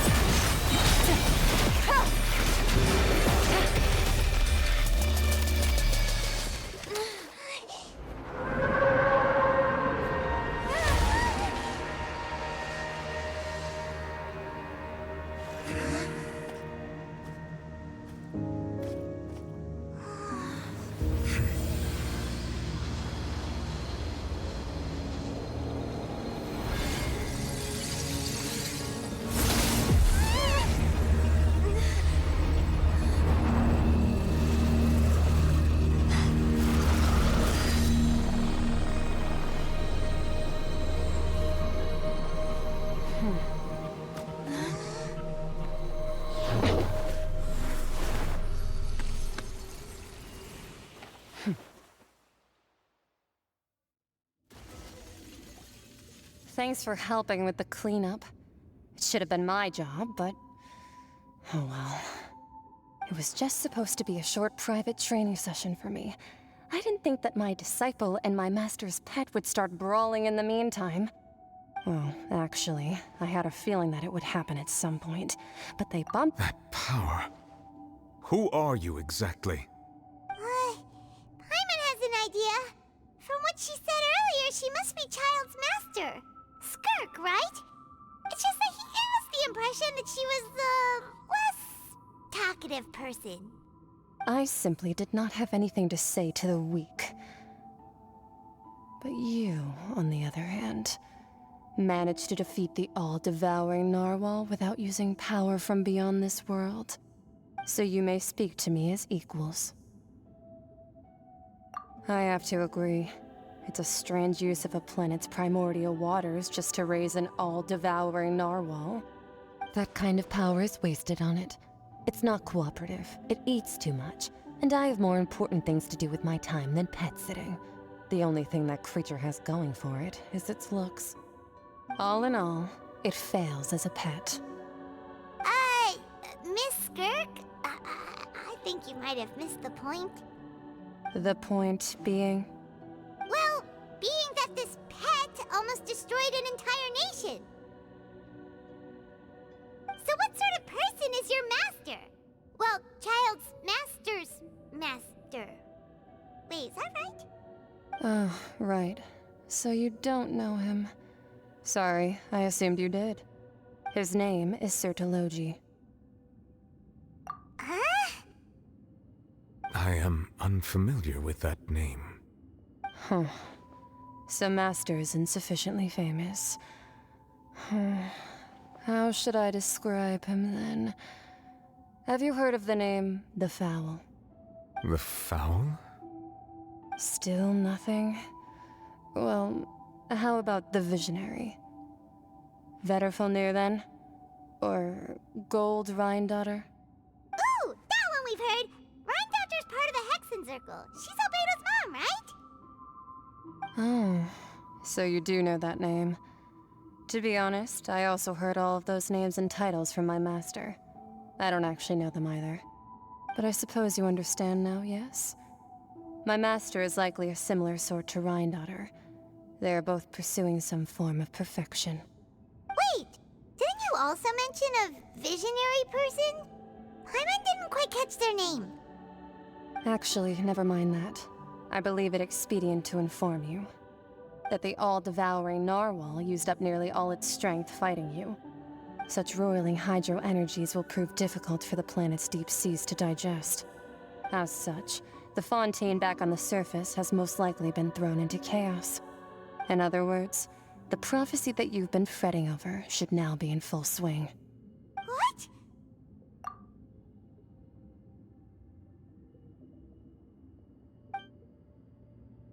Not to worry. Focalor has already managed to deceive the heavenly principles.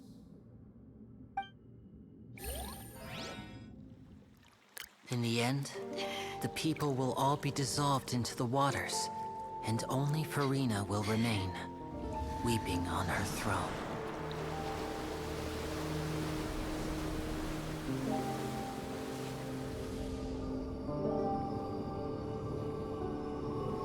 Only then will the sins of the people of Fontaine be washed away.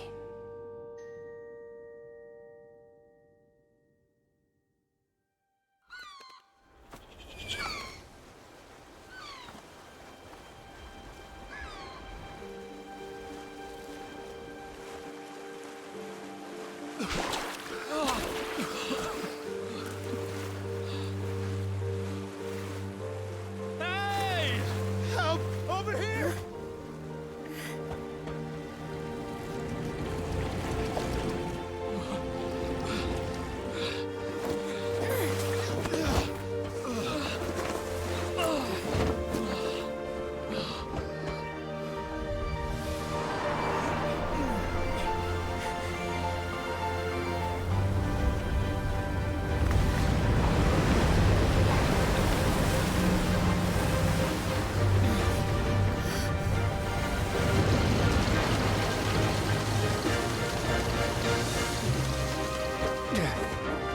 hands, initiate emergency rescue!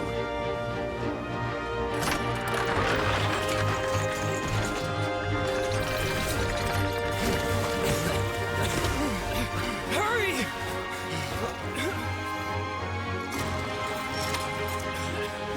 Hey, lend a hand!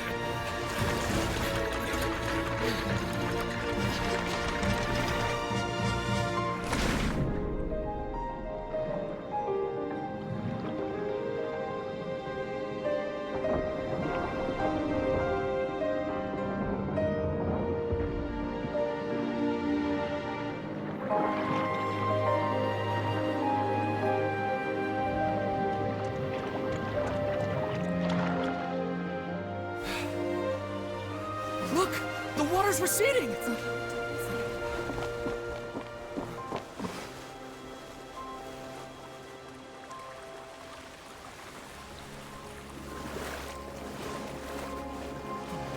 It's a miracle! Water's receding.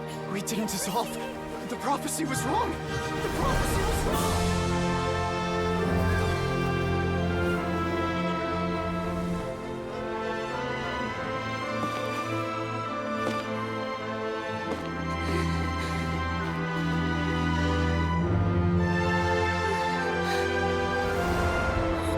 Are you alright? We're safe. The prophecy was wrong.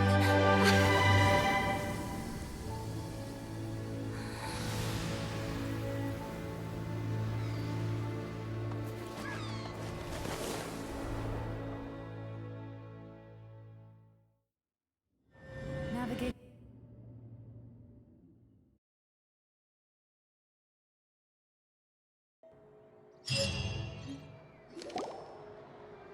The Solo renewed.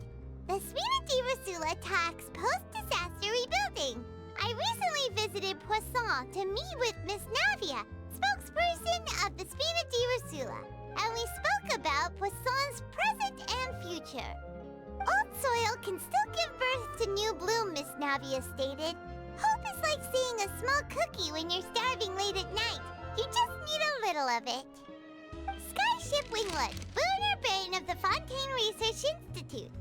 The various disputes that have arisen on account of Mr. Edwin have suddenly become a shield over the Institute, with Jurier turning out to be a once overlooked hidden gem. People always call the first researcher mad, but few know what to call the second. And should that latter person achieve a miracle, they would find it all the harder to find a word with which to classify him and his team. Wow! Paimon barely recognizes the people in the reports. Are those really Jurier and Navia? They sound like real big shots. What do you think? Pretty enthralling, huh? The Steambird's idea was pretty simple. With the disaster just having passed, we would print a free edition packed to the margins with good news to calm people down. The value for these big scoops lies in their inevitable follow-ups. We'll publish further reports and go into the stories behind those people. Edwin's assistant, Jurier, created a true flying ship, while Navia is leading people in the reconstruction of their home. I'm sure that these stories could draw even your well-traveled eye.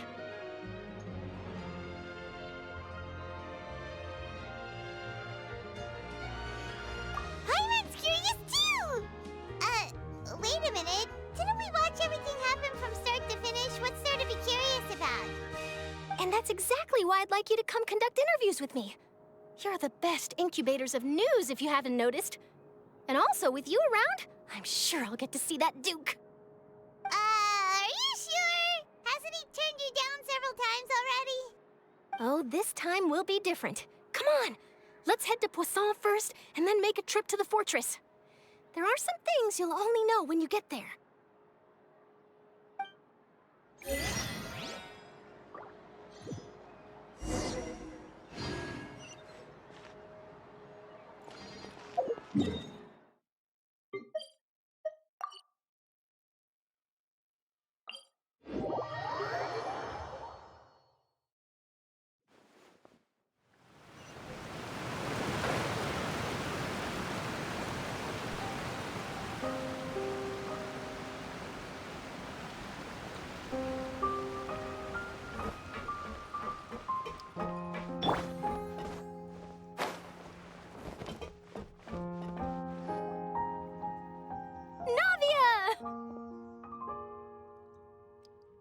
Oh, it's you.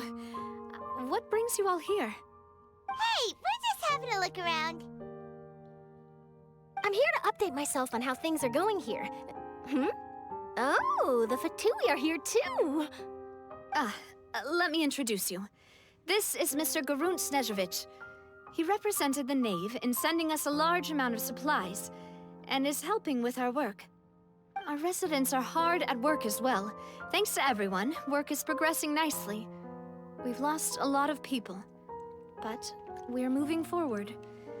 That will have to be enough. Hello, Miss Charlotte. I'm a big fan of yours.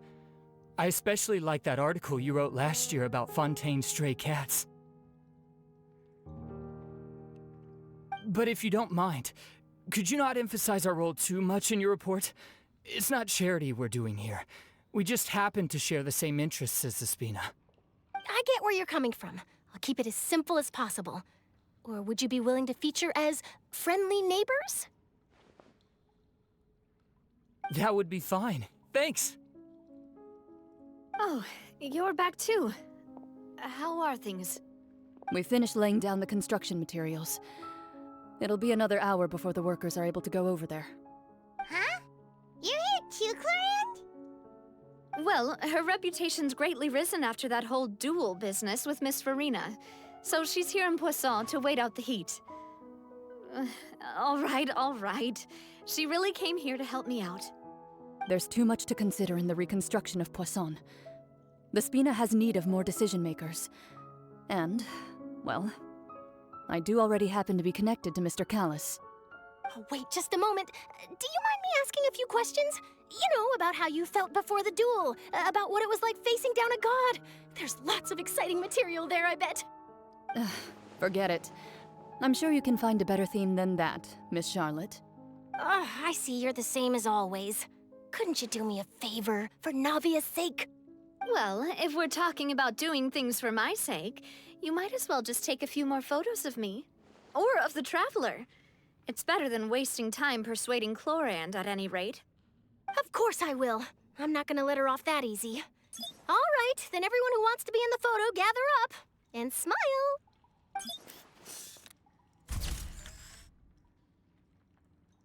How did it go? Was it a good shot? Did Paimon look cute in it?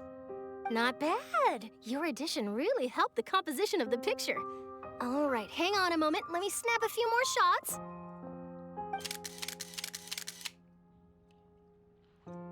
All right, that should do it. I'll be back here later anyway, so let's call it a day.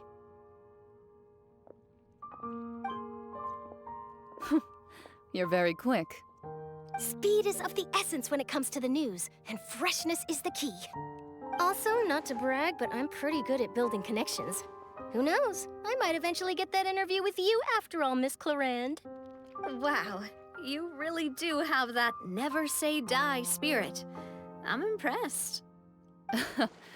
I'll hazard a guess that this is how you got that interview at the Fortress of Meripede. Whoa, you're well informed. Let me make a guess too. I asked Sijuin, who told Monsieur Nervillet, and he told you, right? That's a very complete information chain. In truth, all Monsieur Neuvillette asked me was, when did the fortress become so friendly towards the media? I told him that it was best not to speak too soon. There's no guarantee that Ridsley will make a personal appearance. You're right. I've got to treasure every moment I have with them. In which case, I'll be making a move first. Stay safe now. And tell me if you hear anything interesting. I'll treat you to afternoon tea in exchange.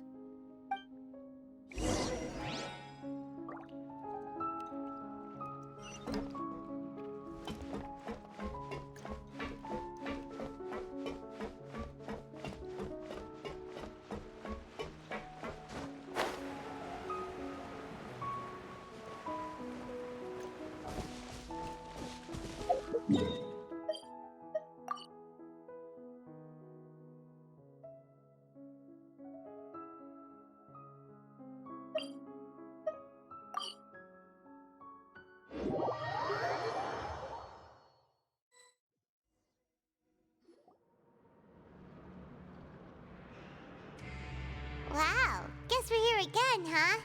There's a real nostalgic feeling to this place. Looks like you've been missing us. Duke! Did you come all the way to the entrance to greet us? Of course. I'm here to welcome you and our dear Miss Charlotte, whom our good head nurse recommended to me. It's an honor to finally meet the much-rumored Duke. Thank you for consenting to my visit to the fortress, sir. No need to thank me. But that said, I shouldn't be the focus of your interview. I trust you recall our agreement? Of course, of course. All right then, this way.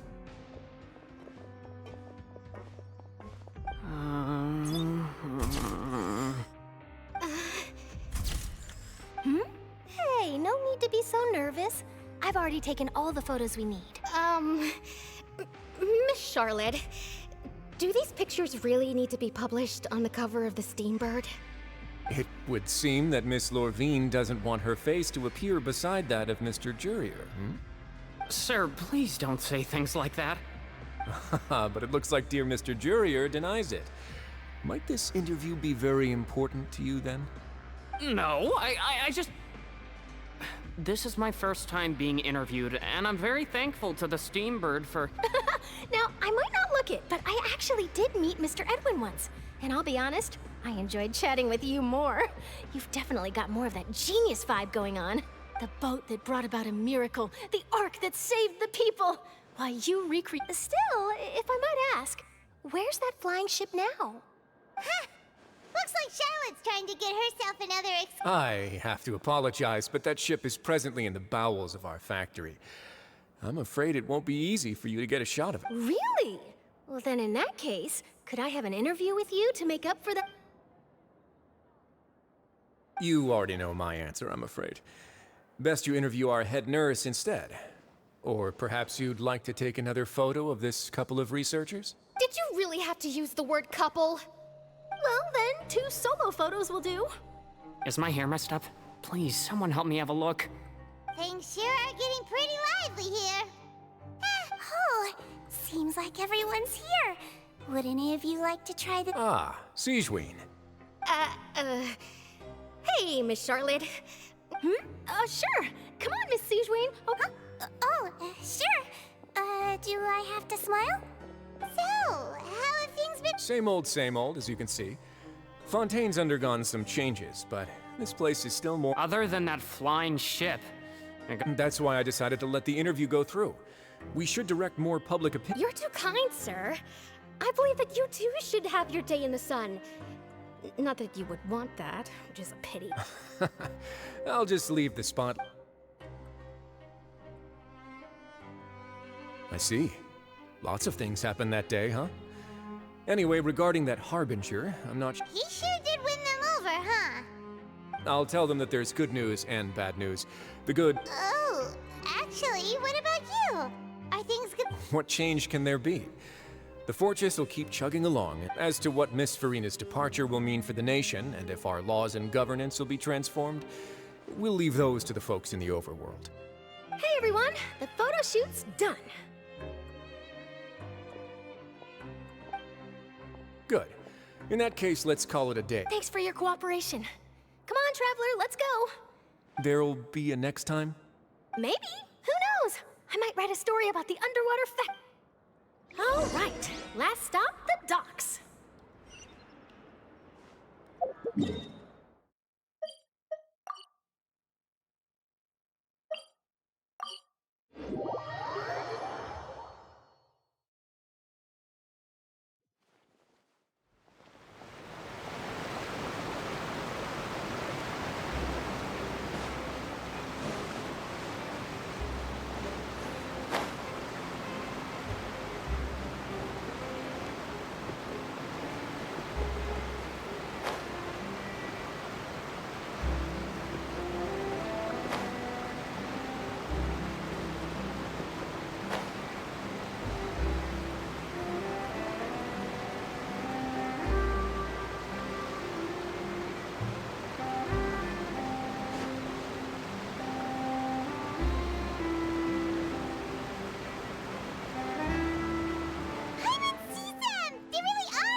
Navia mentioned that she stayed in touch with Linny and the others after working together. Apparently, they've been at the docks distributing these strange... Traveler, Paimon. Ah, and Miss Charlotte, too. Would you like a magic pocket? What sort of gadget is it? It's a wondrous bag that can be used to carry many things. The water level has returned to... Trick a friend.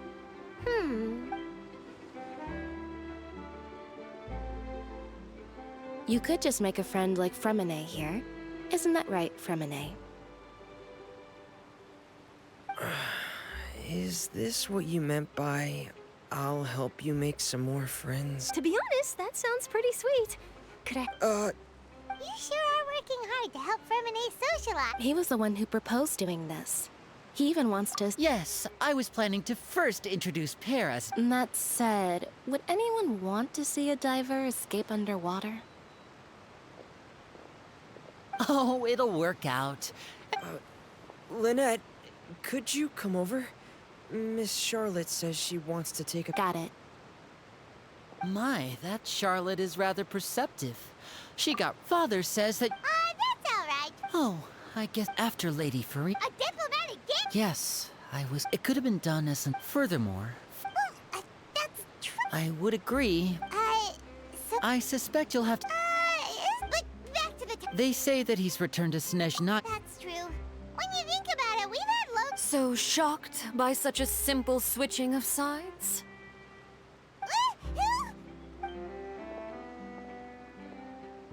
Father! Well, what do you know? Are you going to take the nose... That is our duty. Don't be too preoccupied. Switching my masks is something Well, that depends on many things. As for you, I very much look forward to our next collaboration. Good things cannot be achieved alone, and you've proved yourselves to be great partners. A vision.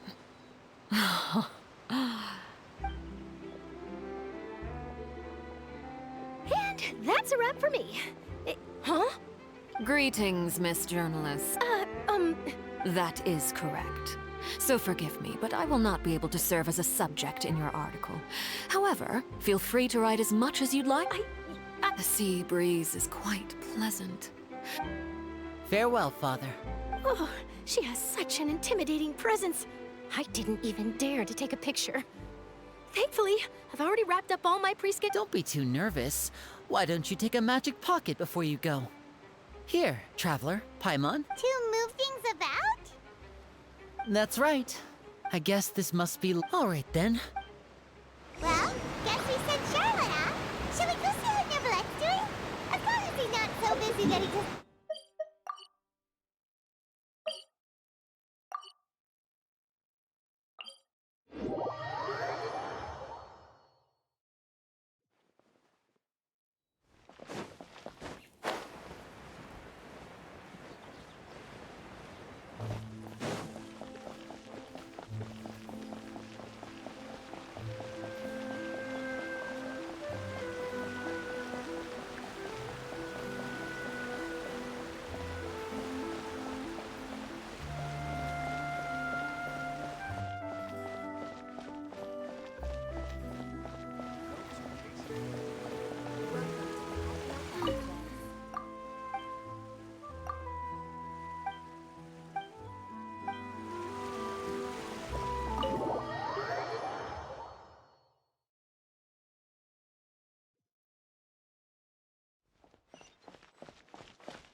The entrance to the fortress!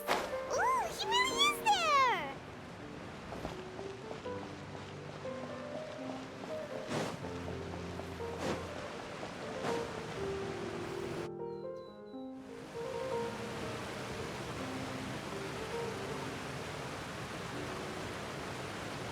you really are here, Neuvillette. Paimon didn't think you were going to have free time this hour of the day. Really? Oh, I suppose you must have met Mr. Linney. He took the time to greet me earlier when he passed this way. In any case, you came at a good time. I was just considering reaching out to you to set up a meeting, so I may explain some things that I haven't had the time to before. Aw, Paimon's glad that you remembered. Thank you for keeping us on your mind. Well, all right, let's have it then. How was Fontaine actually saved? The whole business is still quite the mystery to us. It is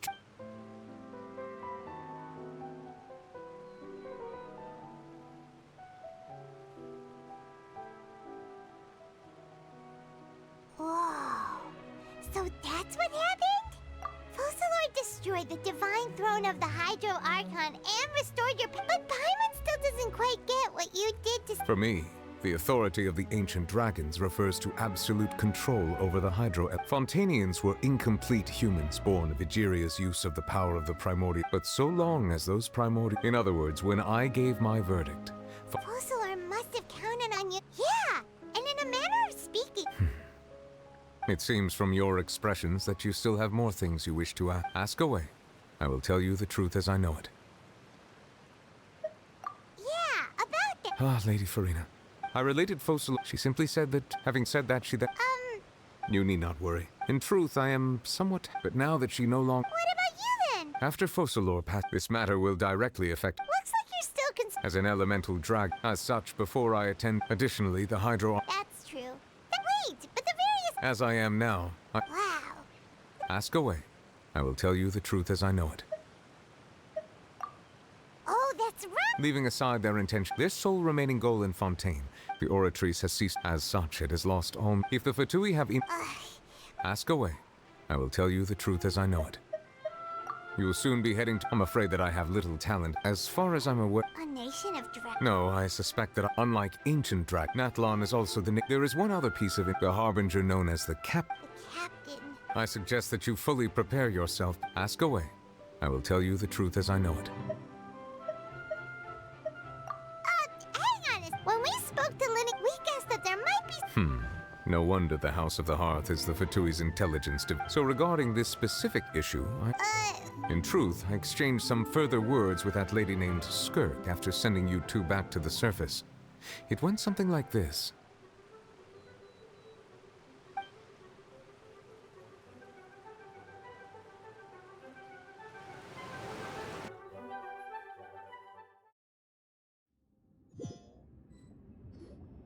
Well, we're going to head topside to see what's going on. You hurry over soon as What next? The all-devouring narwhal isn't here, so I'm no longer getting any interference. I can finally catch the scent of your power, what it's made of. It is the authority of the planet's primordial dragons, but with something very similar to I'm sure I've encountered something like this before. What was it again? I do not know what you... You should have the Remains? Huh. Well, that much is true, but I fear I have never... I've been training with It is only natural for those. Regardless, to live in itself is a blessing. What do you mean? No need to... This third Master, if you're interested though, Next time, you believe we will... I do. Wait. I have it.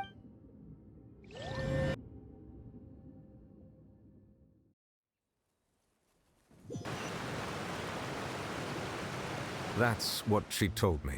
The remains of... So that's what the... All the same, assuming... And she said that... If she speaks the truth...